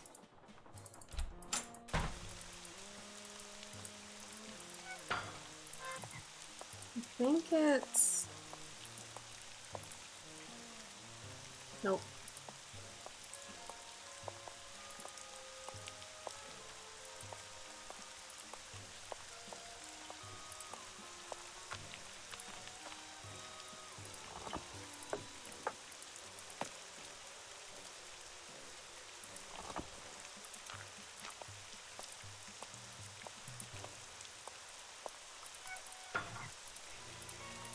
Okay, I kind of want to figure this out now.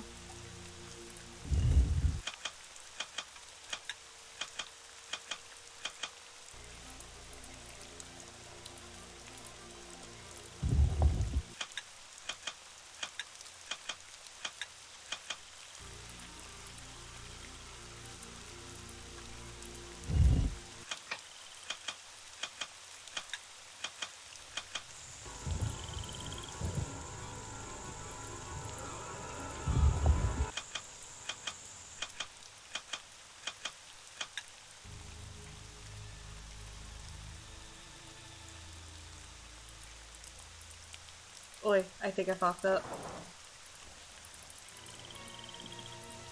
Alright, so now that we kind of have a layout, let's do...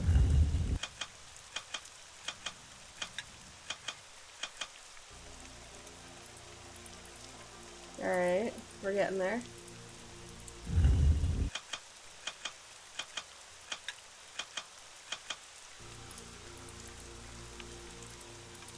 I don't think we can get the other one as high.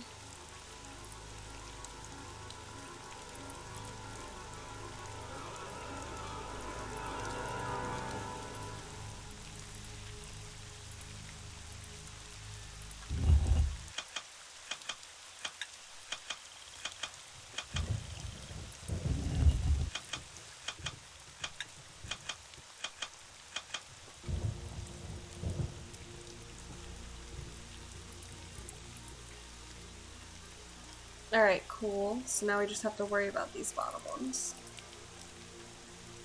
This one?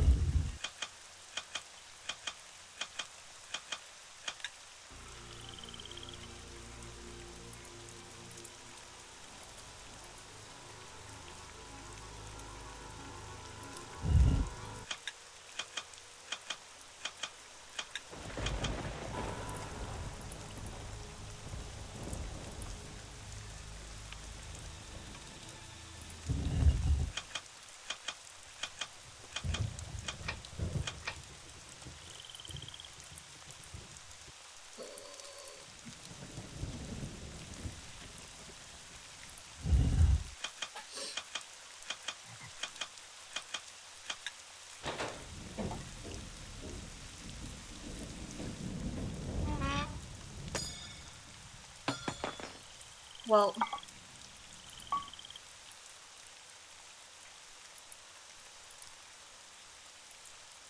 we did it. Oh wait, hold on.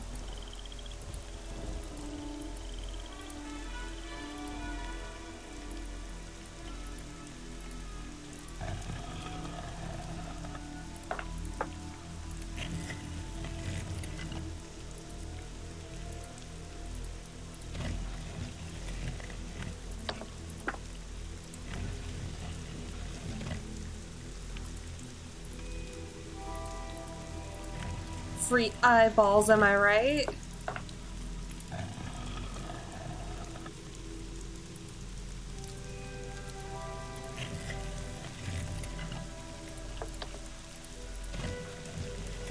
Alright, so we have 22 eyeballs. I feel like there's something that has to do here too.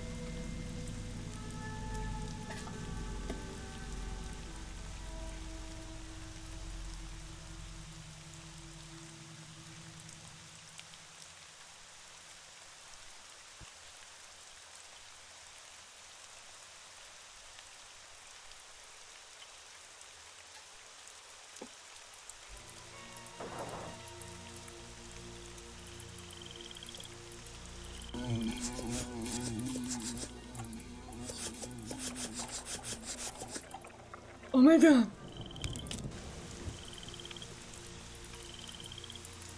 I just like Iggy. And I want to see how many eyeballs are left.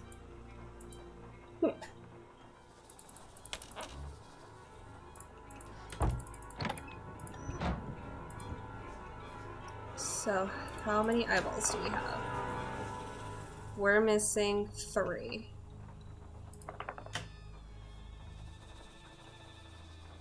I don't think Iggy has any more, but... Here, Iggy, Iggy, Iggy. Come and get it, Iggy.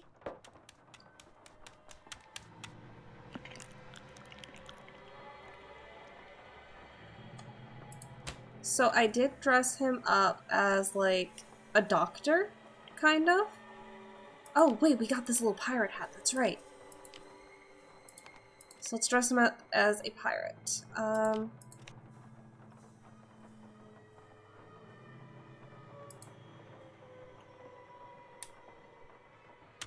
We've never dressed him up as a clown.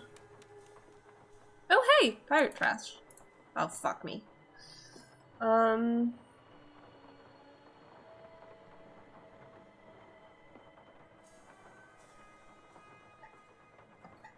What was the password that I wrote down?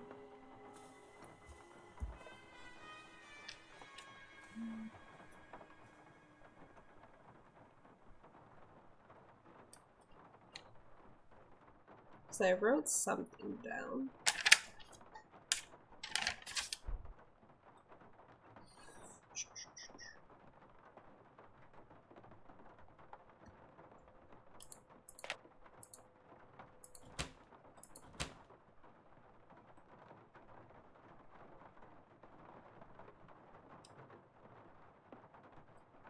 Where's the calendar?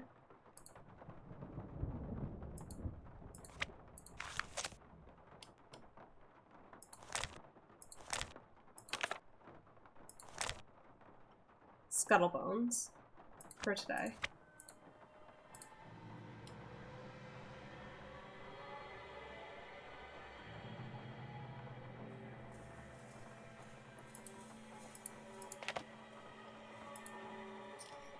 The name that opens every Jolly Rancher meeting opens with me.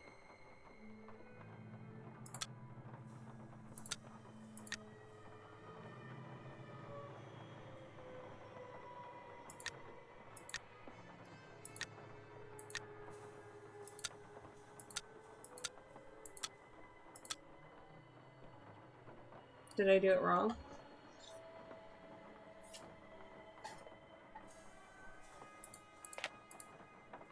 Am I ahead of myself? I probably am.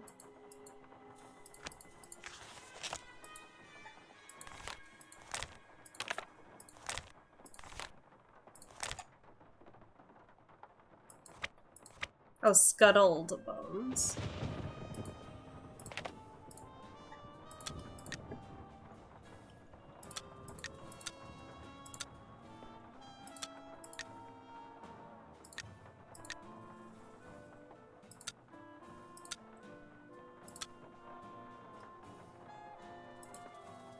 Am I doing it wrong?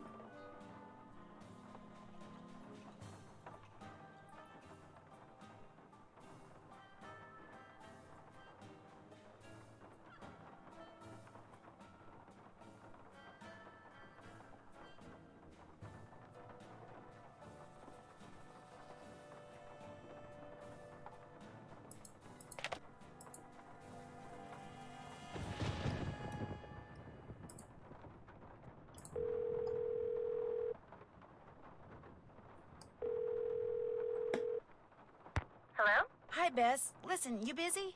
Why? I need you to do something for me. What? I need you to infiltrate the meeting of the Jolly Rogers crew that's about to be held at Rampart and Dumaine, which has got to be right near Zeke's. You're going to have to look around for it. Now, to get into the meeting, you'll need to put on that skeleton man costume you saw in the back room. And once you're in the meeting, you'll need to listen for the name that opens the meeting so you can tell me what it is, okay? No. Beth, I know you don't like to do stuff like this, but this is really, really, really important, and it'll be the last thing I ask you to do. I doubt that, Nancy. Oh, all right. I don't suppose it would do any good to point out that the curio shop is closed. You'll find a way in. Oh, and if anyone at the meeting asks, the password is Scuttled Bones. Okay, I'll give it a shot. That's the spirit.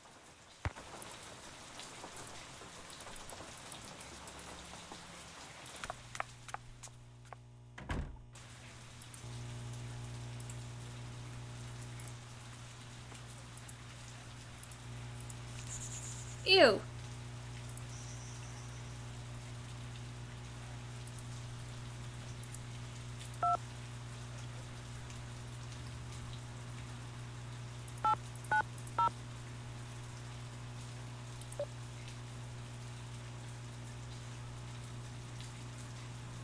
Oh, I see. Okay.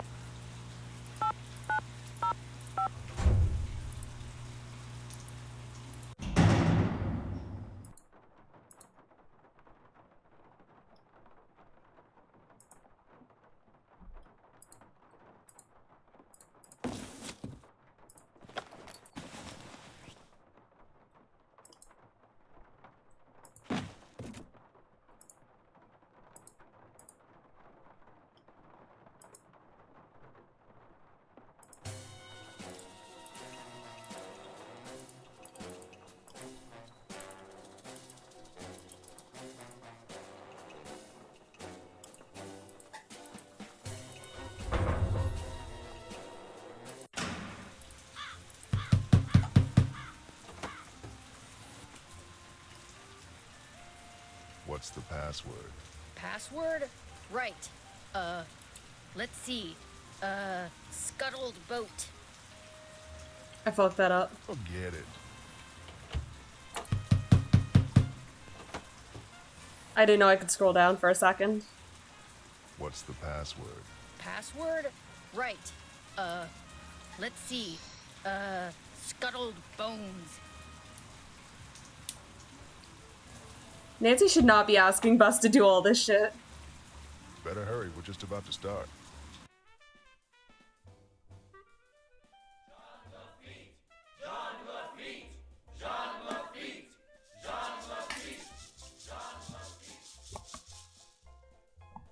Welcome, my fellow Jolly Rogers. I know that We voice. have several pressing matters to discuss this evening, so let us begin. As you may or may not have heard, certain city officials are attempting to deny us the right not only to gather in public places during the Mardi Gras season, but they have also seen fit to... Shoot, I forgot to turn off my cell phone. It seems we have an uninvited guest. Get him! Well, Let go! You're making a big mistake. Let go! this is terrifying. Look, I'm not here to make trouble. You're making a big deal out of nothing. Can't we just talk about this? Where are you taking me? If you just let me explain. Why, it seems our trespasser is of the female variety. Let's have a look. This feels gross. That's right. You know me and I know you, Dr. Buford. And I also know that you were the one who attacked my friend over at the Boulay mansion today. And if you don't tell me why right now, I promise you, you are going to be in one big world of hurt. The young lady's clearly upset about something. Clarence, take over the meeting while I try to find out why she's making all these crazy accusations. They're not crazy and you know it. I will tell you everything, Miss Marvin, in private. And he did. He told me everything, Nancy. I bluffed him into confessing. You would have been so proud of me. Oh, and before I forget, the name they chanted at the start of the meeting was Jean Lafitte. Jean Lafitte. Great.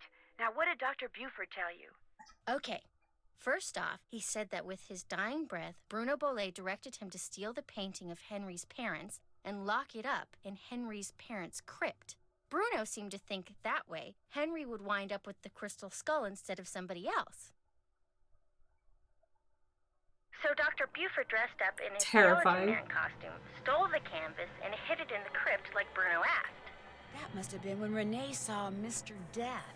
But then, Dr. Buford had second thoughts and decided to heck with Henry. He wanted that crystal skull for himself. So this afternoon, he dressed up in his skeleton man costume again and snuck into Henry's house so he could get the key from that mini cemetery and retrieve the painting he'd left in that crypt, knowing the painting would somehow lead him to the skull. Only I walked in on him and ruined everything. Right. And now that we're onto him, he says he no longer wants the skull. He's embarrassed that he allowed his superstitious side to get the best of him and says whoever finds the skull is welcome to it. At least that's what Dr. Buford said. Uh-oh. Uh-oh, what? I told him you were looking for the skull. That's all right. Actually, I told him you were on the verge of finding it. Why would you tell him that? I don't know, I got carried away. So if he lied to me, and he really does still want the skull, then he might come after you. He left right after we talked, and I don't think he went back into that meeting. What if he's on his way over there? Don't worry, I'll be fine. Why don't you Bess, what the heck? Whoa, that bolt of lightning was huge. Anyway, why don't you just go relax, and I'll be back at the hotel before you know it, okay? Bess? Hello? Bess, you there? Nope, she sure isn't. This is like the worst site to come back to. Alright. So it's not Scuttlebones, it's Jean La by PTE. Eyeball.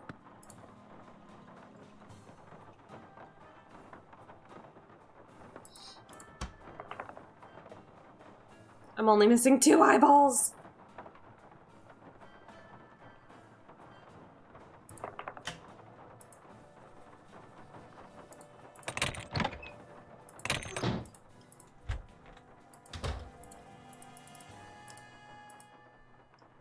That's the front door, but I'm not leaving until I figure out what Mr. Skeleton Man was up to.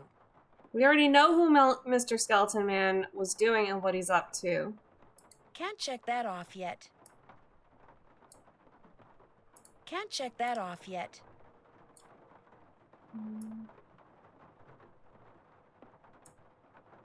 All done. Can't check that off yet. Can't check that off yet.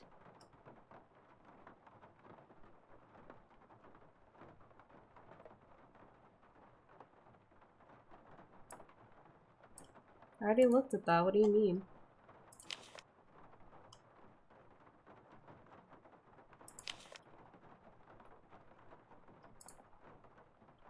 I haven't done that.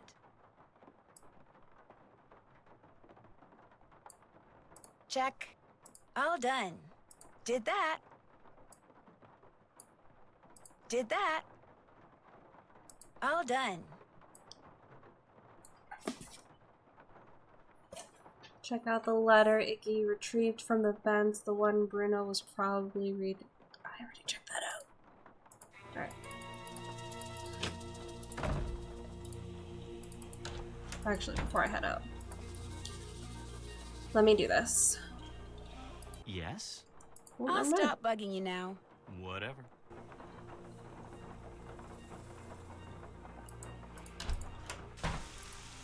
Hello again. I think I found the letter that Dr. Boulay was reading when he had his fatal heart attack. Iggy the iguana had taken it. Apparently, Dr. Boulay did have a crystal skull and believed possessing it would make him immortal. So he had it tested, and the lab sent him its findings in this letter. Read the second paragraph. My analysis showed that the skull, while made of remarkably pure crystal, was carved using modern instruments. In layman's terms, the skull is a fake. My guess is Dr. Boulay believed in the skull so completely that when he read it was a fake, he was totally devastated, and his heart just stopped. But what I don't quite understand is, why did you tell me you didn't know about the crystal skull when this letter indicates you did? All right. Dr. Boulay told me about the skull. As you said, he believed with all his might owning that skull was the reason he was still going strong at 95. I lied to you because, well, for one thing, Dr. Boulay swore me to secrecy. And for another, he kept the skull hidden. And up until just this minute, I wanted to be the one who found it. Do you have any idea where the skull's hidden? None whatsoever. Oh my, this makes me feel just terrible. You see, getting the skull tested was my idea. When Dr. Boulay told me about it, I was skeptical and that troubled him. So I helped him find a private laboratory where we could take it so any and all doubts would be dispelled. I don't once believe and for you. all. I certainly did not anticipate that the truth would result in his keeling over and dying like that. Well, now that I too know that the skull's a fake, I can stop fretting over its whereabouts. In fact, I should probably thank you and Iggy for setting me straight. I'd better get going. Come see me anytime. Still have to do that.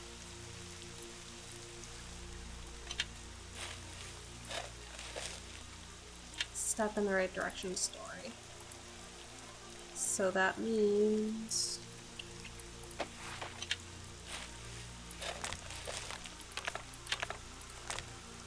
Okay. In a place where Bones is buried, so is something too that you seek. Start with Charlie Wicker sleeps. Tread lightly on the ground that sinks and seeps. Charlie will give you directions, but count on my shovel to find the way. When you find the place, a monumental task awaits. Alright.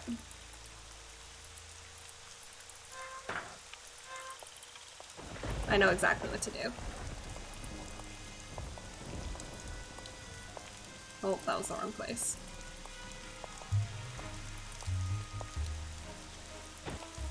Also the wrong place.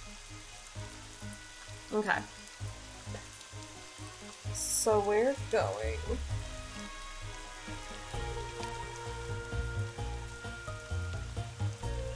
west.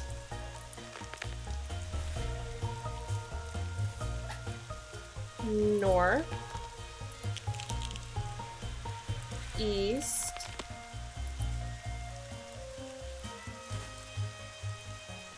South. West. North. West. South. East.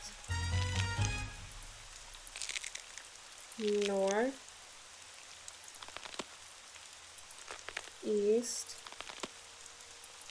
North. East. South.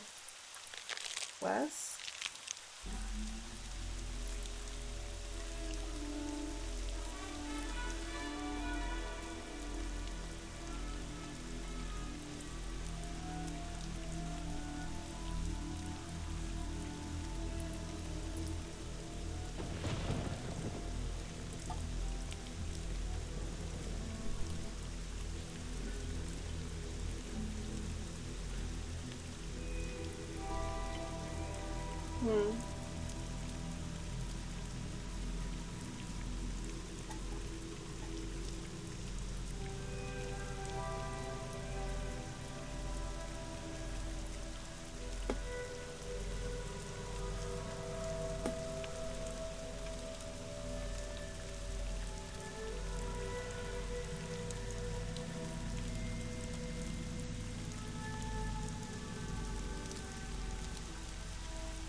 Okay. North 2. East 1. South 3.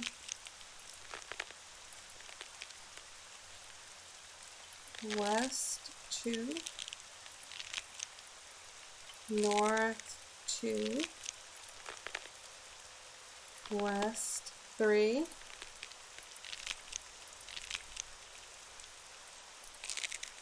South 3. East 1. North 2.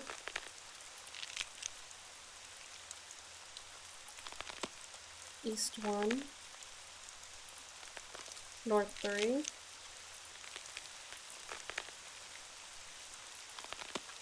East 4.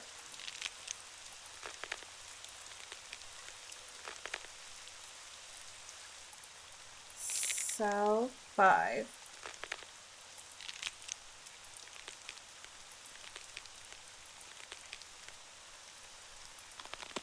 West 2.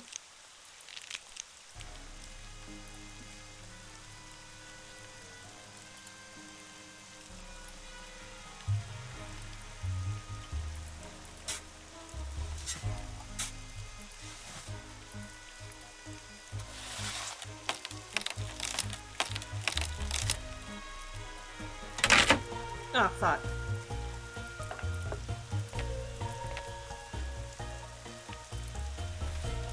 Okay. 24 eyeballs. I think we're missing one still. All done. I haven't done that.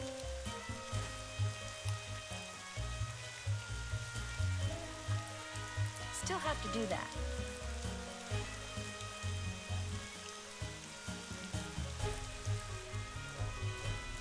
Do I have another thing to do?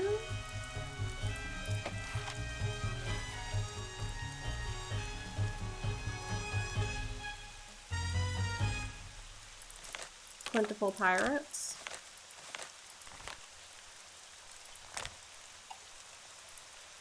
stealthily stalking them, famished and anxious, out hunting west waters. He was Canton Caros. Out here were the sea-stricken pirates aplenty, a week's worth of looting, theft, large stomachs empty.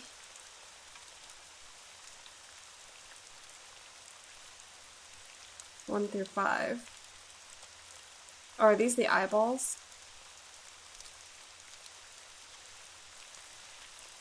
West.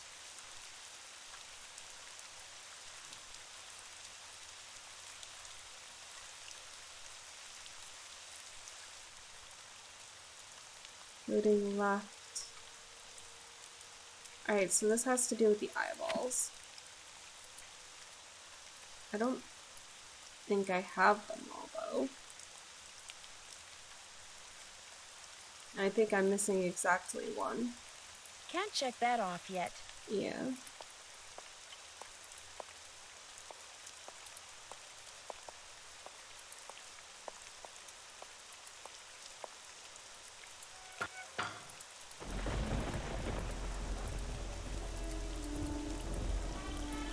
Hello again. I'll leave you to your potting. Thanks for coming by.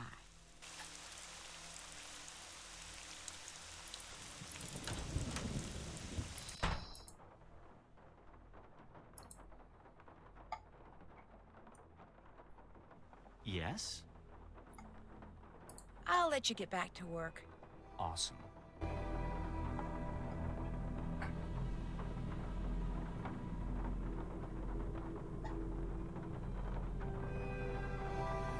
So I'm missing an eyeball.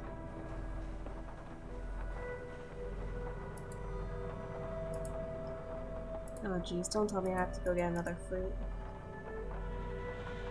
Dress him up like a little clown.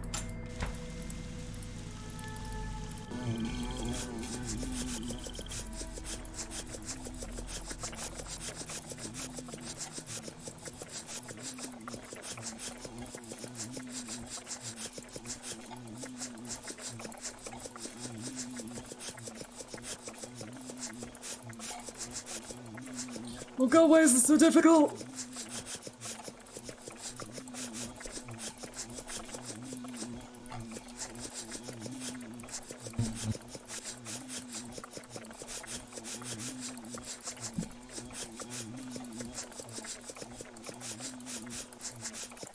Oh, thank God.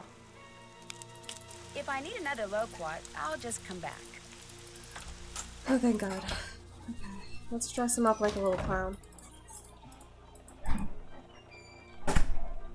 Hey, Bobby. Hello.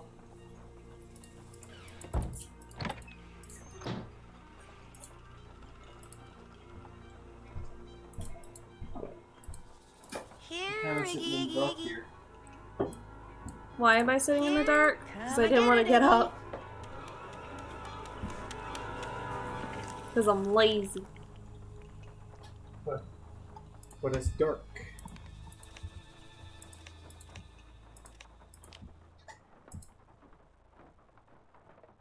Come on, Iggy, please bring me back a eyeball.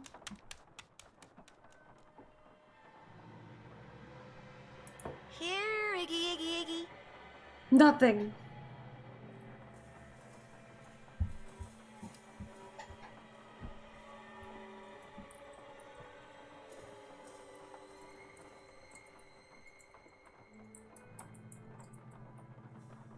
I'm just looking up eyeball locations. See, I stole an eyeball from you. I got an eyeball from you. I'm just missing one. It's the very center one.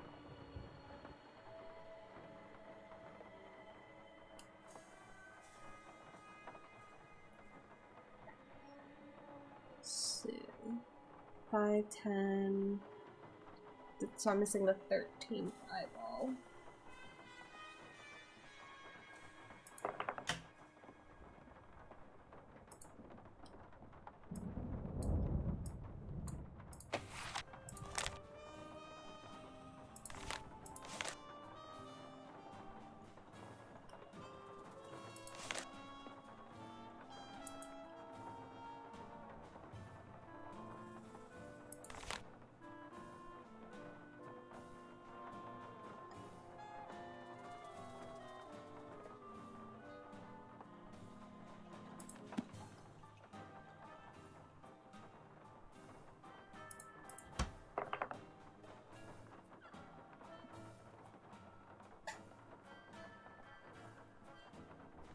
Yeah, okay.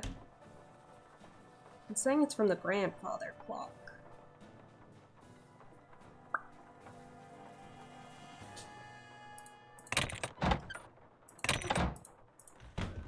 Did I forget to grab it? Oops.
Am I missing something?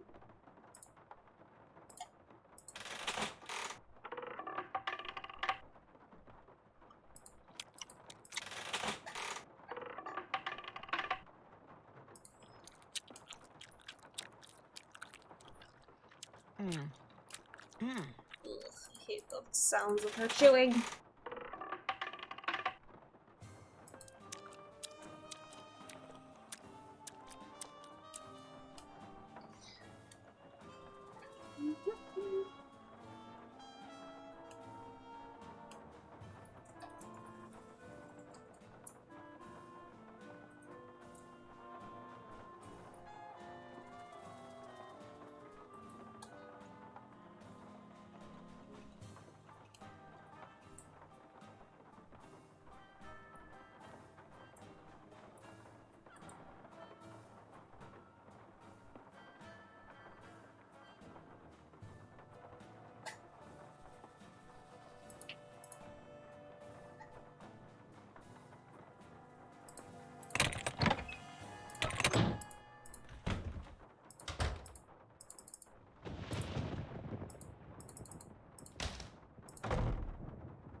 I got that one.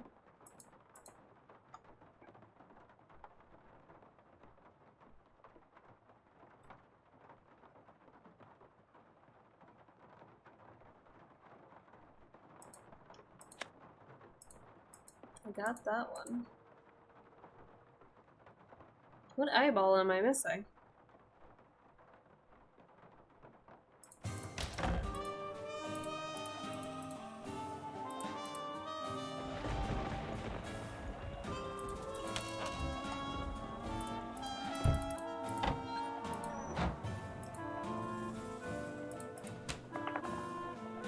One, two, 3, 4, 5, 6, 7, 8, 9, 10, 11, 12, 13.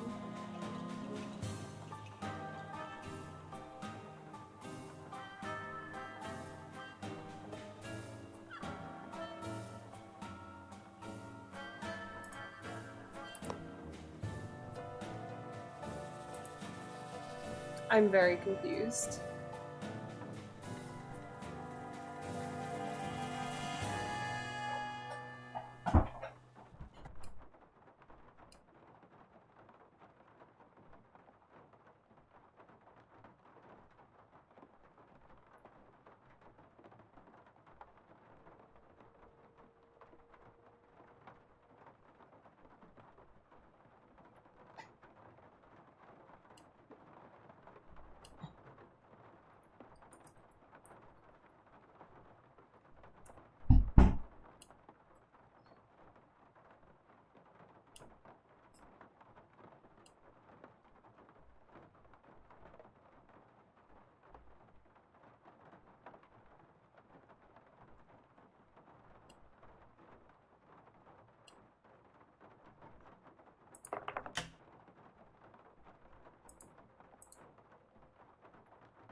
No way. No fucking way. Bitch ass. I knew that had an eyeball in it.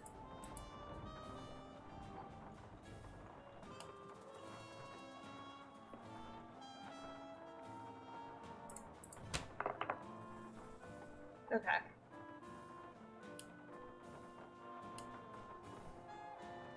Popping in to say hi from work. Hello, Zach. How are you?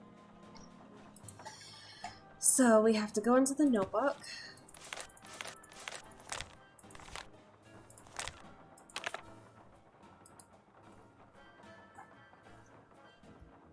Okay.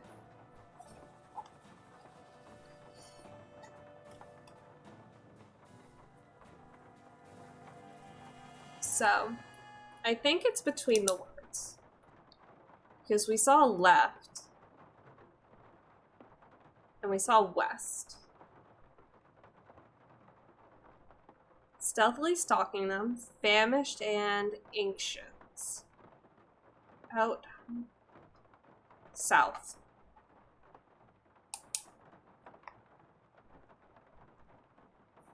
And west. East.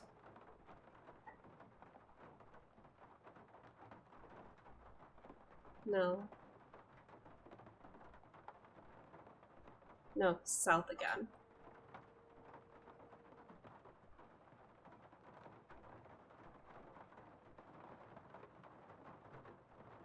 And then left.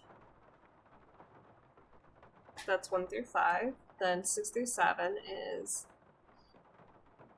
down to the fort. So down.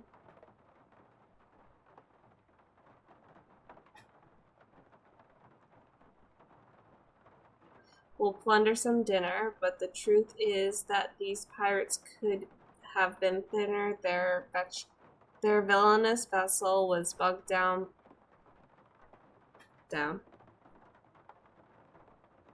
by booty. They would drop off. Oh, 6 and 7. Okay. 8 through 12.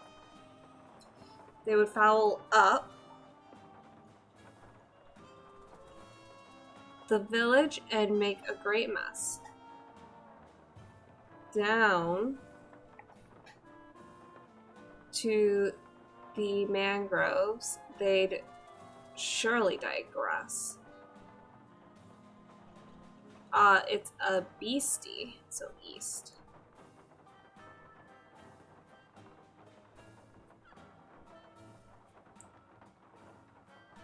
Swim for your lives.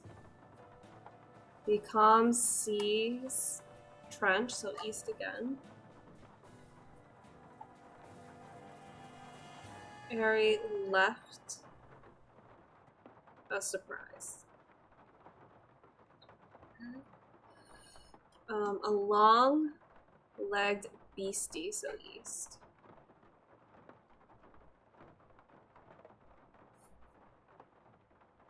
Whose eyes were aglow, had spotted some treasure in the hold down below. And his curious nature could not let it go.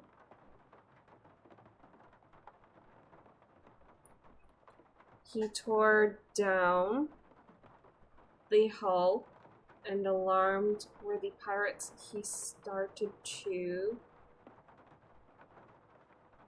No, I'm missing something. No, I'm not. Yeah, down again. And break structures inside it.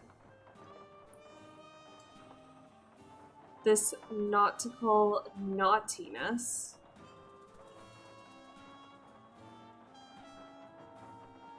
knocked down the ship. Those petrified pirates were muddled and miffed.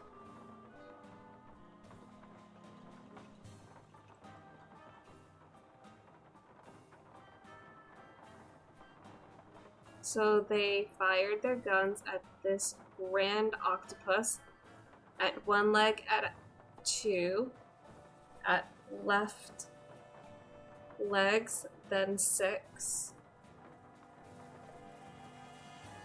But the creature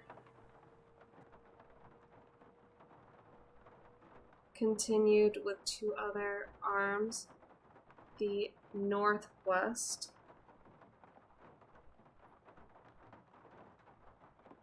Earn Watcher wailed in with alarm. The pirates abandoned the nautical nonsense and swam right to shore with their rather large hunches, but then gaggled of gunmen got left, getting gobbled. The creature was angry, and its own ingot bubbled. Oh, fuck me. So down dove the octopus. Oh, down. Right to his den. He spit out their bones and fashioned a fence. And each treasure, of course, he had not left behind. He'd befriended all these baubles in a very short time, so we're missing them.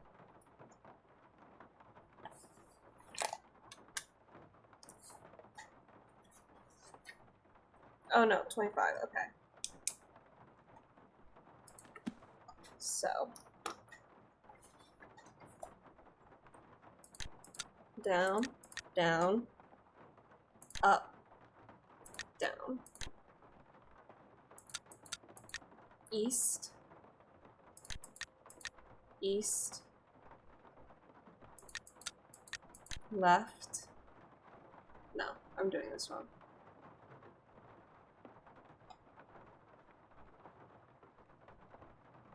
I definitely did that wrong. Okay. South, west, south, east, left. Down, down, up, down, east, east, left, east, down, down, down, down, left, north, west, right, left, down, right, left.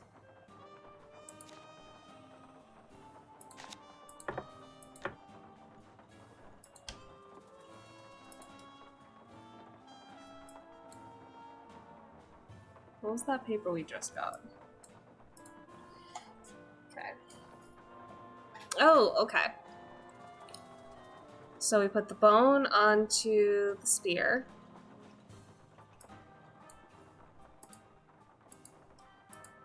And then that, okay. Then I guess we're supposed to leave?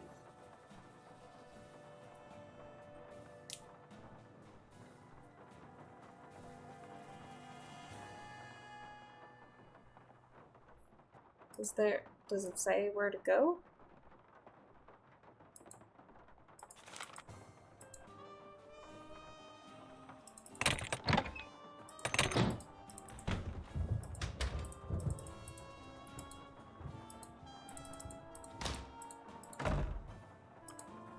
Yes? I'll check back with you later. Awesome.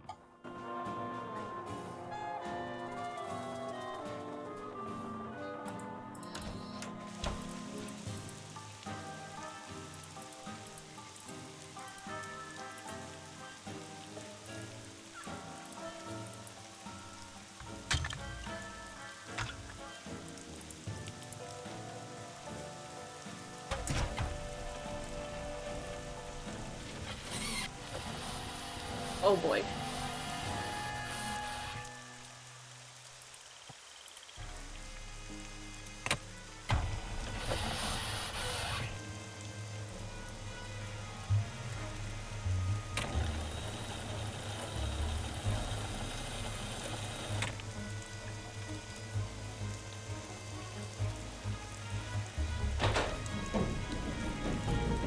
Okay, everyone would have seen this now.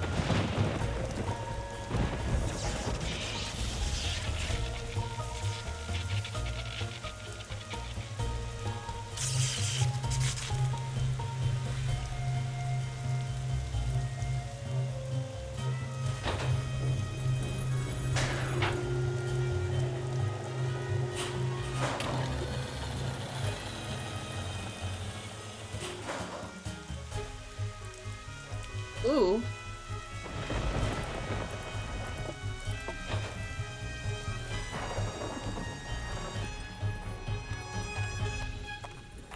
Nancy? That you in there? Goodness sakes, gal, what on earth have you gone and done? The lid's closing and I don't know how to stop it. Here, I'll pull you up. Toss what you're holding up here, then give me your hands. Come on, you best hurry. I don't trust that shit. Renee, a little help, please? The crystal skull. After all that scheming, how do I finally get it? Why, this nice little Yankee gal just hands it to me. Renee, help I me. knew she was Hurry, suspicious. please. Thank you, Nancy. Bye now. I knew she was suspicious. No, you've got to help me. Renee! Renee!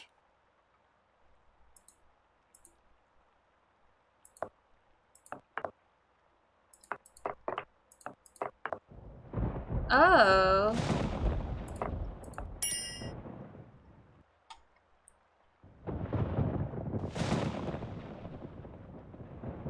I get it now.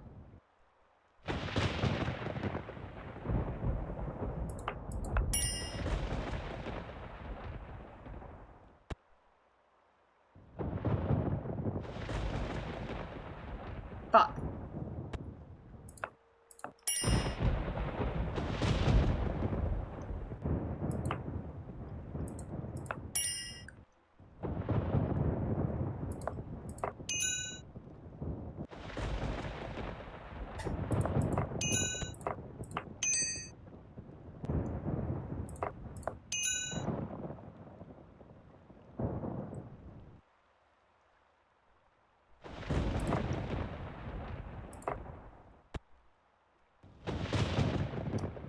Come on, come on. Yep, the sun.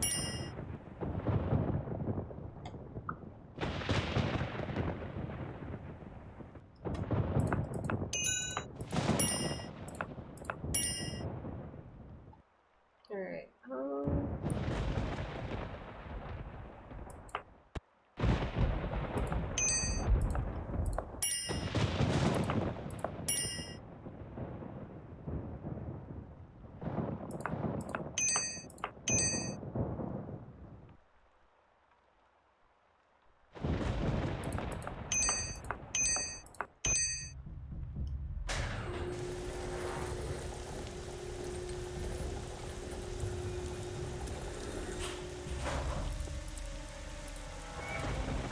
oh yeah.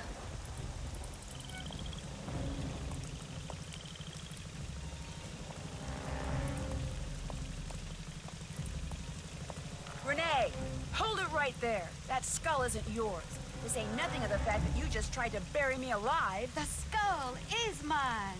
It wants to be mine. Yes, I did my share of scheming to get it. I got Dr. Boulay to go to the authenticators, then switched the letter they wrote saying it was real with one I wrote saying it was fake, in hopes that Dr. Boulay would just hand it over to me. Yes, my plan failed, and yet, here we are. I have the skull. Why? Because it knows that I will fulfill its destiny. Bruno Boulay wanted Henry to have it. That's why he had Gilbert Buford steal that painting and hide it in Henry's parents' crypt. Because he hoped that way Henry would eventually find it. Henry's a fool.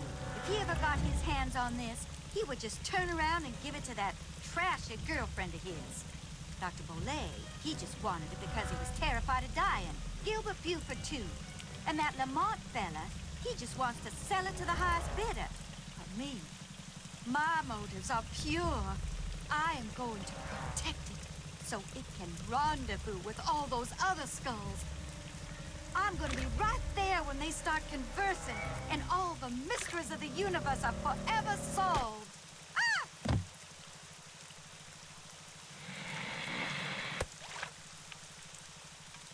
Well, now Alligator ate it. No, come back! And unfortunately, that's going to impact him, and it's going to have to be removed and possibly kill him. Renee burst into tears and sobbed as Bernie swam away with a crystal skull. It made me feel sorry for her for about 2 seconds.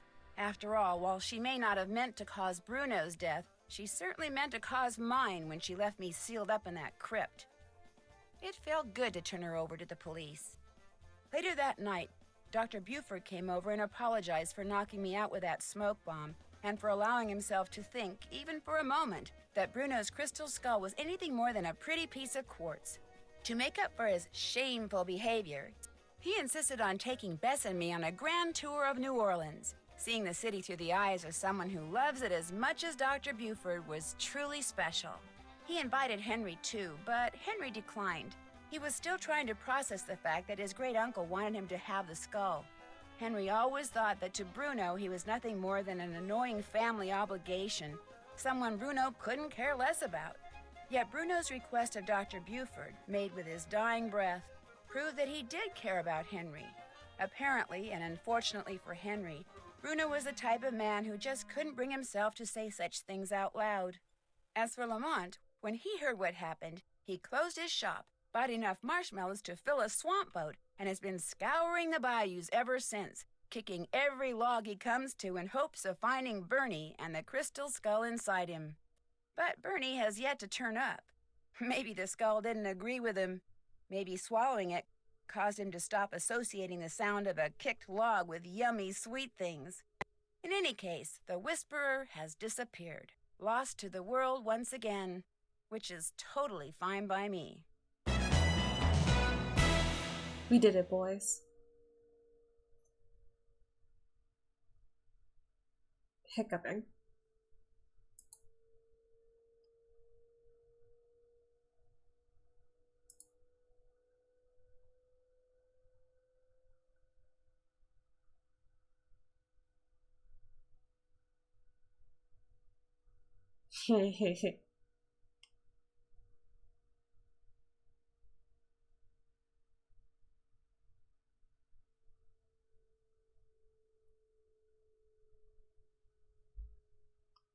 Talk about a detective's dream come true. The Italian police called me personally and requested that I travel to Italy and help them stake out a suspected thief in Venice.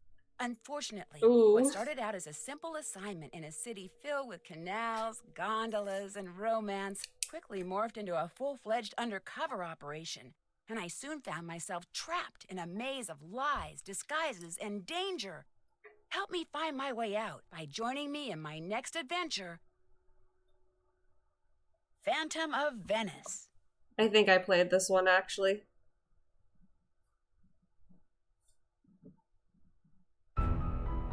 Because I believe you have to dance for money, which I hated.